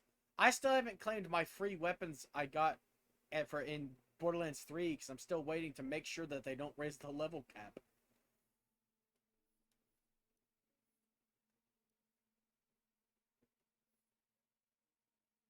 I wasn't. Those weapons were not per character because I got one accidentally.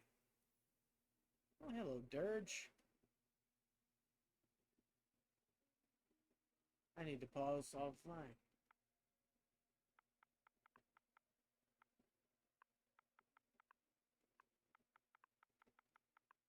I haven't talked to this man in a century.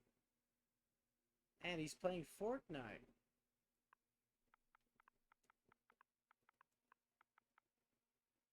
I'm not gonna lie. I was just gonna tell him I got to go, but I'm just gonna post offline instead.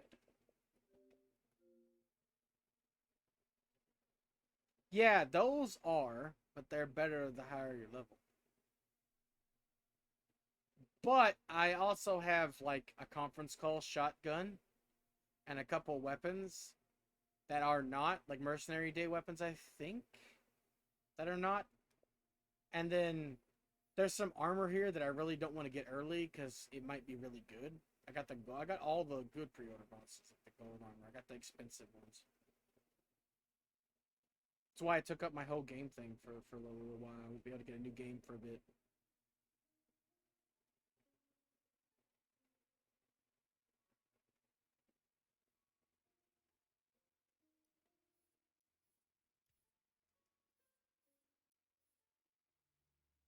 Exactly.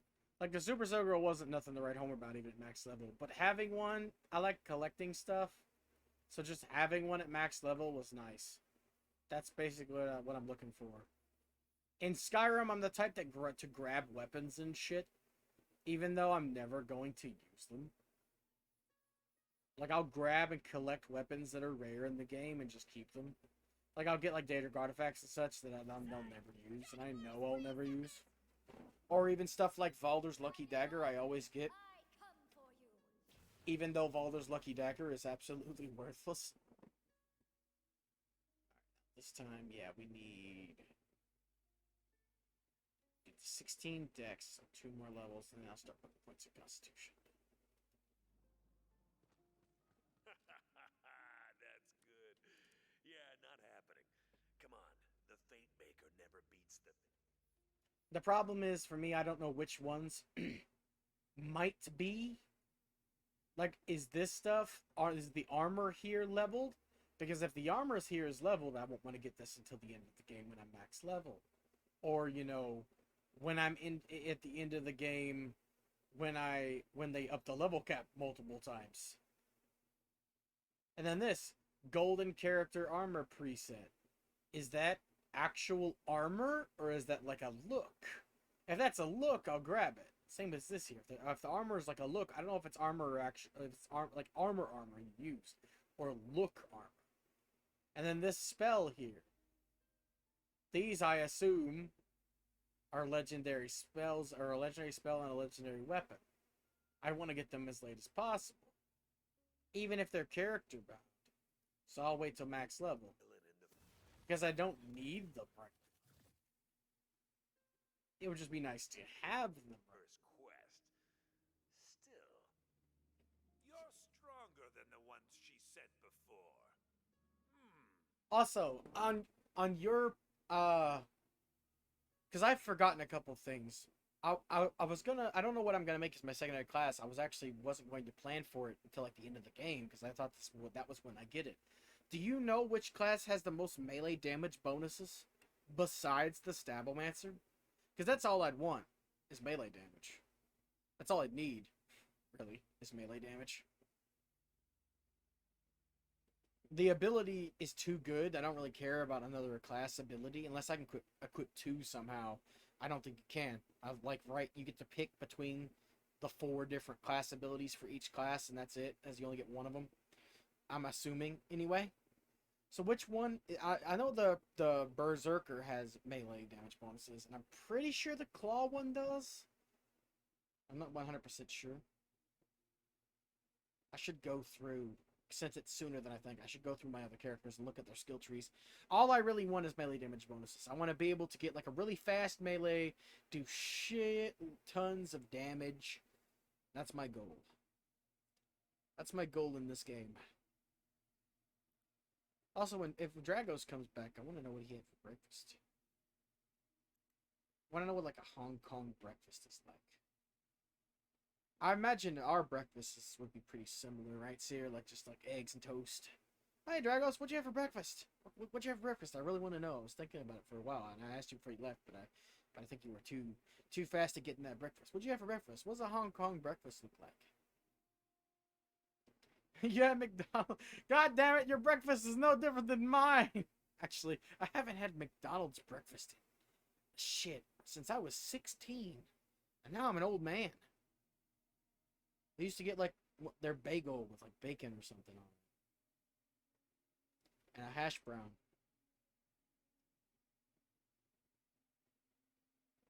Oh, cup ramen for breakfast? That just sounds sad. That sounds like a college student breakfast here. It's ramen noodles again. Surprise! It's either ramen noodles or leftover pizza. Ah, no!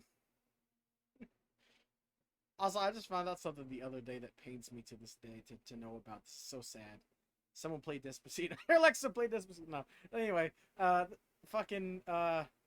did you know that you have equal chances to get into, or like you have lower chances to get access to owning a Chick-fil-A here in the U.S. You have less chance to own one than getting into Harvard. But if you manage to own a Chick-fil-A, provided you do the job right, you'll immediately earn money, whereas a Harvard graduate has to get an entry-level job, basically giving someone coffee or something, and basically making nothing, while also being in debt from going to Harvard.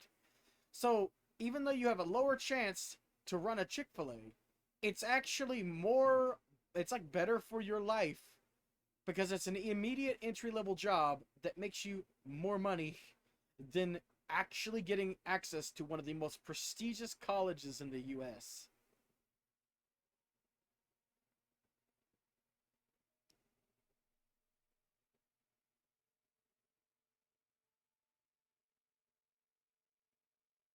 Oh, shit, that would work. Fucking epiphanies. The epiphanies always come right before sleep, I swear, for me too. Like, I lay my head down in the bed, get ready to go to sleep, and I'm like, shit, I could have done that! Happens to me all the time, and then I can't go to sleep. I'm just sitting here thinking, like, oh, I can do this, this, this, and this, and have this all pair up nicely. And I'm sitting here thinking instead of trying to go to sleep.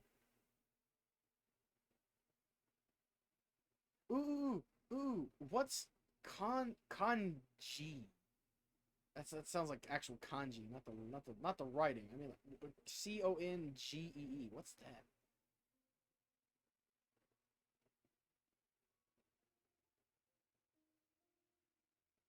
I've heard of chow mein before. We talked about curler, which is your way of saying. I think we had a big talk about it.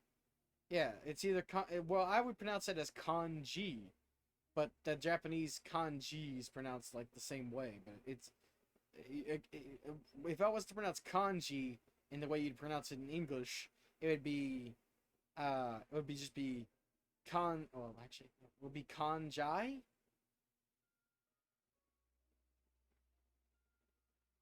Oh yeah, we don't have rice pudding either. Wait, no, do we? Tapioca doesn't count. I don't think tapioca's rice pudding. We have tapioca. Yeah, college debt is fucked. This world it's got a lot of problems.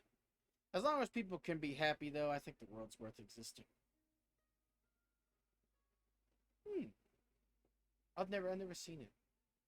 Is it like actual? Like, we have porridge, which is made with rice sometimes, like white or like I think it's white rice.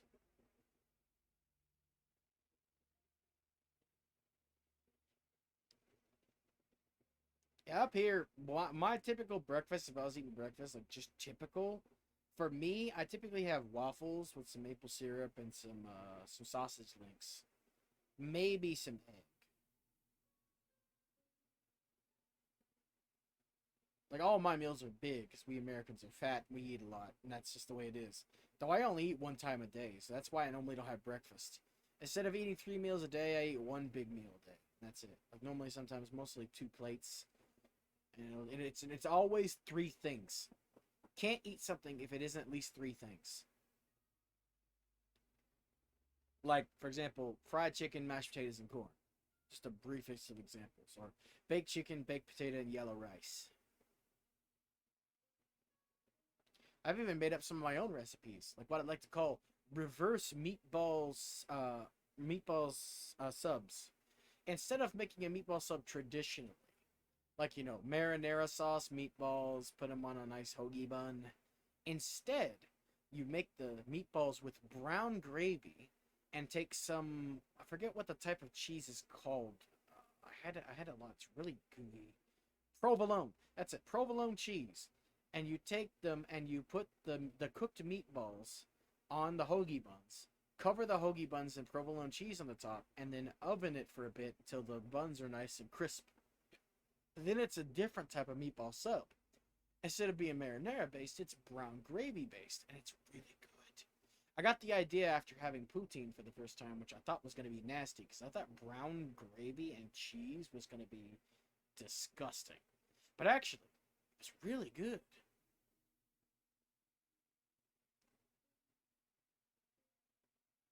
Are you a bread and water kind of guy? Just a nice loaf of bread, get yourself some water like medieval times? I like recipes. I like making up stuff on the fly. I got the idea and I jumped for it. It tasted really good. It's way better than the bolognese I tried to make. I tried to make a bolognese and I added too much vinegar, and thinking about it makes me sick, and I got a cast iron stomach. It was nasty. My grandma liked it. I hate to wonder where her taste buds have gone. It's so vinegary. Made a huge mistake. I marinated the meat beforehand in buttermilk and red wine vinegar. I put way too much vinegar. It disintegrated the meat. We used it anyway. And while the texture wasn't bad, the noodles tasted like vinegar. It all just tasted like vinegar. It was a mistake. It didn't curdle. We didn't leave it long enough to curdle. That was what I was trying to avoid. Yeah, the acid would have made the milk curdle. I'm not that stupid. I knew that. I didn't let it curdle. It didn't actually damage the milk, and we drained it. It was just for the meat. Even if we hadn't drained it. It didn't curdle, so. But in the end, I put too much vinegar, so it destroyed the meat. In the end, it was really good texture-wise, though. Like, legit. If it wasn't for the vinegar taste, the meat being destroyed like that actually was really good. It made a really nice, consistent bolognese flavor. The problem was, the entirety of the dish tasted like vinegar and burned my throat going down. Everyone else in the house, besides me and my mom, well, my grandma's the only one here, so my grandma loved it. My mom thought it was okay. I have strong taste buds. Vinegar is a strong flavor.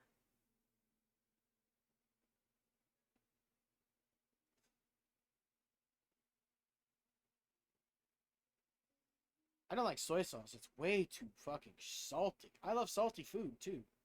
But soy sauce, Jesus Christ. However, on a rice roll, I don't know what a rice roll would taste like though. What kind of texture? I've had rice crackers before, but never rice rolls. That actually sounds good. Like something sweet. I put something in it like peanut butter or so whatever sweet sauce is. That could literally be anything. But we're talking like actual like sugary stuff, like real sweet stuff. That'd be nice. Here I am playing the game, but not actually playing the game. We're just talking about food. I could tell I'm fat. I could well, my model isn't fat, but I am. I could talk about food for hours, years, days.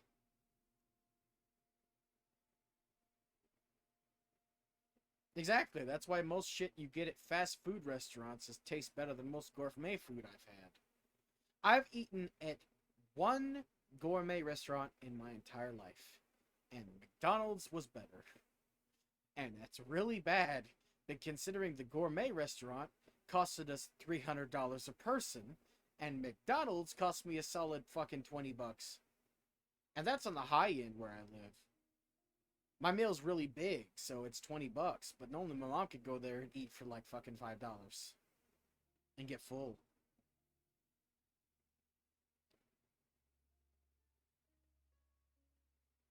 Oh, soy sauce is bastardized or rice?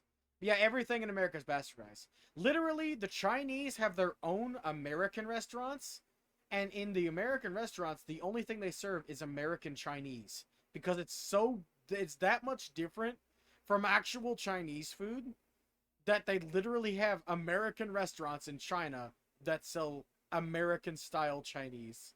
And I found that to be unbelievable. I was like, huh? What? Excuse me? It's that bad? Really? Apparently it's that bad. I don't eat Chinese, so I wouldn't know.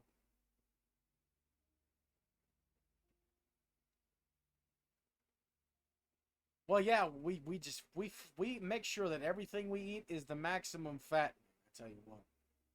Did you know out of like when you think American foods, like out of the first three things you think, or at least what most people in America think when they think American food, only one of them we made. We stole the other two and bastardized them. I do too. I like the Dragon Lord. He's nice. No. I've never even heard of it. Must not be in my neck of the woods. I live in I literally, last time I checked, which was a couple years ago, but last time I checked, I lived in the literal cheapest state. We had no tax on groceries, which apparently other states have. Most of the stuff in our state is cheaper than everywhere else. We had the cheapest cost of living. So we were literally the cheapest state. Period. And California was the most expensive. Period. So, I thought that was funny. But that was a couple years ago. That shit changes like yearly. So I have no idea if that's still accurate. But I thought that was pretty funny. I wonder. A Superman's through the roof. Again, Fate Maker.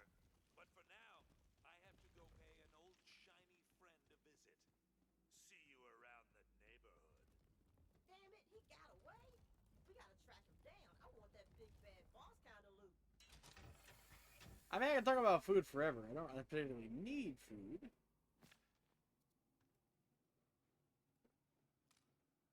Right now, I'm not exactly hungry, honestly. Time's pretty bad, but I'll take it. I already ate today, but I just love talking about food because I'm fat. That's the way it is. I eat to live, and you know, I can always enjoy eating. It's also a good way to I don't stress eat, but eating makes me happy. I never eat too much, so I always make sure I stay balanced. That's why I eat one meal a day. One big meal. So I don't end up eating 3 with the portions that I need to keep myself by. Despite your heroic efforts, the Dragon Lord has escaped! Wait a minute. I'd love to see some cool food. I'm not normally open to trying things, but when food's in front of me and it smells good, I'm down to clown. Warn Queen Butt Stallion of the Dragon Lord's escape. You must travel They love reusing that butt stallion joke. It was funny once. And in every playthrough after the first time of Borderlands 1, it was not funny. And that was with Handsome Jack saying it. He was funny. Then the DLC came along and they took a joke that was kind of already ran into the ground and fucking murdered it with a hacksaw. And then this is here again using the same joke, but I'm skipping this because it always lags. Anyway, using the same joke again, and it's still not funny, Tina. I'm sorry. The pony made of diamonds stopped being funny a long time ago. Guess you'll have to go through that tall grass. Yeah, literally when I first did this, I don't have it on recording, I don't think. It might have been on the other thing I did, but I was like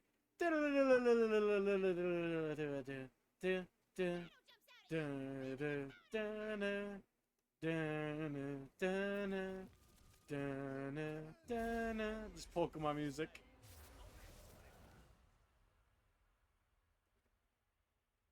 I can't wait until I can get Arceus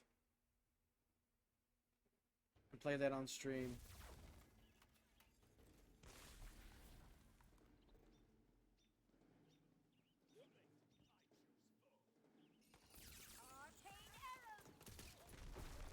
Arcane arrows! Ow. Who shot me? You signed your own death warrant.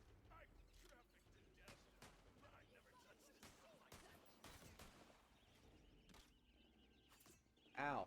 That hurts. Bye, B. How can I snap your neck if you don't have one? Look into my eyes! I stare into your soul!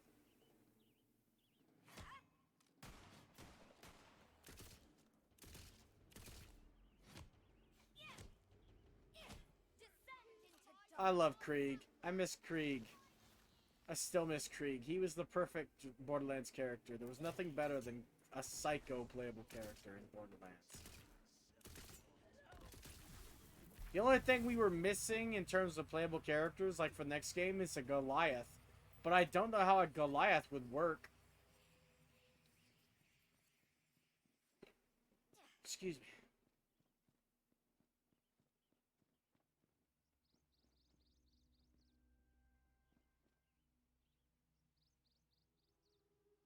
Wait, garlic and chili?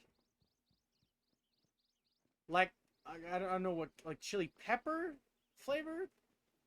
And garlic? That sounds spicy as shit. I am horrible with spicy food. I might die.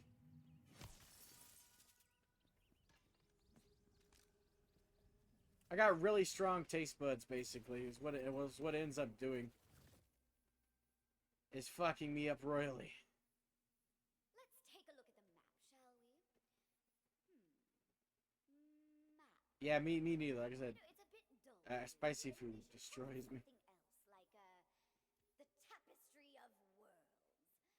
Oh, we're going on a trip. Instead of a map. Well, let me consult the tapestry of worlds. Gods, how do I have so many great ideas?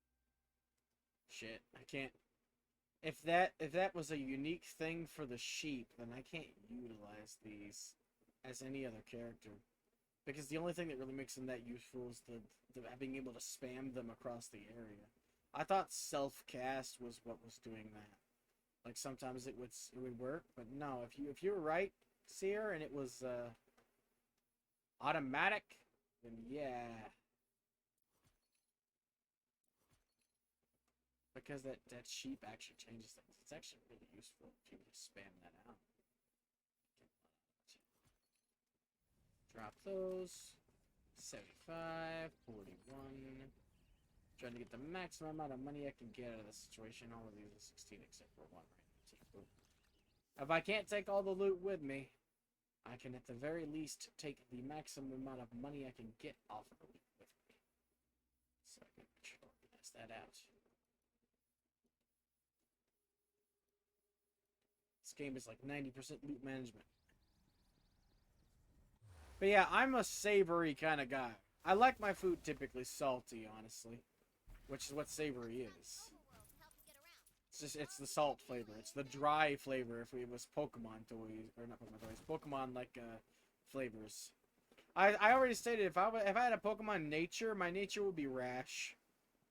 I jump into decisions too often. Also, I love. It's more about the flavors because Rash is special attack, down special defense, and the flavors are dry flavor is what they like, and they hate bitter, and that's what I am. I hate bitter, but love dry, so salty. You're gonna what? There's all sorts of goodies and dungeons hidden behind things you can punch. Oh, man. Punch. This is the best. I am so glad you guys are here to play games and be friends. It's just been me in this cave with the Bunbos and like a mountain of marshmallow cereal for like ever. Ah, Tina, have you been lonely? What? I No, like you're Valentine lonely. so far. I got friends. I do not like Wanda Sykes, the robot version. This one, his name is zztopandahalf, and these are his cousins from out of state.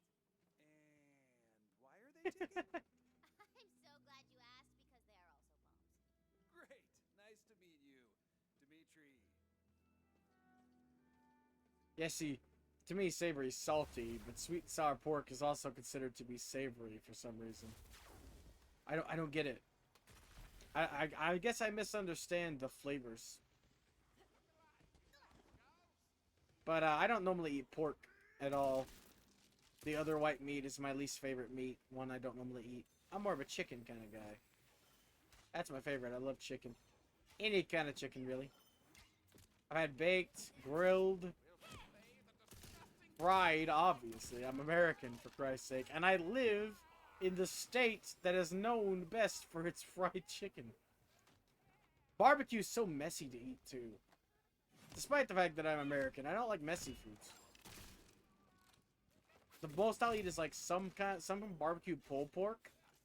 So I do eat that occasionally. But I have to eat it like it's surging. It's really hard.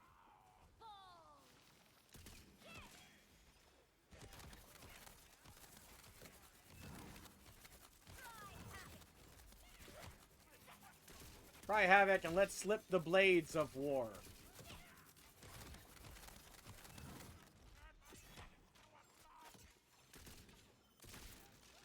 So I might eat that kind of pork. It all depends. Depends on how messy it is, basically. I'll give it a shot. Don't think I've ever had a sweet and sour thing before, so... Flavor-wise, I've heard of it before.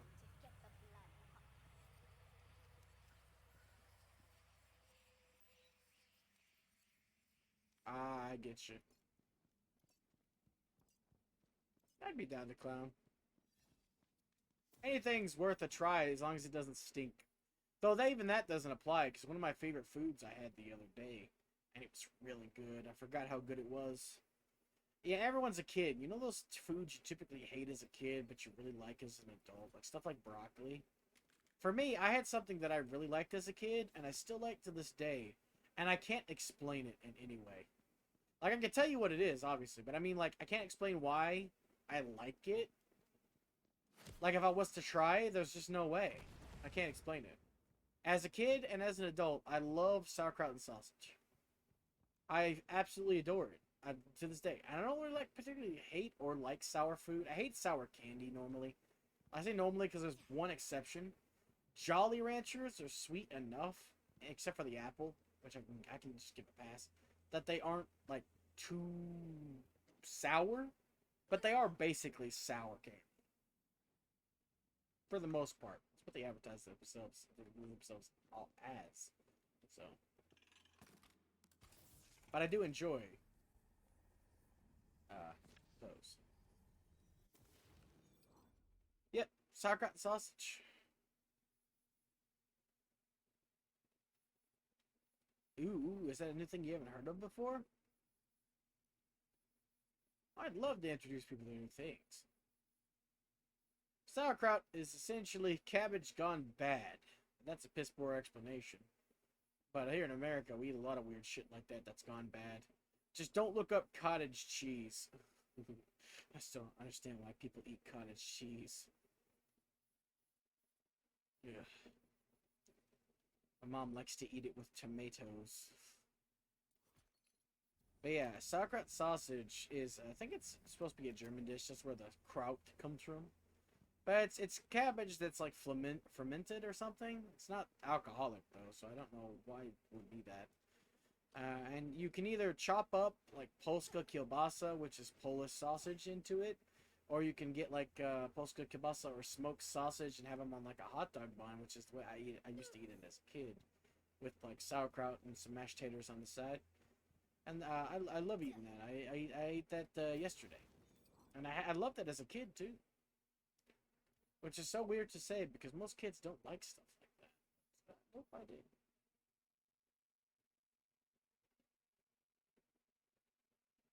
Nah, sauerkraut uh is literally like it's fermented like bad cabbage. I know that China and like Britain have a lot of those foods too. So I ain't really gonna say, oh yeah, it's like nothing you've never seen before. It's food that's gone bad for some reason. But no, there's certain like dishes that Chinese people and like British people have too, which means like Hong Kong, you would have seen stuff like that before, so it should be nothing new. But sauerkraut's like it's like fermented cabbage. Or something like that, and it's actually really good. It sounds like it would be nasty because it is sour. Do not get me wrong, it is sour, but it's not too sour. And the vegetable, if you cook it properly, it's not crunchy like cabbage. It's kind of soggy, which is actually it's the way I like it. People sometimes don't cook it as much to make it less soggy, but it's preference. I like it soggier because I don't really like crunchy vegetables. I'm not a big fan. Like when I have like beef stew, the carrots, I don't like them to be crunchy. I like them to be kind of mushy, which is really nice in beef stew. But anyway, yeah, sauerkraut sauce is actually really good, especially with something mellow like mashed potatoes on the side, which is what I normally have. So like if it gets too, you put too much in your mouth, it gets too sour for you. Just have like a nice little mellow bite of mashed potatoes on the side. A lot of people don't do that with it, but I do. I love that. It's really nice. Ooh, you spy a magical crystal belonging to a broken shrine somewhere in the Wonderlands. Yeah, instead of being, I guess kimchi. I don't know what kimchi is honestly, but it is sour. It's not spicy. So I've heard of kimchi, but I honestly don't know what it is. Like I've heard of it before, but don't know what it is. But yeah, it's sour. It's sour cabbage essentially, like sour cabbage that's gone bad. But even though it's gone bad, I don't know why, but for some reason I feel like I have to explain. It's gone bad, but it's like made in such a way that it still tastes good. Like it's hard to, because I'm trying to separate it, I guess, from like something that's really nasty to me, which is cottage cheese. Cottage cheese is just milk that's gone bad, which is just nasty. But yeah. Instead of spicy, it's sour, and I can't really explain it as any other flavor. Like I can't say, oh, it's like vinegar, because it's not even close. I can't really. There's no other flavor I could say. It tastes like sauerkraut. It has its own unique flavor that's hard to explain. Just make sure if you eat it, you don't get the kind with sesame seeds in it, because for some reason, it tastes nasty. That kind of sauerkraut just is so different and nasty. I don't know what it is about it. That adding sesame seeds changes it so much. But it's, ugh. I had that once, and I heavily regretted it. True, I guess. I just always associate, for some reason, fermented with, like, alcohol. Because I don't know what it actually is. I just know that, like, fermented, like, fruit is made into wine and such. So, I'm not a professor of distillation or anything, so I don't know what that actually even means.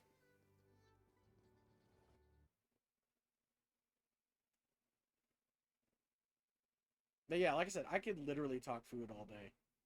Like there's so like, I could talk my favorite flavors. Like I could literally go all day in food. Me and my grandma sit down and talk about food a lot.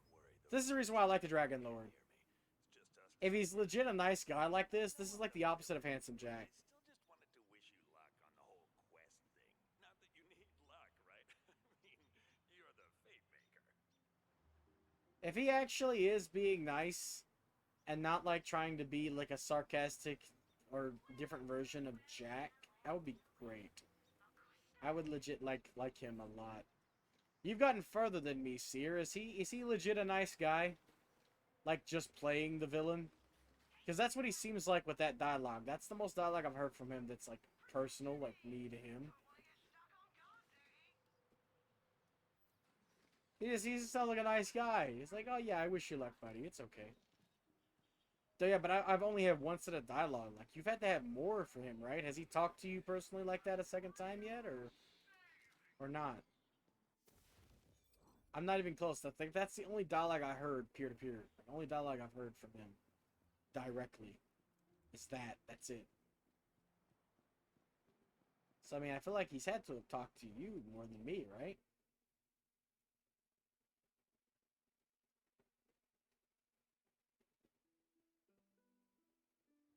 But yeah, I had sauerkraut the other day, and it's legit, like, it's so good. Uh, the best type of sausage to me is Polska kielbasa. You can have smoked sausage in it, like I said, but I like Polish sausage in my sausage sauerkraut, all nice and cut up. Like I said, mashed potatoes on the side, because it brings it together and it's more of a mellow taste with the mashed potatoes. And then I tried coffee, but apparently I got what is called, I actually don't know what it's called. My blood father explained it to me. It's like it's got something. It's like a latte and espresso mixed together, and it basically attacks my body. My heart goes insane, and I feel sick after drinking it. But it tastes good.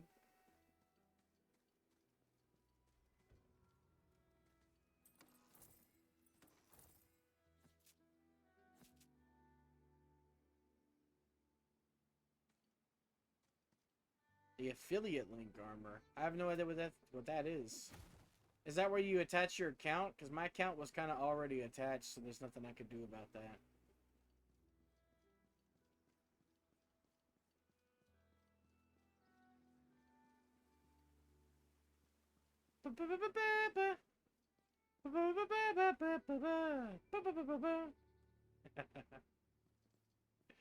Ah, I hate that game.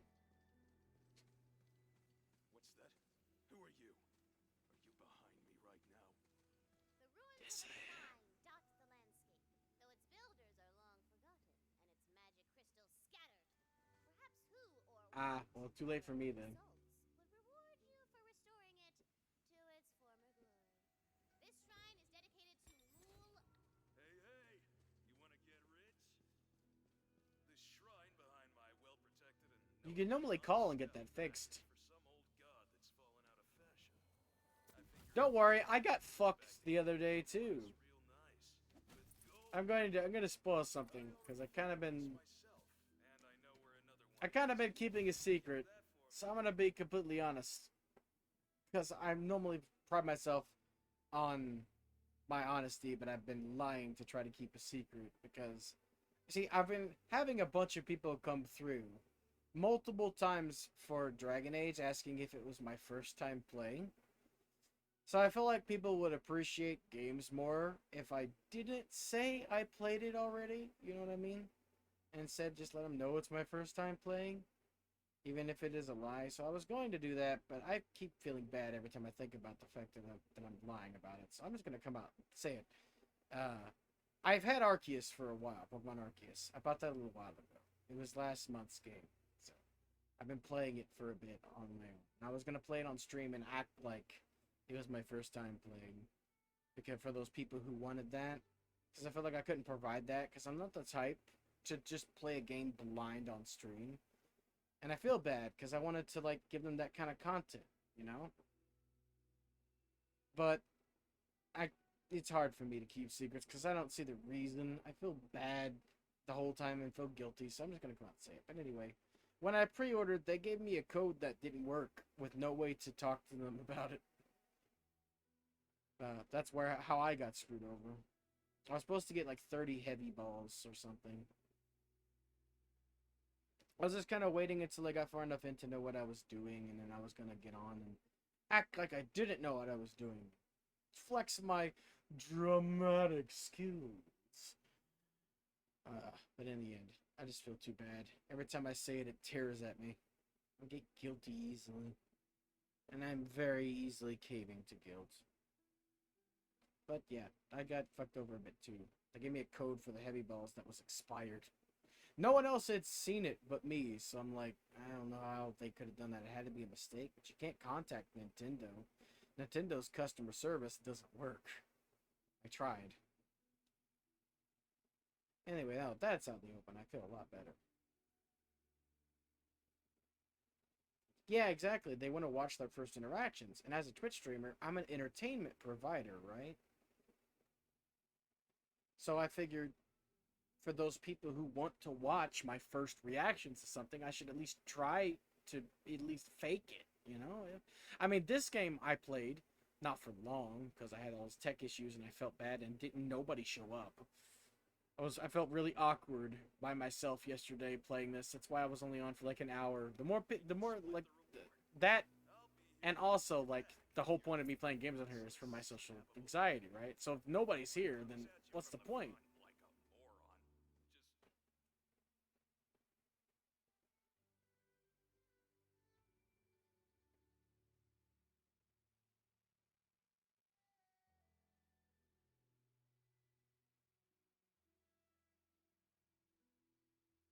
Well, to me, there's ups and downs. You get to see someone's genuine first reactions to events, and if you've seen them already yourself, it provides like experience, a good experience, in my opinion.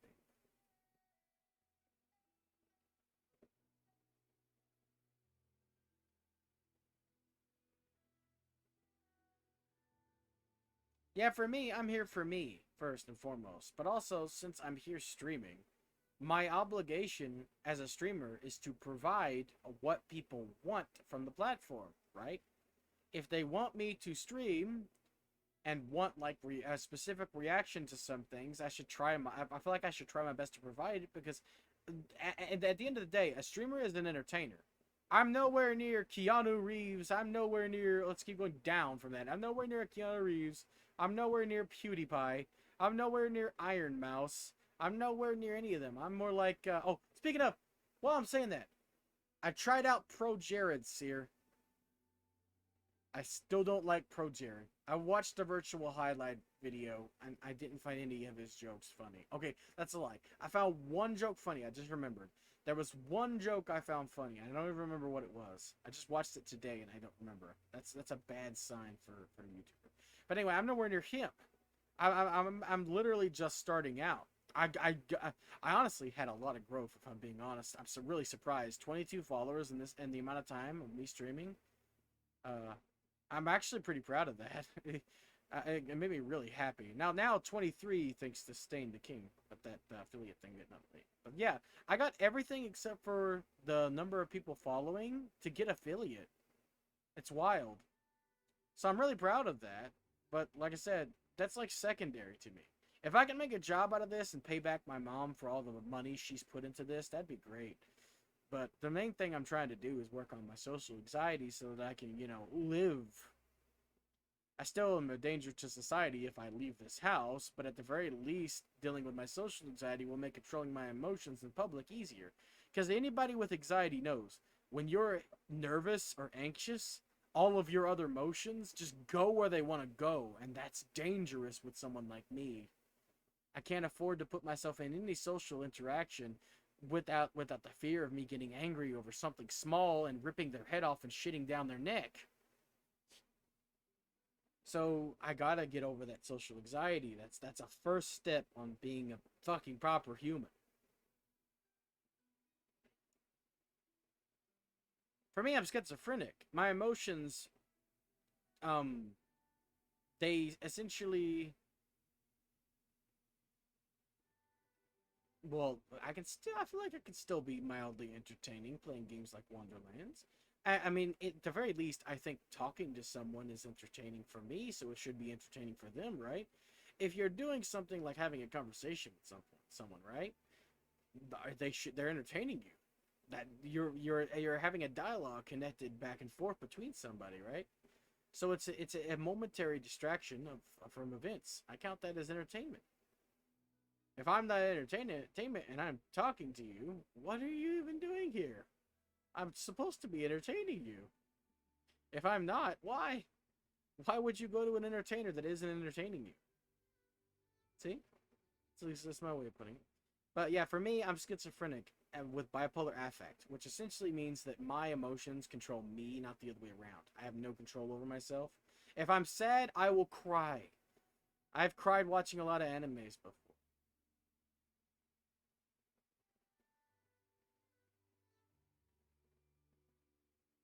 Dude, my audio's broken. Can you not hear the robotic echo in my voice because I have to use a noise suppression thing? I have this weird robotic sound. I've listened to it. It hurts my ears.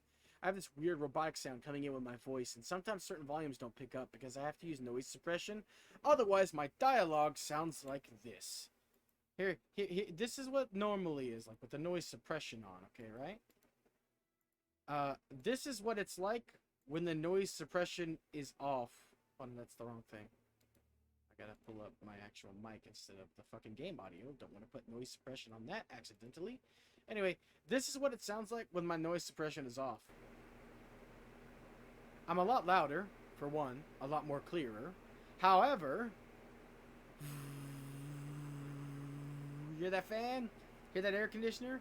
Hear that cooling unit inside the PC? I can't live without this stuff. This will literally burn me up. But I even tried turning off the fan and the air conditioner, and the fucking fan in my PC was still picked up by this mic. And I don't have any other options for noise suppression software. I looked up. Even tried to do a noise gate.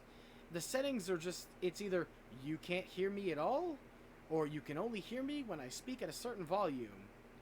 So, to me, I felt like robo voice aside,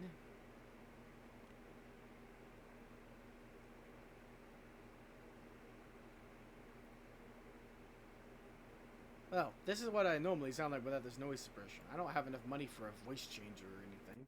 Plus, I sound higher pitched to you guys. I wish there was some way to have a voice changer that made my voice sound like I actually hear it. Because, you know, your bones rattle and it echoes inside your head. And that's why your voice sounds different than it does recording. I am way deeper. I am absolutely a baritone. If I was to sing, I'd be like Bertrand? No, what's his first name? Shit. I always remember the Banderas because he's named after Antonio Banderas. What's his name? Bertrand? Shit. I forget his name. He's another VTuber. He's like a Niji Sanji male VTuber. Belmont! I'm a baritone to me, like Belmont Banderas. Unfortunately, that's not actually what I sound like to you guys. Because listening back to my recording, I sound like a fucking banshee. Apparently, I'm like a high-pitched... Or not, sneak. A high-pitched... I forget the word. My brain died because this guy's talking and I unpaused like a dumbass. But anyway, to me it just doesn't sound right recorded. I don't hate my own voice. I like my voice. I just don't like my voice recorded. Nah, my earliest video, I was like, I want to say 20? Maybe?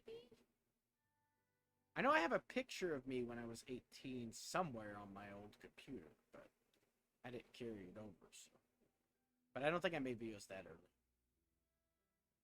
No, the thing was, the first video I ever made on my channel, excuse me, comedy, quotation marks, comedy skit, because it's not funny, it's just me dicking around with my laptop cam, and that's why it sounds like shit.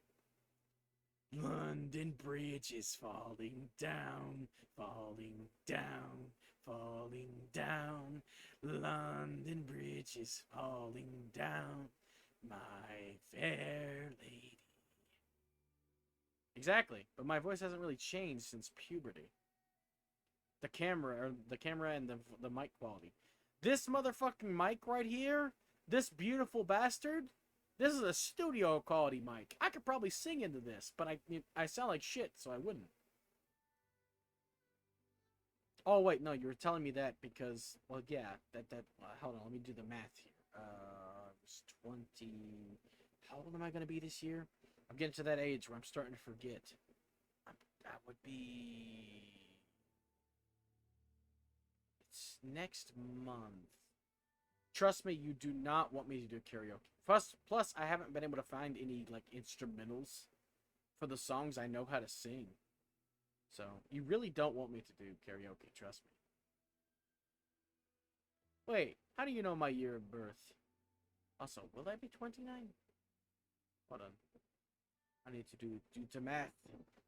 I don't think I've actually mentioned it before. I've only mentioned my birthday, not my year. I said I'm almost 30, but I never actually said.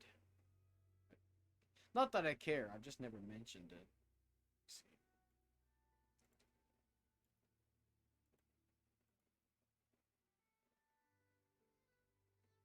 I think I was 20 in my first video, is what I said.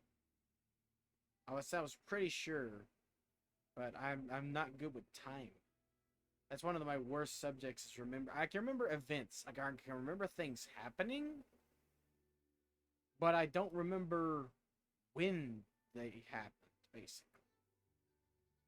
Which, you know, obviously provokes a problem. Let me see. I'll do the calculations myself. And by that I mean I will Google it.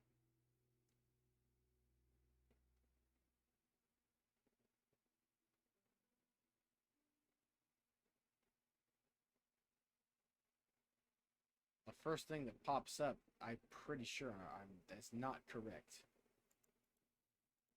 Let me see.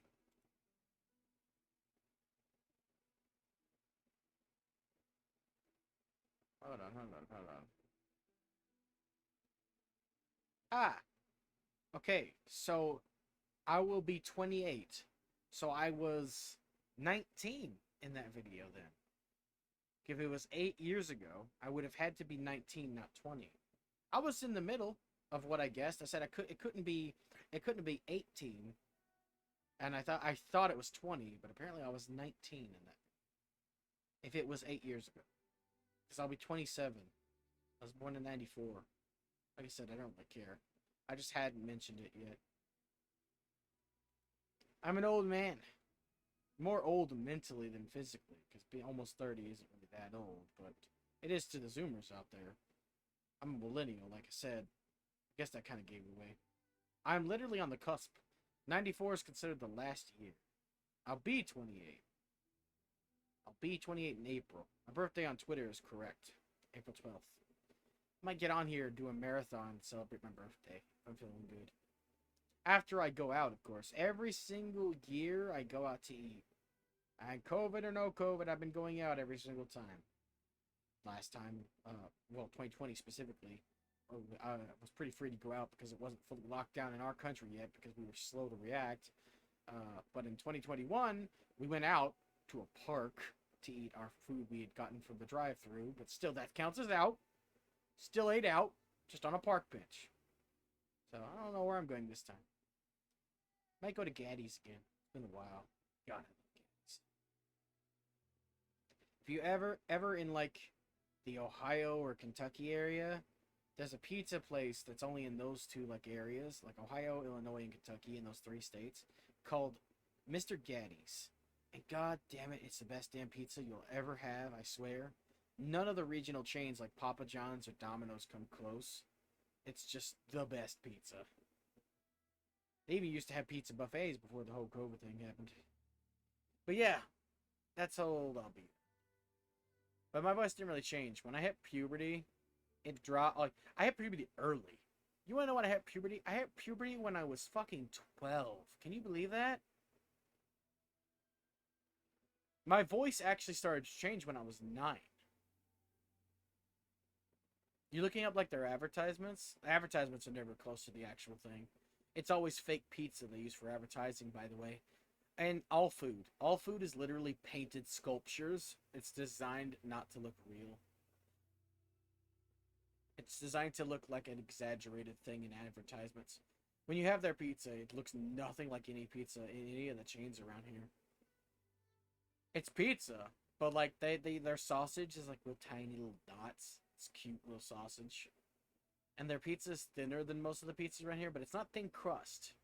It's not like crispy. It's just slightly thinner. It's really nice. Really good taste. I can't put their taste to... I can't, like, explain it. I'm not good enough with words, but also, like, just in general, it's hard to explain a taste that you only associate with one thing. It's like trying to explain to someone with no tongue what a McDonald's cheeseburger tastes like. It's just impossible, because it tastes like a McDonald's cheeseburger. You know what I mean? It's like explaining color to a blind person. Tastes are really hard to put to words. But it is my favorite pizza that I've ever had. I've eaten from all the regional chains. And it's that nothing comes close.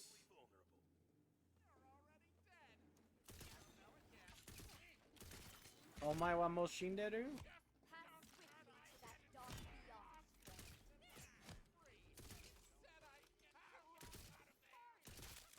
friend. I know. Also, I don't think I mentioned this, but did you know that these are elemental based explosions? If you hit it with ice damage, it'll explode in ice damage. Seared. So if you want to use those to use your life damage, I did. But yeah, I can't, like, no pizza place tastes like Gaddy's. It's its own unique taste.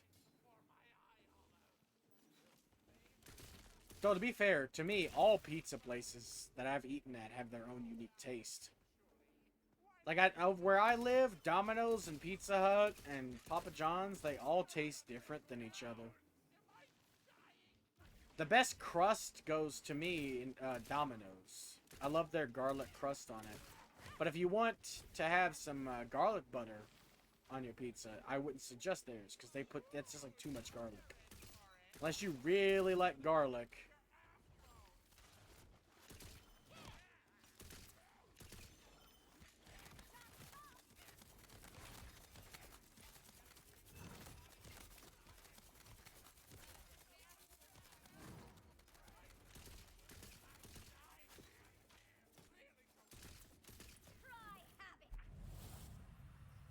And let's slip the blades of war.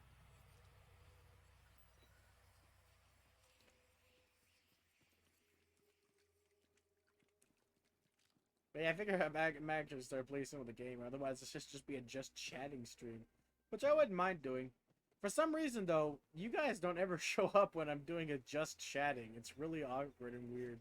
Like, I set it to just chatting just to like talk to you guys, but you guys show up when I play games. I don't get it. I don't think either one of you have ever showed up once to one of my streams labeled just chatting. Is it not distributed, or is it distributed differently? Like, I don't know the algorithms and stuff in Twitch. I know enough about YouTube's, but Twitch was a completely new platform to me up until a little while ago. I just now started watching streams. I was watching another VTuber that I enjoyed the content of here recently that I'd never seen, because they don't have a YouTube archive, so it was a new experience to me.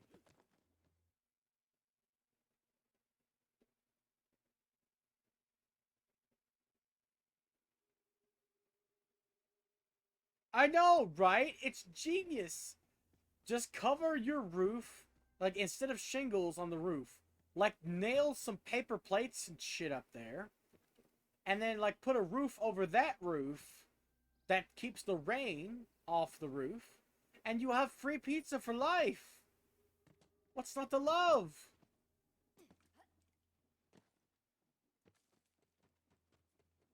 I've never watched Breaking Bad, though. I never watched live-action shows. I stopped after a certain point as a kid. Like, I think I mentioned it before. But when Cartoon Network started to try to put live-action shows on the Cartoon Network, I got so pissed I kind of boycotted them for life and never really looked back. Since then, I've watched a little bit of what my mom watches on TV. Like, I watched some Bones, if you've ever heard of it. That was pretty good until they started killing off all the characters. And then Law and Order and Cold Case I like a little bit every now and then, but I've never watched anything that people thought was, like, really popular. The most I have seen of Game of Thrones was some of the nude scenes in a compilation.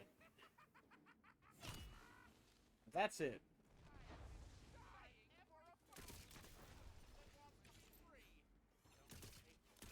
And everyone was on about that. And now everyone's on about The Witcher. And I played The Witcher 2, and I hated that game, but I gave The Witcher 3 a try, and god damn it, it's a beautiful bastard of a game. It's what actually got me excited for Cyberpunk, unfortunately. Cyberpunk was fine. It just wasn't very good. Or at least it wasn't what was promised. More accurate. And sleep to the cradle song of Steve. You know what's better than that? I'll send you all to death!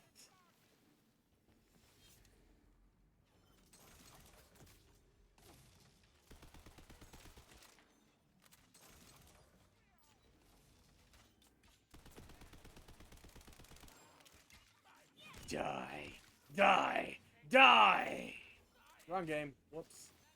Also, you want to know a game I was so sad that died out immediately? Because it was actually better than the competition, in my opinion. Have you guys... It's no longer viable, and you can no longer play it, but did you guys ever get the chance to play Battleborn?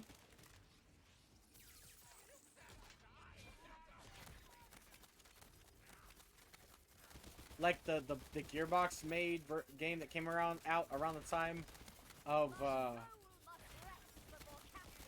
Overwatch.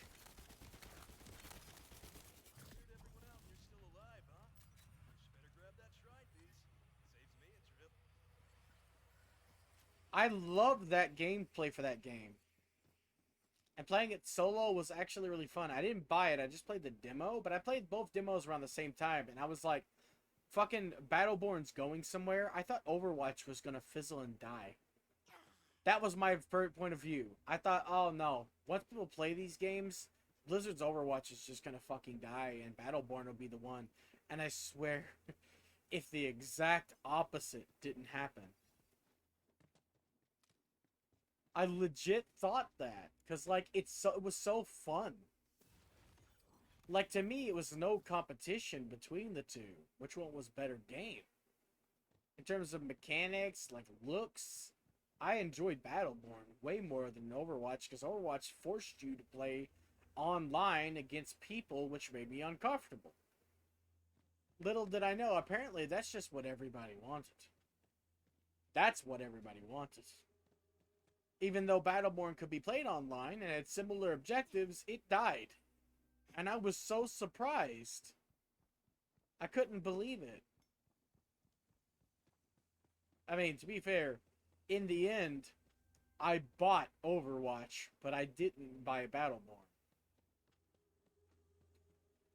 I bought it for PlayStation. I didn't play it for long. That's the type of game that when the sweaties finally come out, like after years after launch, nobody's going to be playing it that's on your level. If you suck, like me. Nobody's going to be there that you can actually fight against. I spent most of my time doing versus AI matches locally anyway. After a certain point, you just get bored. So, this guy's totally gonna try and kill us, right? That's the last piece for the Shrine of Moolah.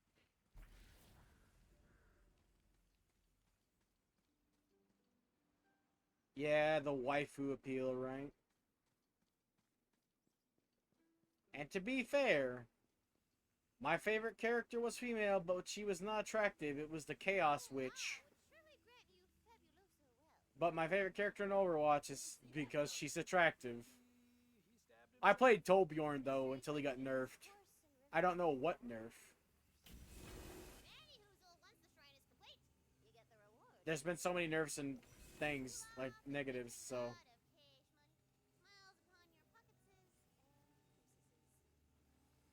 But, yeah, he got nerfed, and, like, I think it lowered his damage output or something of his turret and made it easier to destroy.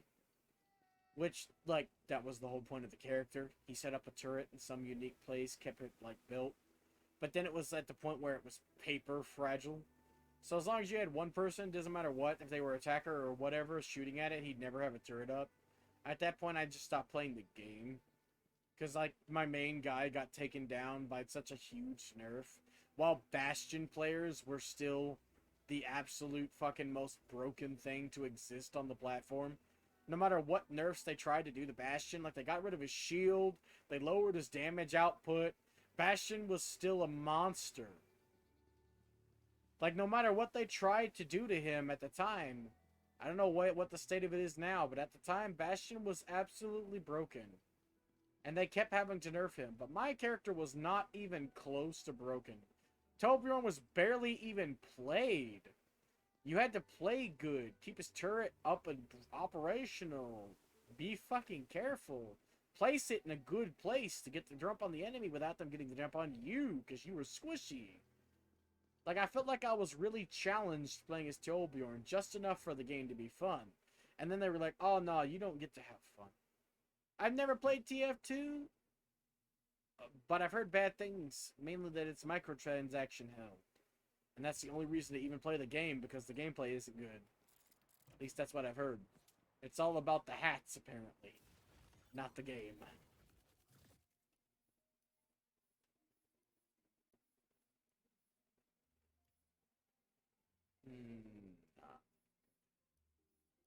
Gonna wait till I get a purple and buy it. Melee weapons, my bread and butter, after all.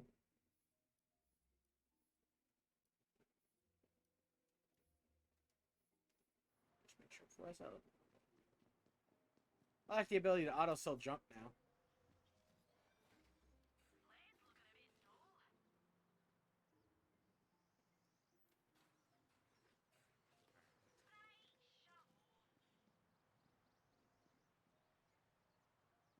They're jealous of the hats, is what you're telling me.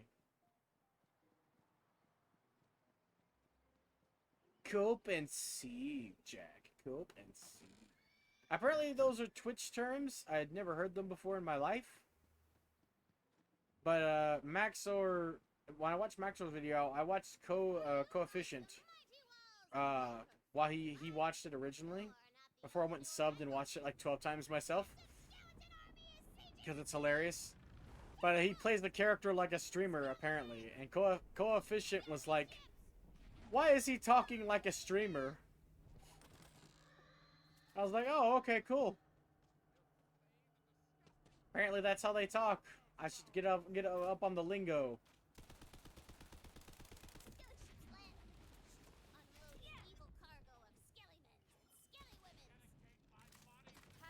Also, I still want to know where the Skelly Women's at. Where be the Skelly Women's? I've heard of Bone Daddy, but Bone Mommy is ridiculous. Really? They're Twitter terms? I've never seen... Well, I'm never on Twitter, I guess, either, so...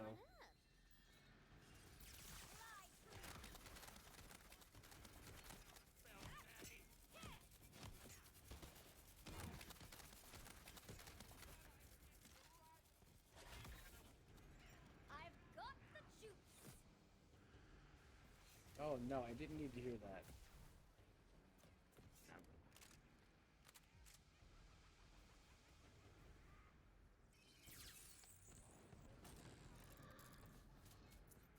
I really need me a good calamity.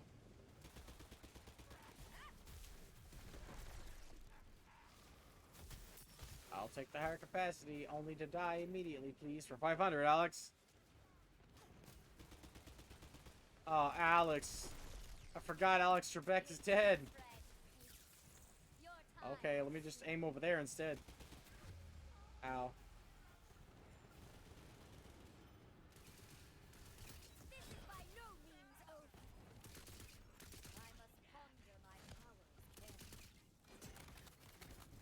Bye.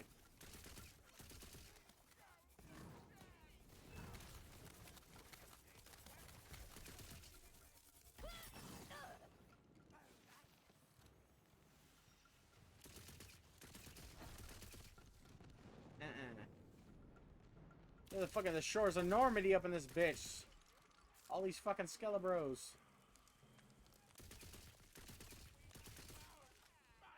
Boom.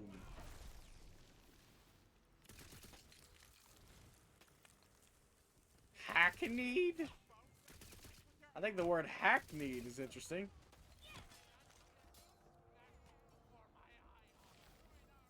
I haven't heard that in the Coon's age. And I'm an old man.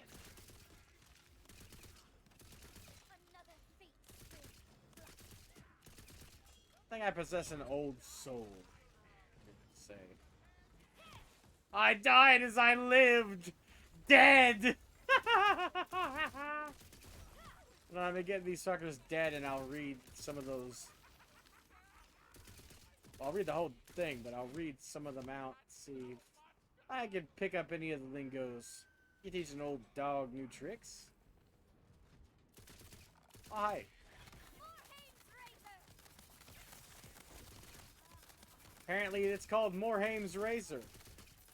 To this character, anyway. Also, skeletal artillery, apparently.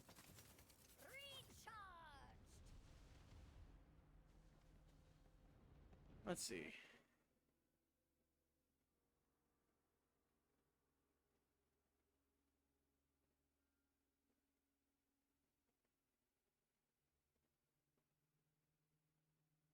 Isn't that what the kill is called? The skill? You mean? No. As far as I know. Ghost Blade is what it's called. Literally, each voice has different dialogue for such. When I was using it on Clever Voice, she doesn't call it that. She calls it something else. But the capstone skill has that name, I think, on something. I've seen Morhaim somewhere on one of the classes as a name for a capstone skill. I don't remember which one. But no, like for example, if you play as the Grave Dude and you use Strange Voice, when you use the Explodey skill, he calls it Necrotic Wave, which is not what it's called. It's called Dire Sacrifice. Ooh, I'll take. You sacrifice health to do damage to everyone around you, but undead damage. I found that there's at least 3 enemies in the blast. You get your health back easily.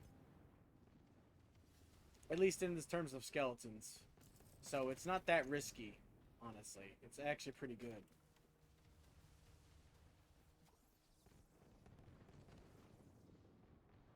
Yeah, so they even like different voices have different dialogue. He doesn't say the same thing each time I activated it. But I didn't actually hear him say that. He said something else that I heard Doom in, but I didn't know what it was. But I had used it 3 times, and I heard him say Necrotic Wave 3 times. Because he yells it over the explosion of the skill. It's loud enough for me to hear. In the heat of battle, he was like, Necrotic Wave! Which I really like. I like that name. If that was the actual name of the skill, I'd be a Grave Dude, just like you. Just because of the name. I just really like that name. It just sounds cool.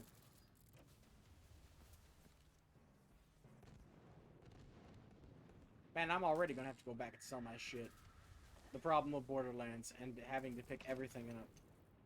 But hold on, let me see. Well, yeah, canceled's very basic dialogue. Done for is something I hear used all the time in real life. Like, I'm done for. As in, like, it's over for me. I've heard Mad Lads, Freer Than Air. Rip Bozo is ancient. I haven't heard that in years. Slight Smile, something I've never heard of. I've heard people say it's cringe again, like talking about shit coming around that's cringy. Like an actual, like, speaking. Mad 'Cause Bad, yeah, that's old. I've heard that one. LOL, that's been on the internet since the beginning of the internet. I think. The beginning of my journey on the internet. LOL's been a thing forever. Irrelevant's just a fucking word. Cope, jealous, go ahead and whine about it. That just sounds like someone being an asshole. But I mean, it's Twitter. Everybody has an asshole, and they love showing it to people. Same with your problem, don't even care. Not okay seems like something to be put at the end of virtue signaling. Which is apparently something people do nowadays for some reason. I don't know what the acronym GLHF means. I know GTFO. Problematic is just a word. I've never heard anyone ever use the term no father figure. So there's my opinion on all those. Oh, GLHF. Good luck, have fun. What? Man, I'm just like anti-lazy. Like whenever I see a TLDR, I will just read the whole fucking thing because I'm speed reader. I'm speed. I actually said that like the fucking goddamn meme, but like I'm a speed reader. I can read that really fucking fast if I'm not focusing on it. And if I'm reading Twitter, you better believe I'm only half focusing on your shit. It's Twitter. I go there to see if a celebrity's dying. No, I'm not. He was just telling me what you sent in your message, GLHF, the acronym. I was asking what that meant. He was telling me what that meant. Guess you missed it. But yeah, I was like, what is that an acronym for? He was like, good luck, have fun. I was like, oh, okay. I have learned much and am not yet nearly done. But yeah, I'd never heard that being used. I just went down the list of those that and mentioned them. If you missed it, I could do it again, I guess. I don't typically like repeating myself, but I'll do it as a special favor. It's fine. But for the most part, if you want to TLDR, turn it back around. If you wanted that, most of them I had never heard of before. Most of them, the other ones were just words, like irrelevant. Like people just use that. That's a word. And then the other ones were just asshole shit. And people being a bastard. Because if I'm not, I wanted to focus on it. Like I told you when I read it, I wanted to focus on every point, which means like reading it real slow, taking my time, and focusing on it. In the end, I was going to like talk to you about it, but it just feels so personal that I feel dirty talking about it on like a live stream. Even though if you're comfortable about it, it makes me feel bad to kind of sell some of that shit out to people and talk about it. So in the end, I can't really even prove that I read it besides some vague references. But I just don't want to, like, sell your secrets, essentially. You've had a hard life. I don't want to, like, take the risk of someone watching my streams, like, later. Like, on my archive channel, for instance. And they come and fuck with you because they saw that I read that out. Or talked to you about that on stream, you know? There's a risk there. Even if I don't get popular, there's always some chance that one asshole in the sea of assholes will come on stream and like, or watch my archive channel even, or just one of my archives, and be a dick to you because of the stuff you went through. And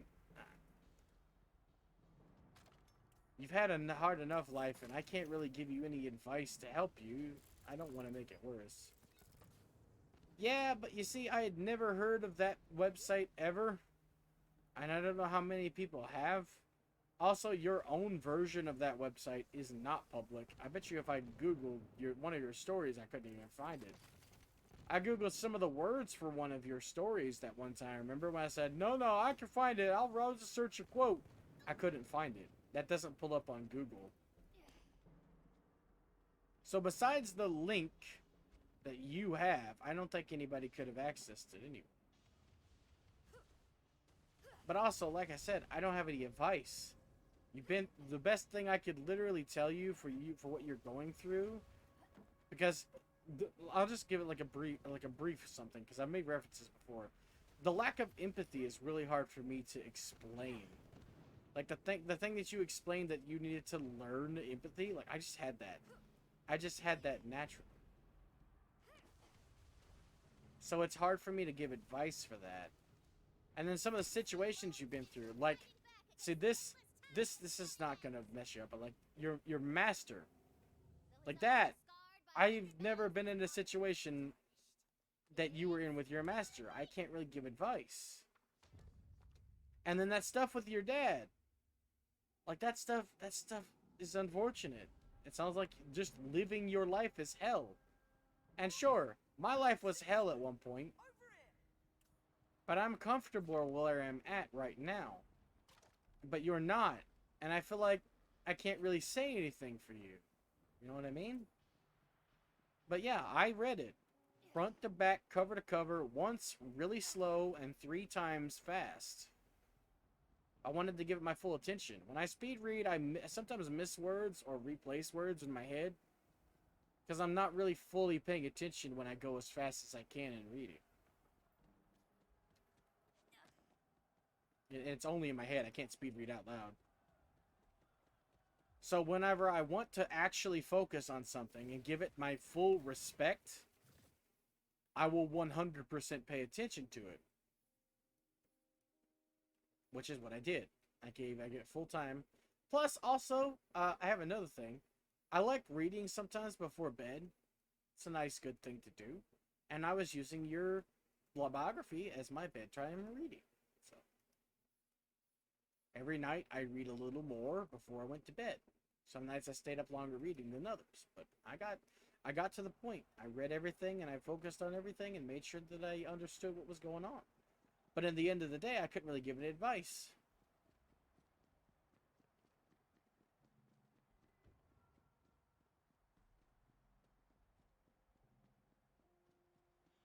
Yeah, for killing. For killing somebody. And then also there's the multi-kill, like if you kill a bunch of enemies. I know Clever is like, if you kill a bunch of enemies in a rapid session, Clever is like, I live for this part. Or, all of you are just loot. I only see all of you as just loot. You're all walking loot. That's it. It's like, she's like, you're all walking loot. I only see you all as I only see you all as walking loot. Excuse me.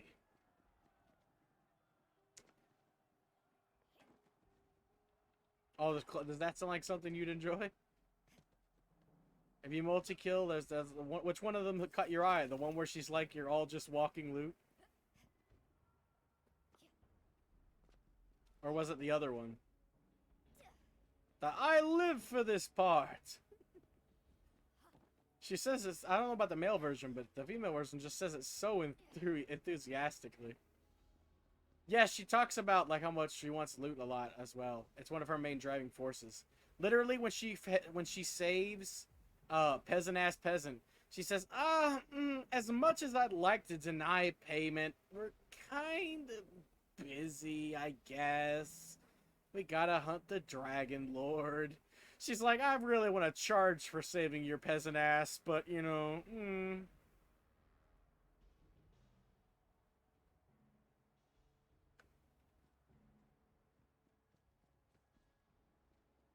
Honestly, if you want my full opinion on it, I think you could make a good story out of that. Like your biography, legit. Stretch out some of the points and like give some more finer details and sections, because I was kind of confused about a bunch. Like when you write an autobiography for people to read, you should explain almost everything, because a lot, like you said, everyone's life is different. So something you just understand passively, I found that because I made this mistake a lot before. Something that you just understand, like, oh, that's just normal, is something other people have no idea about. Like, to me, I have holes where my floors should be. And to me, that's normal. So, you know, stepping around holes. It's just a small example. But, like, stepping around holes, totally normal. In the same way, I imagine for you, having a bathroom, the way that yours is situated, is normal. But for me, that's not normal at all. To me, that was just kind of awkward, reading about your dad and the whole bathroom situation. Because to me, that was completely not normal. So I don't know what to say about that. I legit have no words, because I'm like, what? To me, because, like, for example, there's also something I remember reading. Apparently, people shit on the fucking floor in India, and it's just okay. I mean, sure, it stinks, but, like, they're okay with that. I won't even piss on a tree. Why would people do that? Why do guys just feel like it's okay to go outside and piss on a tree? That's something that's supposedly common in the US, but I'm like, what the fuck is wrong with you? There are bathrooms for a reason. So, like, stuff that you think of, like, as you wouldn't even think about, is sometimes stuff that people would be like, what the hell? Like, I know that, like, people piss on trees, and it's like, it's normal to them. It's like, oh, okay, it's cool, it's fine. But I'm like, what? It's the same with talking to somebody in a bathroom stall. People do that. I'm like, you better fucking not ever do that to me. To me, it's common sense that it's a bathroom, so it should be private. It's privacy for a reason. But people just, you know, occasionally touch somebody's leg or grab their hand across the stall. Like weirdos. Like that's normal. What the fuck is wrong with you people?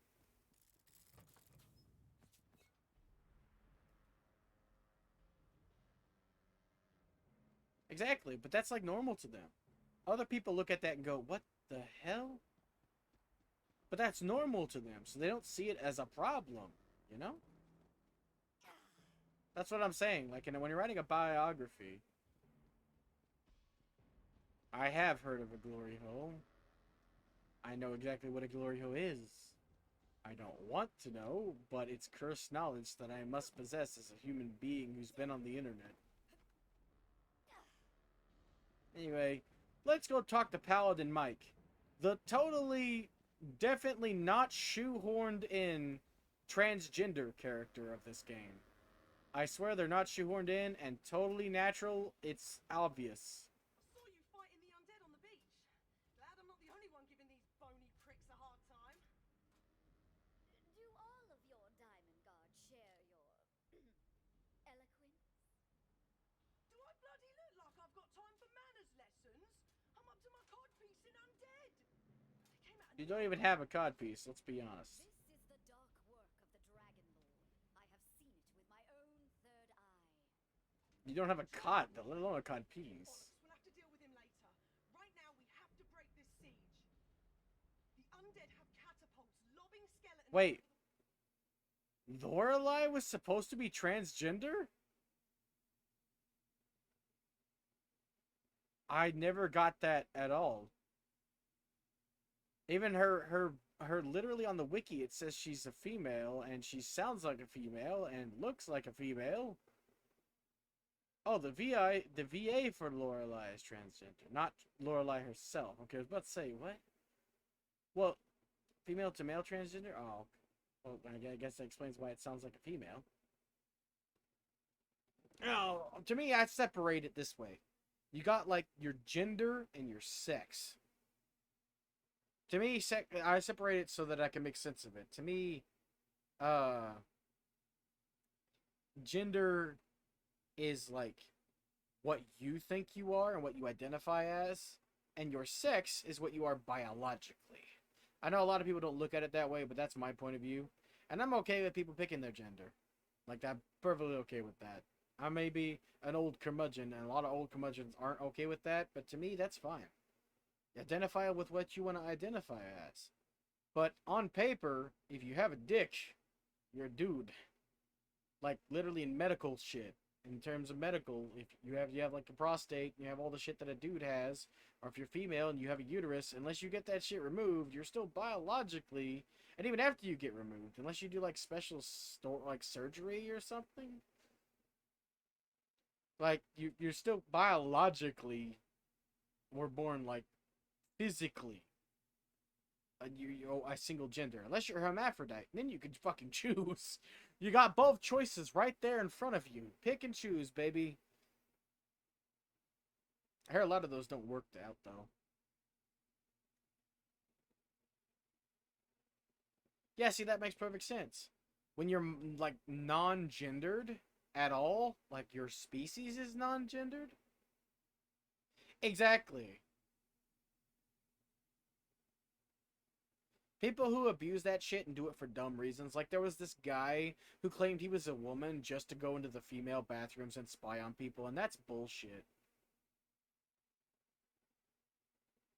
Yeah, but I don't talk to many people about that. I'm just saying my point of view. That's literally my point of view. Like, gender is like the mental thing, exactly, and then sex is the physical thing, and that's what I believe. But I don't quite remember. I just remember reading a story about it. It probably wasn't even true, honestly.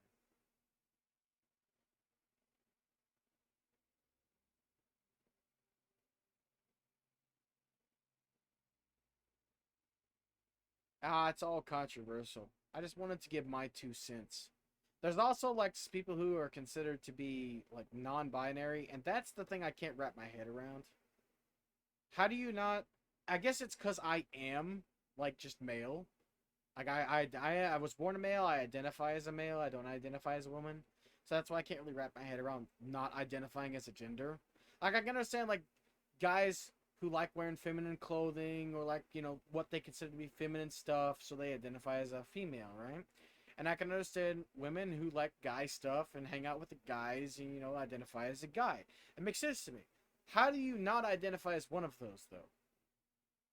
What does non-binary mean? You're just non-gendered? How does that work? How do you identify as that? To me, that's the gray area I don't understand. What's the difference between cis and trans?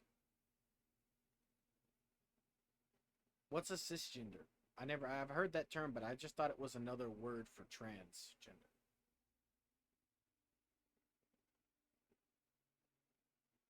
So I actually I don't know much about this stuff.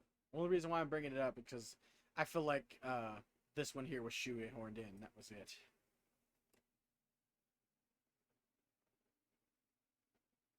Okay, hold on.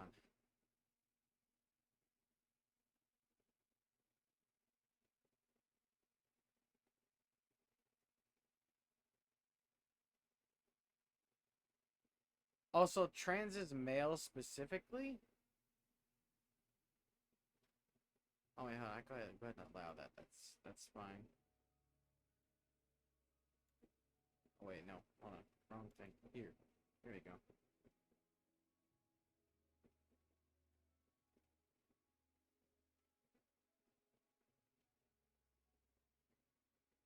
Born as a bay. Bay is like a female horse, isn't it? Or is that like a... Or did you misspell? You went born as a boy, so you are a boy, basically. So, okay, so cis is what I would be then. I would be a cisgender. I identify as my birth sex. So, yeah, okay, that's what I thought. That's what I was thinking. Okay, so it's basically whether you identify as your sex or not. And trans is when you don't identify as your sex. Okay, I get it. Okay. Yeah, I mean, I don't normally do that anyway. Like, I wouldn't specify. I wouldn't say, I'm a cisgendered male. Because, I mean, I feel like that's kind of obvious. Most guys who are born guys and act like guys identify as guys. What a shock. I talk like a dude. I have a dick. I'm a dude. But you wouldn't be able to tell because my model's a feminine. And also doesn't even have a dick or vagina. So, there's that. But anyway, moving on. I just wanted to point out that this feels really shoehorned in. What they would call, I guess on Twitter, what it would be called virtue signaling or something. Isn't that what they call that? Or it's like saying I'm gay pride or I'm LGBTQ stuff pride just to be here. But since you cleared up for me that it's a nod to the fact that the actress is, or well, actor I guess, is trans, then I guess that's perfectly fine. I thought it was just shoehorned in. I knew it was Lorelai, but I didn't know that. That Lorelai's voice actor was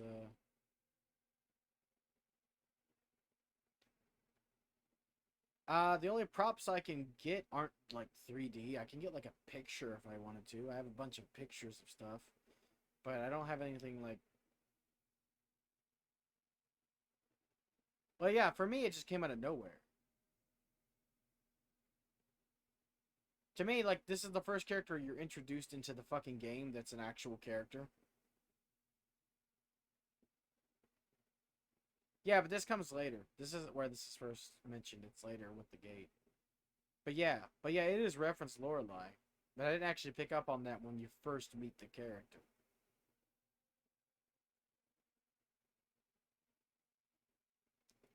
Wolves, I need you to destroy them. Here, take this C4. Tina, I know you like explosives, but can you make it more fantasy themed? I like the fantasy 4. I got a good laugh out of that. See, this game actually makes me laugh in, like, pre-sequel. Like, there were so many moments in pre-sequel, I was like, what? And then this one, I'm just like, I'm stupid. This is funny. There you go. That's my Dragos. Immediately right towards, what do I equip them with? Do I equip them with a sword or a shield? Are they blocking or are they swinging that sword around like a helicopter? That's all I want to know. That's all I care about. What the hell are you? Are you gonna die or something? I've never seen this character. I really missed this part. Been too long since I conquered anything. Did she just die or something? Centuries, you get That's that himself. conquering itch again, you know? See, this guy's like a fucking Seinfeld character. He just feels real nice and calm. Like, he's not villain material, and I love that. That's like a villain we needed after Handsome Jack. Somebody who's just like real chill. Like, you know, after a little while, you just want to conquer, you know? Just happens. Like, I like that. I hope he's nice like that the whole game.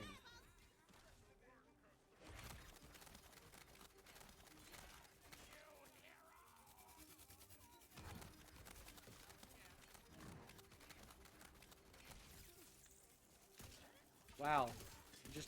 Just fucking fire and forget, huh? Completely missed. That troll's giving me fucking the business up there. But he's gonna have to wait. New skill! Swords.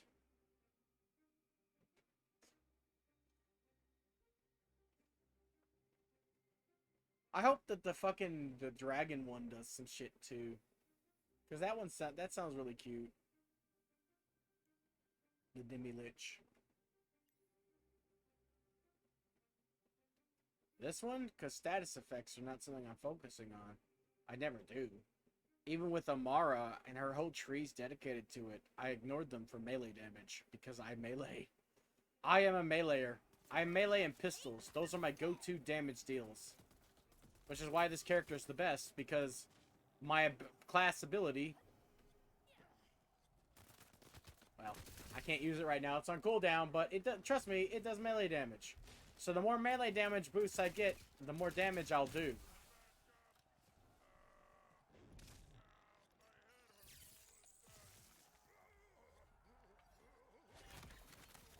Also criticals. So I'm boosting my melee damage as much as possible for the ability damage. I actually don't know. There's two classes I remember boosting melee damage. One of them is the Berserker, but I hate his abilities, and I'm not really all in on cryo damage. So I'm gonna have to actually look at those skills to see what I want my secondary class to be. I need to know which other one I remember boosting melee damage, and then decide between the two. It also doesn't hurt to have other options, but I want to focus on melee abilities.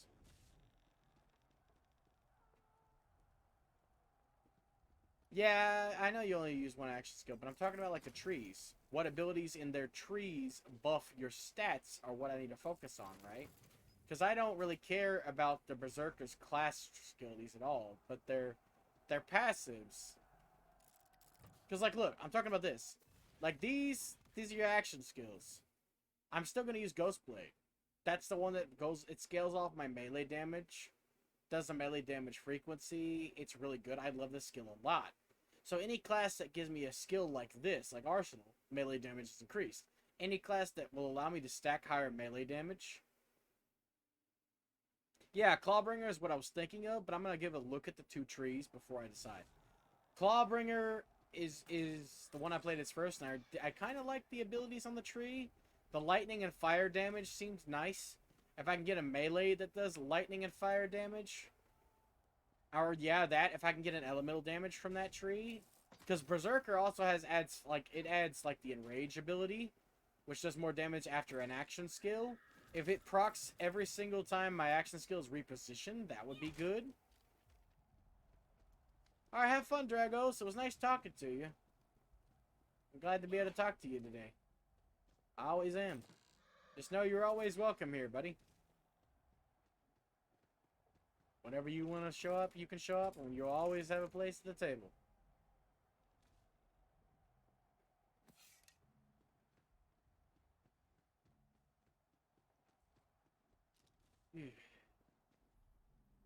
Anyway, as I was saying, I'll just look at the trees and see what I feel like I can stack and exploit.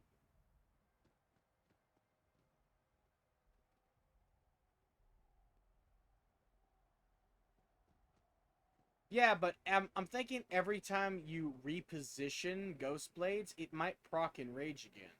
Plus, there are bonuses to the Duralation, and also you can proc Enrage on other things. There's a skill that allows you to proc it on something else as well. That's what I'm looking for. What gives me the biggest exploit potential based around melee damage? That's what I want to look for. Finally, some clothes. So I'm gonna look into both skills before I get my class. It'd be nice if you told me when that was so I could prep, but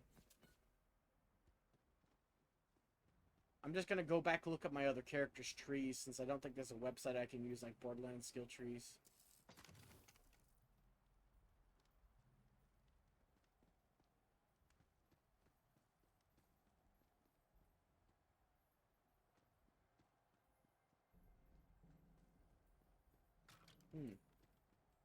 Well, I haven't even beat chapter 1, so.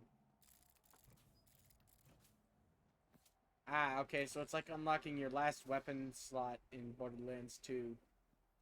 One of the last things you get, I assume. Like, you unlock every other slot first, most likely. It's like your 4th weapon slot.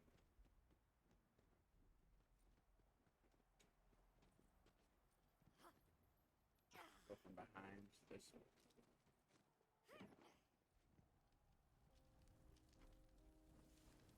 Make sure you get all the lucky dice. I hear the dedicated loot drops from bosses are nerfed to the point where you basically need these, period, to have any chance of even getting the basic loot drops from them.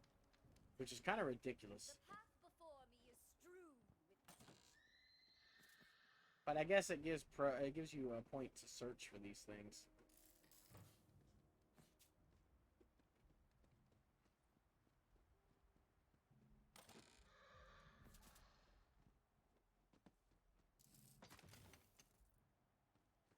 But yeah, I think actually before I make it into the city, like I'll get everything done except for the city.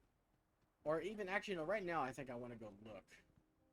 I kind of want to look really bad. I'm just getting the urge to go look at the skill trees and see what I can exploit. Getting that itch, you know? Like, I know what I can do with this character, with all the stuff I can do.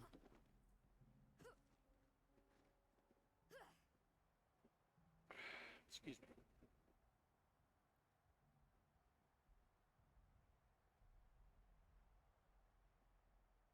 Yeah, he's the insane magic-y dude. He really, to me, he really works with Grave, whatchaface-it. I really like him. That's why I'm keeping mine that way.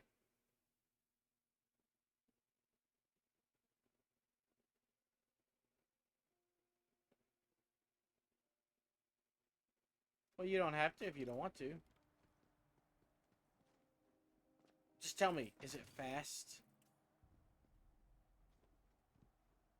I'm really looking forward to some of the faster melee weapons for this class. Also, I gotta warn you. There's a gun in this game that was passed around the Reddit with a warning. There's a gun that's labeled as an antique. And you get it at some point. But it says specifically it's worth a lot of money if never shot. The second you shoot it, it becomes completely garbage as a gun and worthless. It's a stat stick is what they were describing it as. I'm sure as a person who knew play and like knows like exploits and stuff, you know what that means, right? A stat stick. You never, as long as you never fire it, it's ridiculously powerful. So you can use it to, like, with barrage, for instance, which just scales off your gun damage. It's an insane gun to use to scale. We were using it to scale barrage off of. Yeah, you hold on to it for stats, exactly. But if you shoot it, even once, it completely tanks in worth. It's like 50,000 gold. Somebody had a low-level one. It was 50,000 gold. They shot it once, and its description changed. It says its description is worth a lot of money if never shot. If you shoot it, it immediately drops from like 50,000 gold and really high stat damage and really high damage to basically a crap pistol from the start of the game that's only worth like 500 gold. So be on the lookout for a gun that's labeled an antique. So people were saying, don't shoot it. If you read the description first, basically.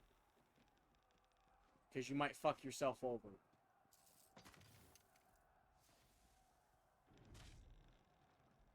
They shot it, yeah. That's why it was mentioned. He was like, oh yeah, I shot the gun before looking at the description. Guess what I fucked up? Spell shot, huh? Still better than what I'm wearing, so I guess I'll wear it.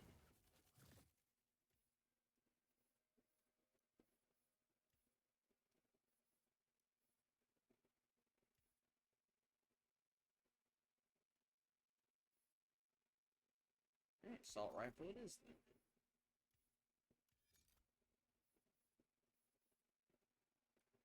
You're a wizard.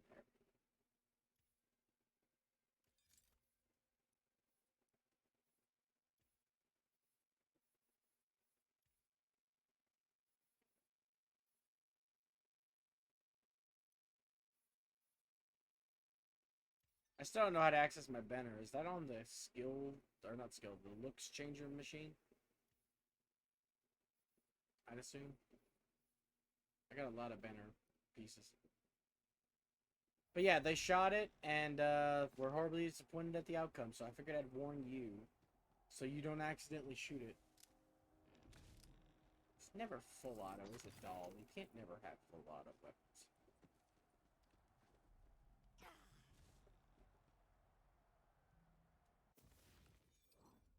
Oh, is that your character's name? I thought that was your class combination. When I saw Deadshot, I didn't think that was your name. I legit thought that that was what your classes were called. Yeah, Doll's the king of burst, but like there was like a few in like 1 and 2. Oh, it is the class combo. That's what I was thinking. Like I can't wait to see what my class combo would be named. I was getting really excited. I was like, oh shit, if he's named Deadshot, that's cool. They fucked Deadshot in the movie up and made him be Will Smith, and now he's black in the comics because they like fucking shit up. But the original Deadshot's cool. And British. Yeah, I know where it comes from, but I thought maybe your name, I thought like you were saying that was your name instead. I mean, I wouldn't suggest it. They made him Will Smith for some reason. And then in the comics, they also changed the skin color to match the shitty the shitty Suicide Squad movie that he appeared in. I think he literally says the line that was memed to death. So what? We some kind of Suicide Squad? When in reality, Deadshot's a British guy with a mustache that's really dashing. So, not at all. I've only met one British black guy in my life. And he hates, like, American black guys for some reason. For, like, making his, quote-unquote, making everyone think that that's his culture, is what he says. There is so much more to learn. Yeah, well, he's an expert marksman with any type of firearm. But he specializes in guns that attach to his hands. He's got, like, you know, Handsome Jack's wrist-mounted lasers? Think that, but like guns, and he uses them in hand-to-hand combat. And every other time he uses a sniper. So basically, if you had, like, pistols and snipers, and you like those weapons, that's Deadshot, yeah. You can look up his actual name, so you could have his real name as your character name. And then your class name is just his supervillain name. Honestly, Deadshot's kind of cool. He's one of the decent rogue galleries I know. For the specific person he's a rogue gallery member of. You're already British. All you have to do now is just have the name. Also, that's just the version I'm familiar with. All kinds of like comic characters change over time. I'm not too salty that he became black, honestly. I'm salty that the change is really drastic and out of nowhere. Like, just because Will Smith played him, they decided that in the comics now, all of a sudden, it's like, it's the same thing as Nick Fury. They got Samuel L. Jackson to play Nick Fury, right? And there was a version of Nick Fury in an alternate dimension that was a bald black guy. Okay? But that dimension is the ultimate dimension, and not where Avengers takes place. But they got Samuel L. Jackson to play him, and now all of a sudden it's flip-flopped, and the version of the comics is the bald black one, like Samuel L. Jackson. All because Samuel L. Jackson played him, all of a sudden, the badass, like, was in the Civil War back in the day in history guy is all of a sudden bald black and was never part of that.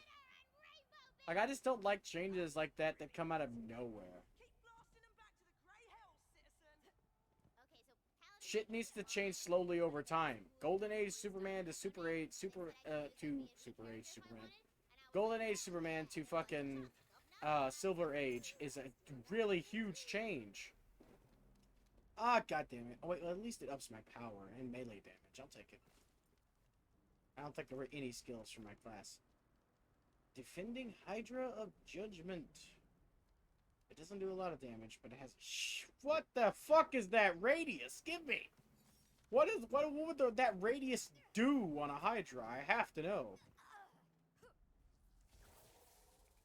Can you just hit the whole map?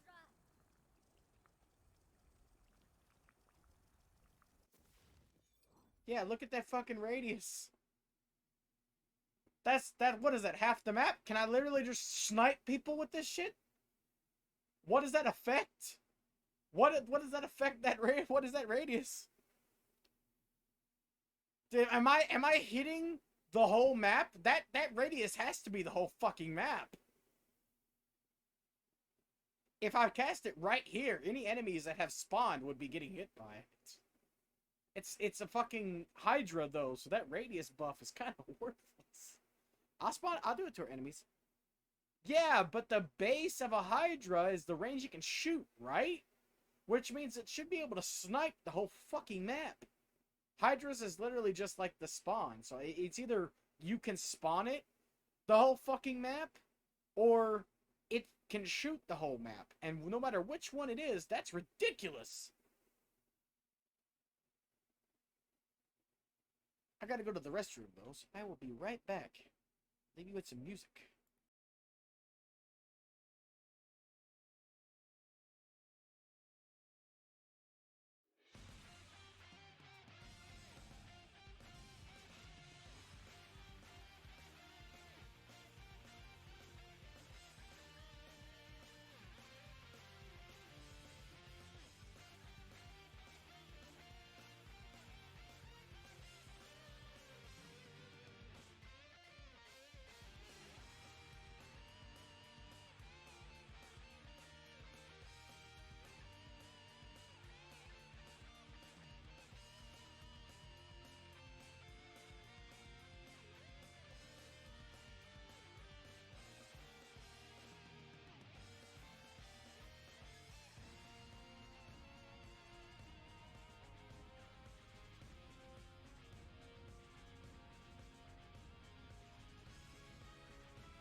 Alright, I'm back. I don't think that it's a pulsing AoE like Sigil. Anyway, I'm sorry it took so long. My dog needed to be let in too because my mom forgot. She's been out there all day. She's in here getting warm. It's cold out there today, apparently.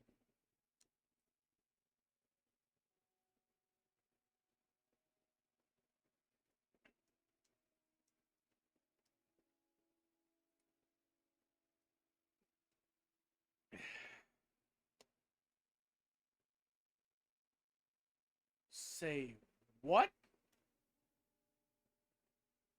In what world do you live in?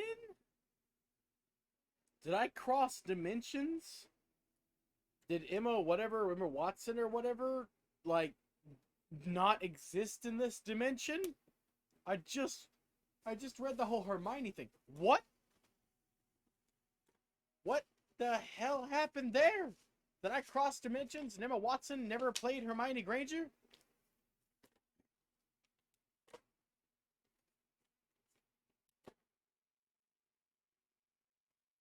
Where is... I have to look that up now.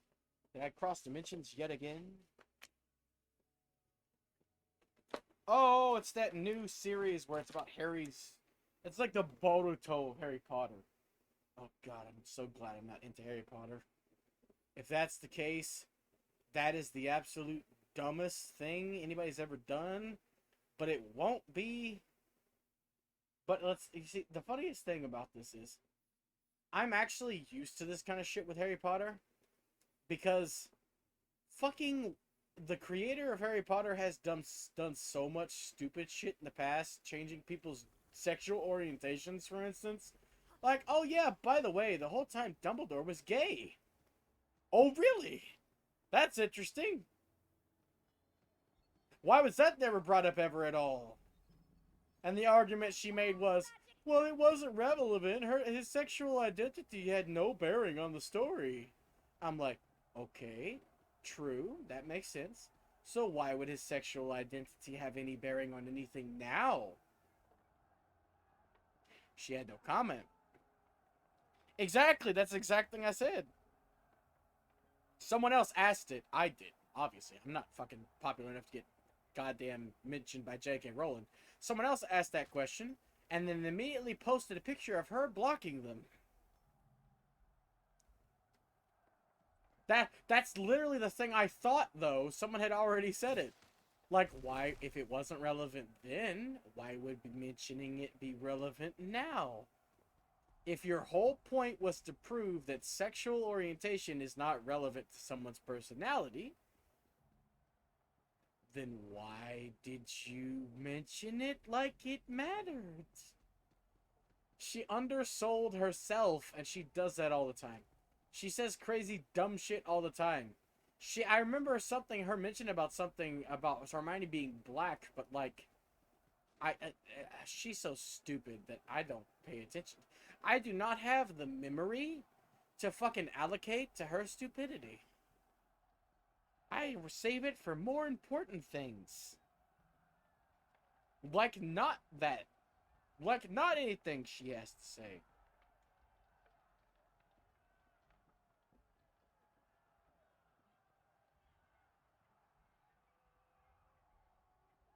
Yes, you never said she was white in the books. You just said she was rosy-cheeked, which is literally physically impossible for someone to, like, yeah, literally, like, no, that's part of the description, yeah. Something about her being rosy-cheeked and curly hair, like you mentioned, but, like, her being white is part of that. I forget the exact dialogue, but that's literally part of it. And they probably got blocked immediately after. Also, hold on. I know for a fact that Zane is bisexual. So I think maybe you got those out of order. I know Axton had a wife. But Zane is bisexual. He hits on two different genders in the opening sequence, actually.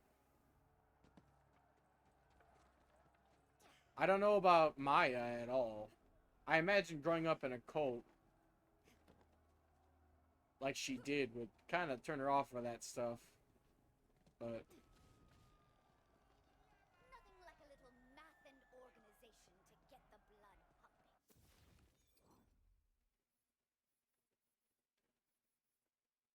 I remember there being something in the opening description of her though too. Like there has to be. I read all of the books. I've never watched all of the movies. I watched up to 5. I never saw the Half-Blood Prince or Deathly Hallows because I heard bad things.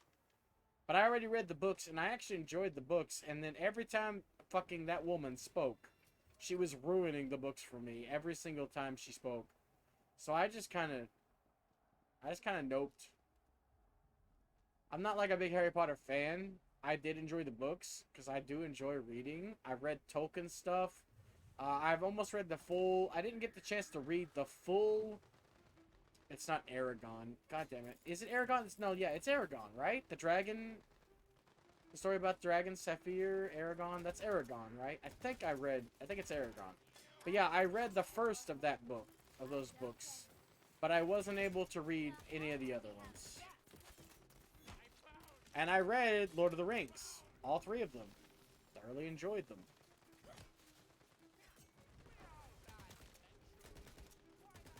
Actually, The Two Towers was my favorite book for the longest time. I don't know why, but I like The Two Towers the most out of the 3 books. A lot of people don't like reading Tolkien stuff, though, and that's totally okay. That's just something I enjoyed. It has had the right amount of what I wanted out of a nice novel. Nice big book.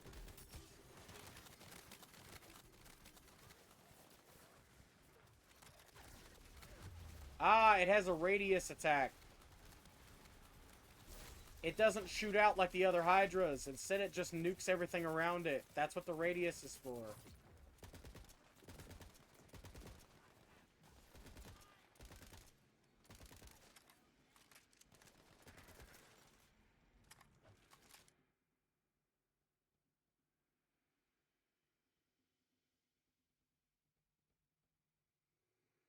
Yeah, it's not actually a projectile. The other ones I saw only fired like small little bullets.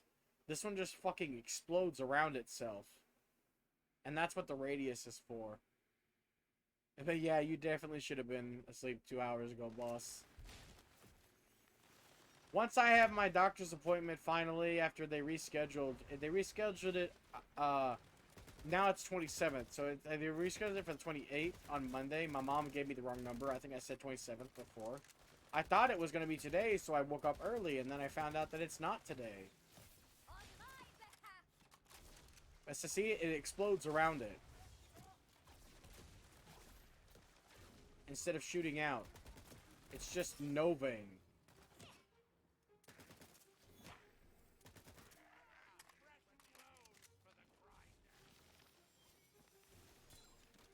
You think it's like a bazooka shot? It looks to me like it's just throwing up around itself. But, hold on.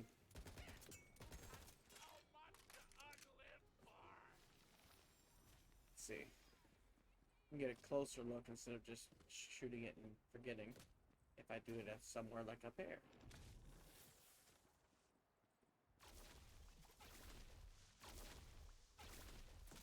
It's banging its head against the ground. Of course, the radius doesn't matter because it's missed all those shots, but...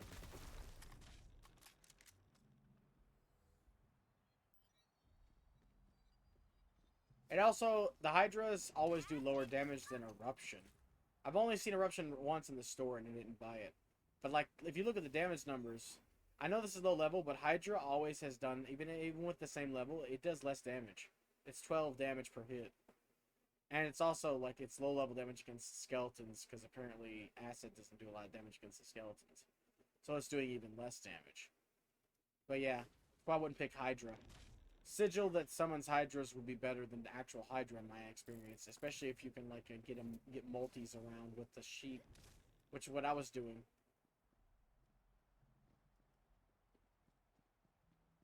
True, but it doesn't last that long. If you pair Graveborn with spells, what you face it, if it counts the sheep as a companion, you can do that and then get one of those sigils that spawns like 8 Hydra per thing.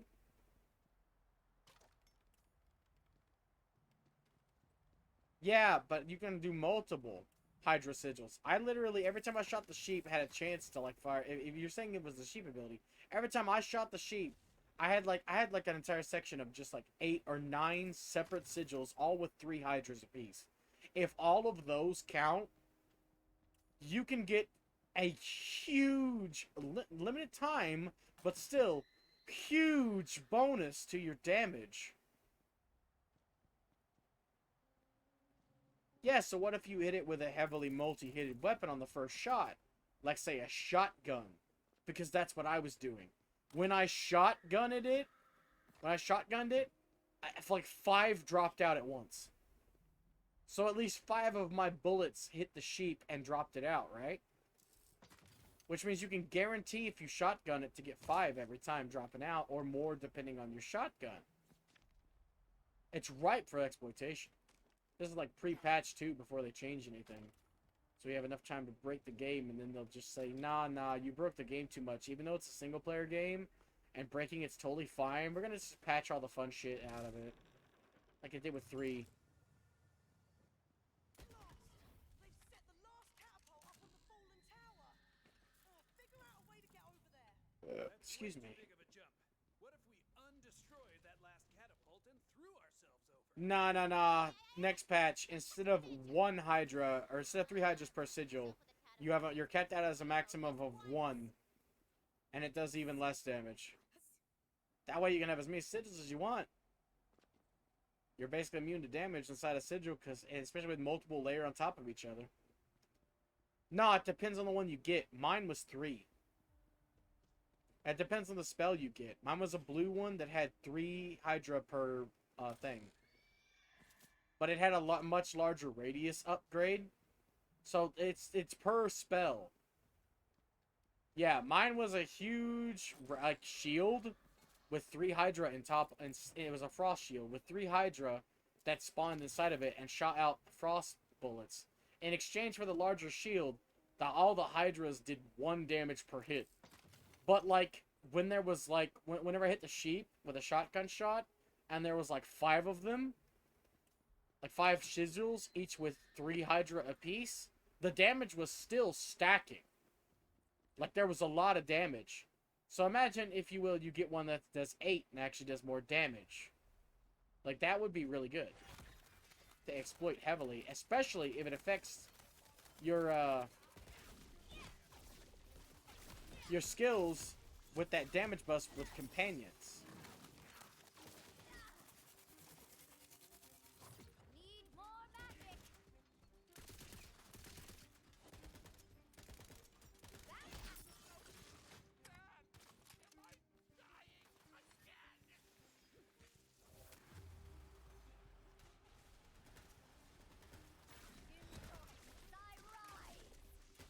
I'm okay with low damage because it can still crit, and if it crits, then I get a lot of that damage bonus from my extra strength for being the village idiot. Yeah, but if you get an armor set that boosts that, you can still boost that just like in Borderlands as well.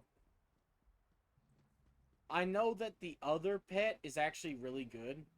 God damn it. These guys keep appearing, ruining my train of thought.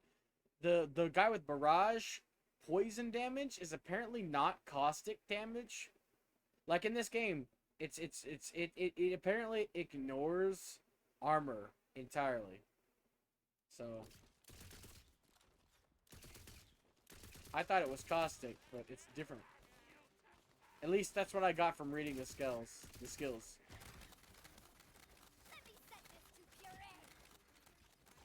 Hey, that's also a unique dialogue for this character. Let me set this to puree, she says. I've never heard that as the sneaky or as the clever character. I think that the shock, not the shock. The fucking pet guy's mushroom is the only one that does poison damage. Or at least that's what I got from reading the skills, but I could be wrong. I was half asleep last night.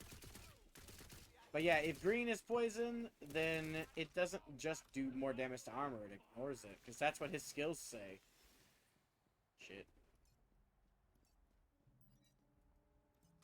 I know fire's still fire, and cryo's still cryo.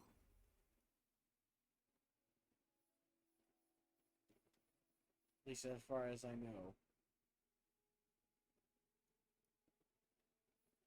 I think I might go. Like I said, I'll check later. If you're gonna get off, I don't think anybody else is here. Even though I have my viewers turned off, so I'll probably get off too. But I'll still play a bit. We can talk shop when I get further in. So we still have stuff to talk about. Ooh, inspect. Details then. Poison. There we go. Okay, so freeze, not cryo. Alright, well what's fire? Flare? I know that this is dark damage and it's its own thing, but it's kinda as leech apparently. I thought that was like the entirety of the Gravecaller class mentions it as dark. But apparently no, it's leech. I have to rethink that then. Okay, well, this one just has Pangoblin cut off with no actual information on what shock is called in this game.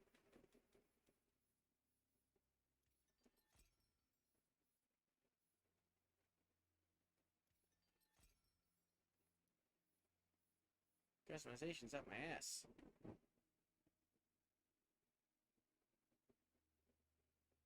Well, that makes sense actually, yeah. I guess.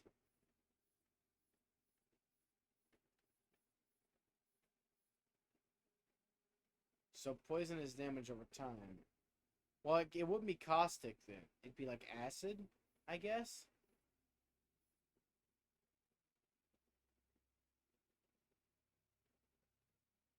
Okay, so it's only mentioning the damage over time then? If we're going by that logic? Then fire would be, it would be fire damage, but it would be burning then, right? Burning damage. So it could still be the same names like shock and then electrifying, following the same patterns. Also, do you want me to save these for you? Like if I get customizations I can't use, you want me to grab them so when we can finally play, if you don't have any of them, I can just toss them your way?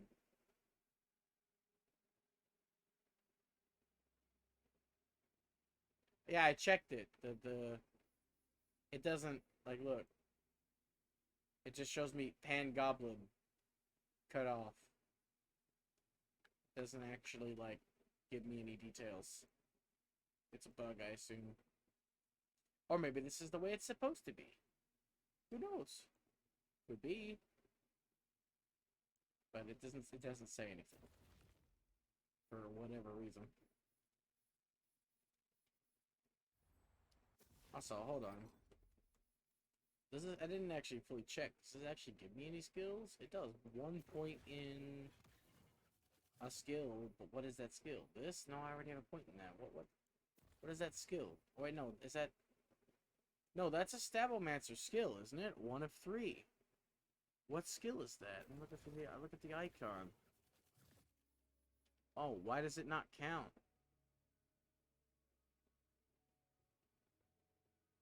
Why does this not count for some reason? Do I need to unequip it, equip it back on?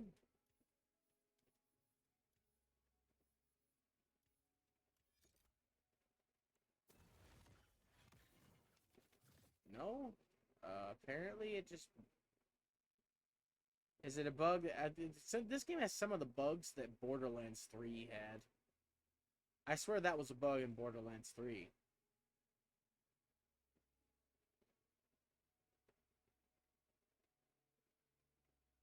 Current effect. In Borderlands 3, it got patched, so it was clearly a bug. After a certain point, it let me show when I was nowhere near. Like, for example, my Amara has always had a mod that gives her access to a skill at the very bottom of a tree I have no points in. It's that tree that I think you focused heavily on, the blue tree. It's the skill where if you kill an enemy, it sends a bulb of energy after someone else. In the beginning, it never showed that skill, even though I had it active. But then they patched it, and it showed me having it, even though I was nowhere near there in the tree. So it was a bug that they patched, clearly. I'm way too gold. I look like a paladin, not a stabomancer. I really need to change those colors.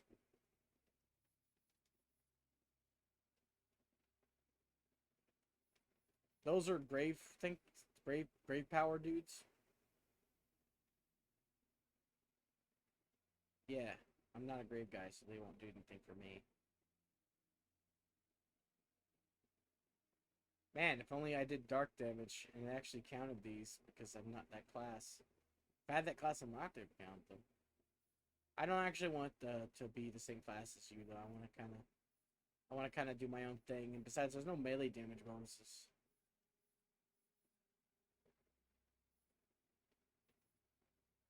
Yeah, if I was focused on stealth, being the cultist is what would be called, I assume.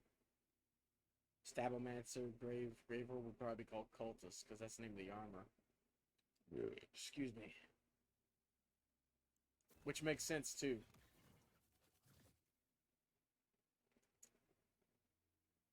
The claw, I think the claw class.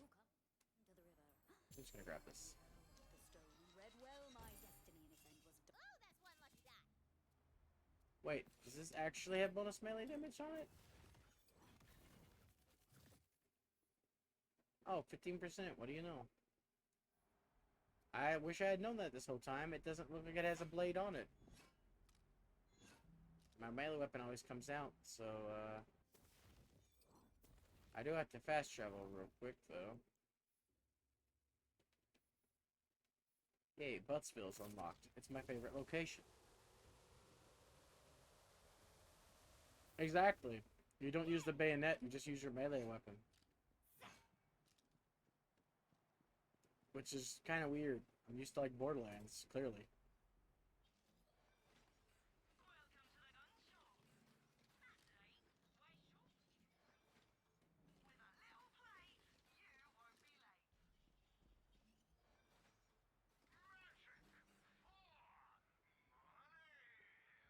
Imminent calamity.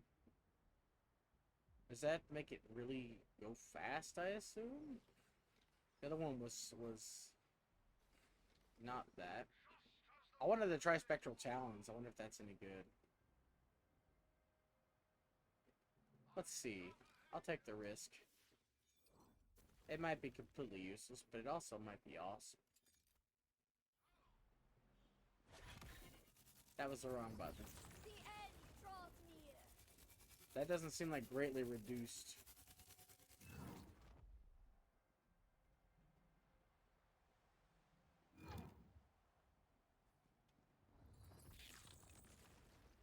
That seems pretty fucking fast. Oh. I'm dumb. Makes sense. The one I got that I really liked, I'll show you as well. I'll pop on and see that. Because I want you to see how cool it is. I'm going to keep it even though it's low level. This is still better. So I kind of wasted some money, but I had to see. Curiosity killed my wallet.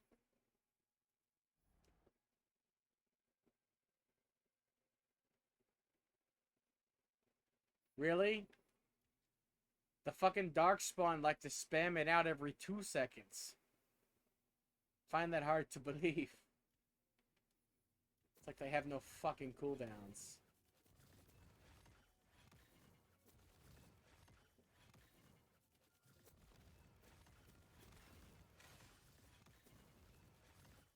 Alright, which character has it? I have to go through all of them, damn it. Wait, did they have cooldown? Oh yeah, never mind. You have to pick. You want to pick intelligence for spell shots to get that cooldown increase anyway. Yeah, clearly. That's like what they're built Time for a upon. spell. Are we really time for a spell? Yes. Extinction Calamity of Parting Clouds. This is my favorite thing I've found so far. Check this shit out. It's literally Madara. If you've never seen Naruto, It doesn't make any sense, but it's Madara's fucking version of the fucking planetary devastation. It lands on top of an enemy, does area of effect damage for a couple seconds, stopping them in their tracks, knocking them down, smashing them into the ground, and then exploding.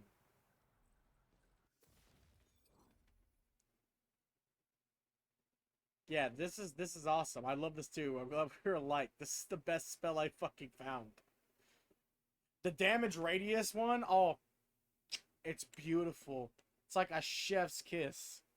It's just a big old Madara. Too big for rain. I love it. I love that. That is so good. I found this too. I've been keeping this on this character because this is actually pretty cool. I have a lot of problems with the magical fire where I cast it and it doesn't hit shit. I've seen Sunder. I've never used it. Just like the claws ones. I like this though. This reminds me of the witch girl from Battleborn, where she could charge her attacks. That's why I mentioned it earlier. I don't know if you heard me, because you didn't chime in when I was talking to Dragos about Battleborn. I loved playing as the little demonic witch girl, and she used spells like this. This is just a magic missile that hits in a radius. It's magic blast. But this one fires 2 extra projectiles. Well, 1 extra. It's supposed to be 2, or 1, 2. Sunder that spreads. Oh, God, that sounds cool. Hey, look. Spectral Talons of Showers. I've seen Showers all around a lot, too. I want to mix me wonder what Showers does. Channel cast. Hold and released. Consuming Eruption of the Zealot. Like, it makes me want to be a spell fucker because of that. Just to utilize the fucking spells, but like you'd have to build for that. I haven't used Eruption yet, so I don't know what it's like.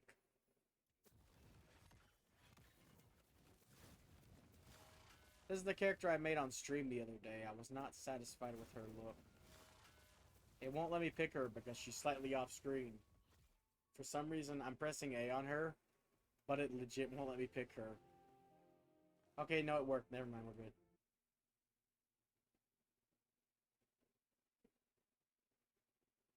Oh, so there's no other elements for Meteor? You'd think there'd be a fire version, but I've literally only run into Cryo and Dark too, so...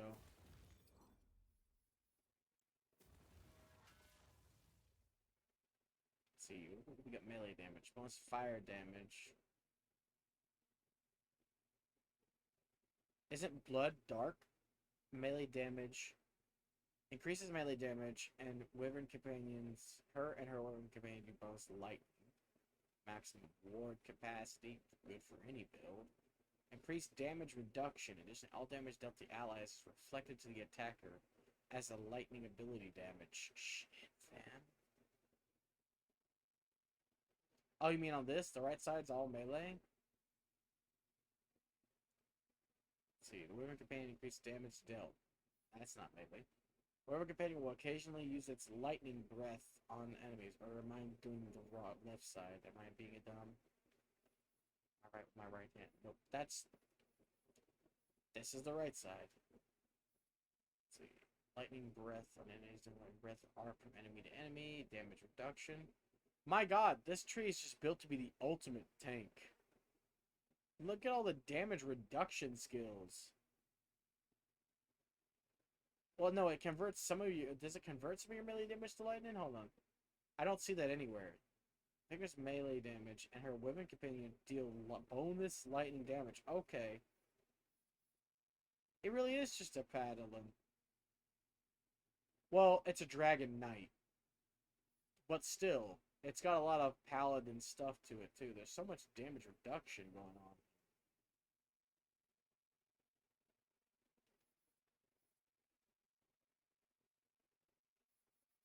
I like the whole Thor skill as well. Activates her action skills. She calls out element of bolts to deal fire or lightning damage to nearby enemies. The skill is a long cooldown. Just 4 bolts of either fire or lightning. Doesn't sound too good. But no, the capstone skills never sound good. It's when you get them.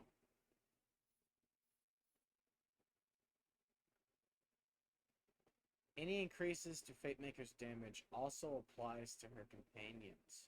That seems ripe to exploit.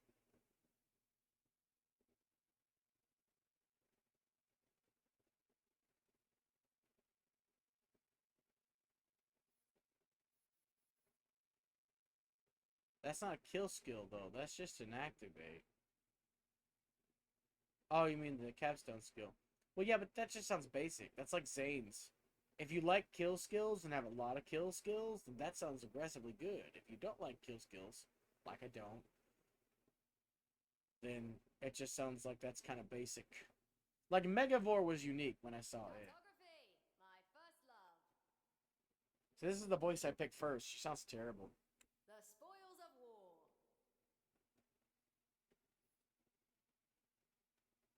I really don't like her. I don't like this voice. I couldn't have picked a worst one to start with. I kind of want to exploit this tank too.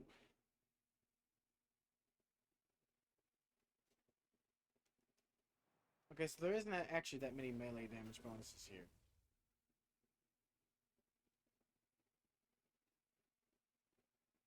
You can't change name anymore. In Borderlands 2 and 3, you could always change what your save name would be.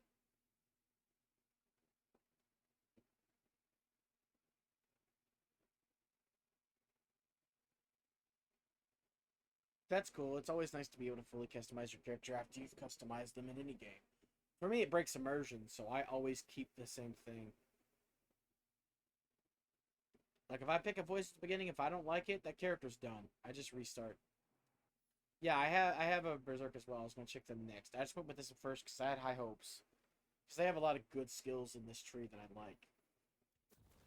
I don't like a lot of the abilities that were listed on the on newbie skill tree here. I forgot to name him. That's how like less interested I was in the Berserker.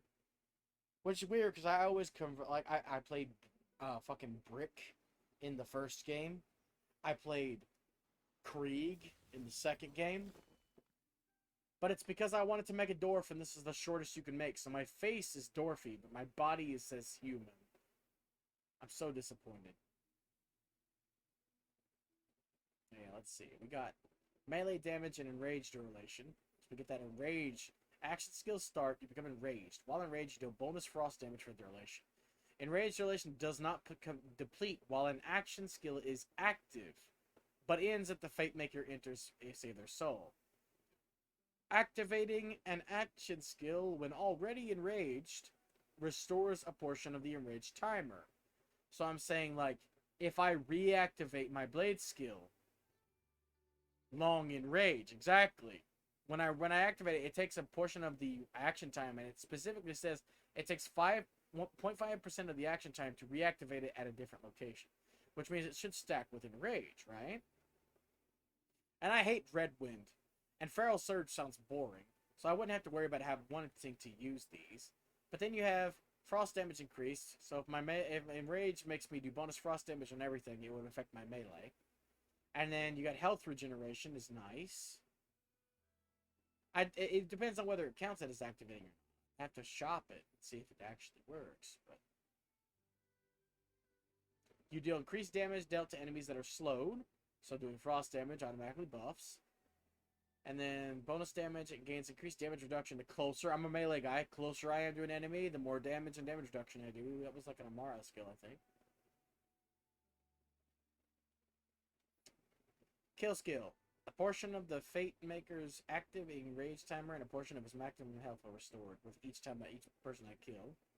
So that means I get to use enrage more. Good, good. Portion of your ward is reserved and cannot be restored, but max health is increased. Increased movement speed. That'll stack with my other character's movement speed increase. And frost efficiency. So that's good. And while enraged, the effect is double. Good, good. Maximum health. Area of effect damage. If that area damage affects my skill... Exactly. You could also exploit that if you wanted to. But enrage only adds bonus frost damage to everything. So you'd have to be able to balance that. But if area damage affects my blades, that's invaluable right there. Relentless Rage. Dealing damage while on Save Your Soul partially restores the meter. The more damage dealt, the greater restoration. The restoration amount is decreased over time. Killing an enemy and Save Your Soul will cause you to become enraged. So you kill an enemy, get back up, you're enraged. I assume it starts with full timer. Whenever you deal melee damage to an enemy, there's a chance to release a Cryo Nova. Boom! And it scales with melee damage. Oh shit, this is it. And you get another melee damage increase at the bottom. It stacks with Enrage. Oh, it's like the power you could get with one of the characters in one of the games where you could use grenades.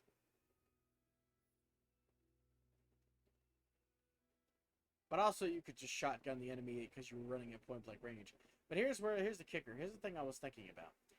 Kill skill. When the Fate Maker's remaining action skills cooldown is reduced by percentage. If his action skill is currently active, restore a portion of its duration instead. The more enemies I kill with my blades, the longer I can have my blades.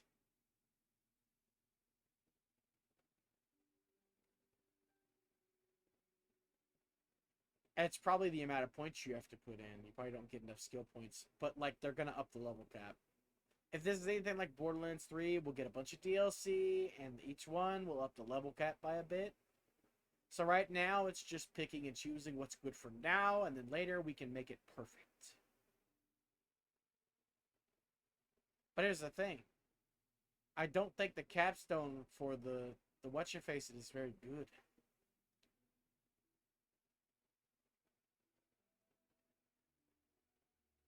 I'd love them to add a new class. I'd love multiple new classes. Just a pack of classes I'd buy.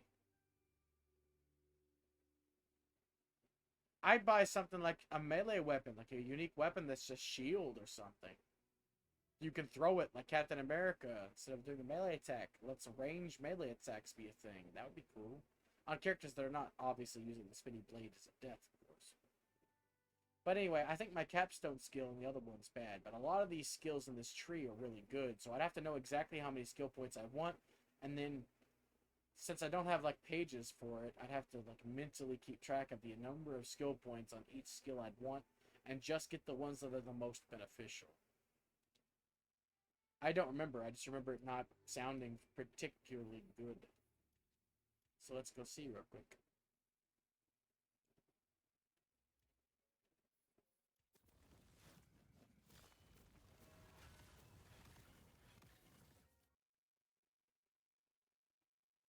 Exactly, because you were playing as those. I haven't committed these to memory yet, so I don't remember all of them. I just remember my general impressions.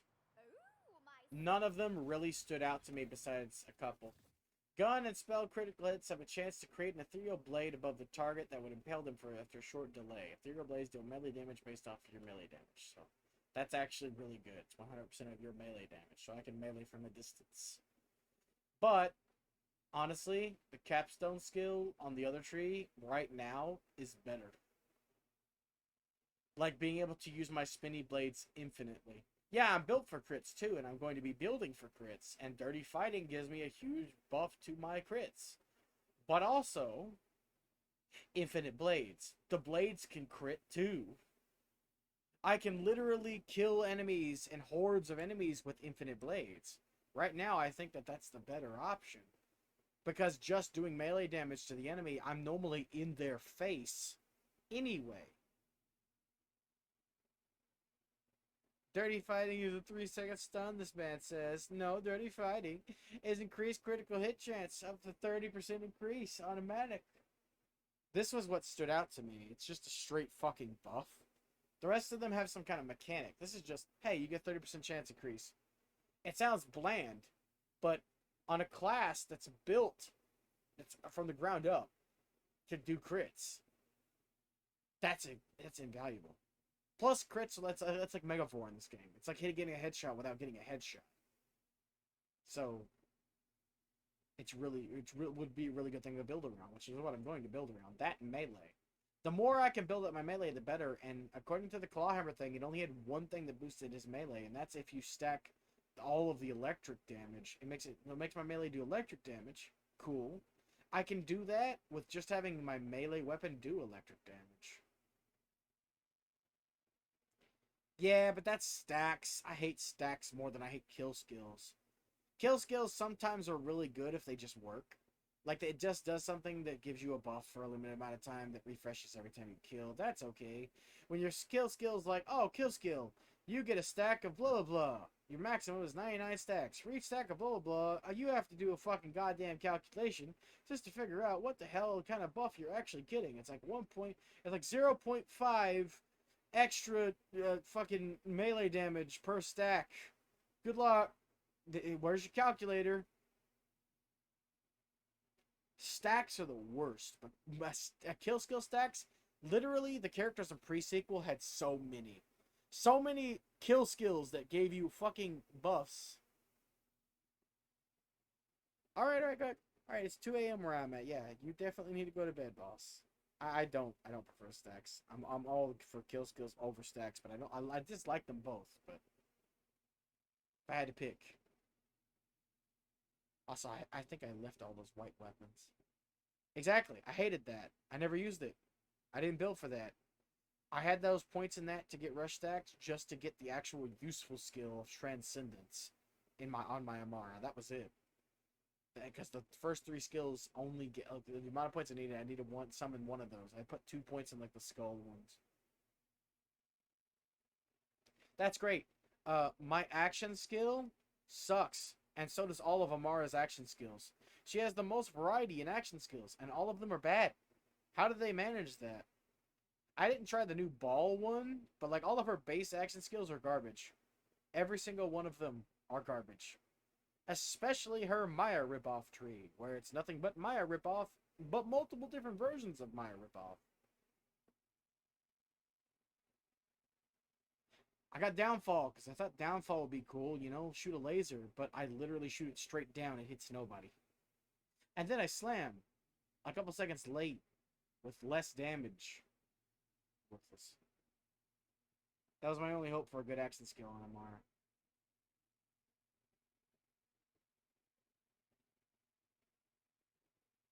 Yeah, but you at maximum can get like 1, maybe 2 enemies. Like, what's the need? Plus, you have to melee it to get the bonus damage, and it just sounds like a fucking headache that you have to keep track of. Yeah, you can move it by meleeing it. Then there's another version of it, you can move it by activating the action skill again. That sounds like the most useful. That version did the least amount of damage. From what I recall. It just sounded like a headache and a half. It didn't sound like it was worth it. So in the end, and also, in order to get those extra versions, I have to put points in that tree. I didn't have the points to spare.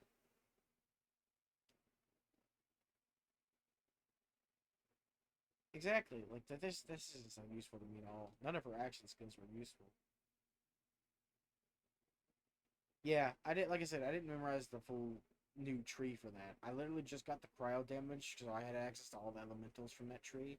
And she had like a good defensive buff. I forget what it was. So I grabbed that to get the cryo damage, and that was it. That was all it did. Yeah, good night, boss. I'm gonna go to sleep here soon too. It was way too long. I didn't notice how long it's been. I started streaming at 8 though. Would have been longer if I started at my normal time. Good night, boss.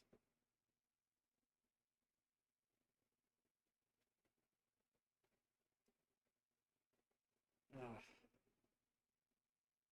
I think I will go ahead and start getting stuff ready for bed. I might play a little longer, but I need to get ready. Because I gotta go to bed. Tomorrow I'll stream most likely. Feel good in the morning. So I'm gonna make like a tree and leave.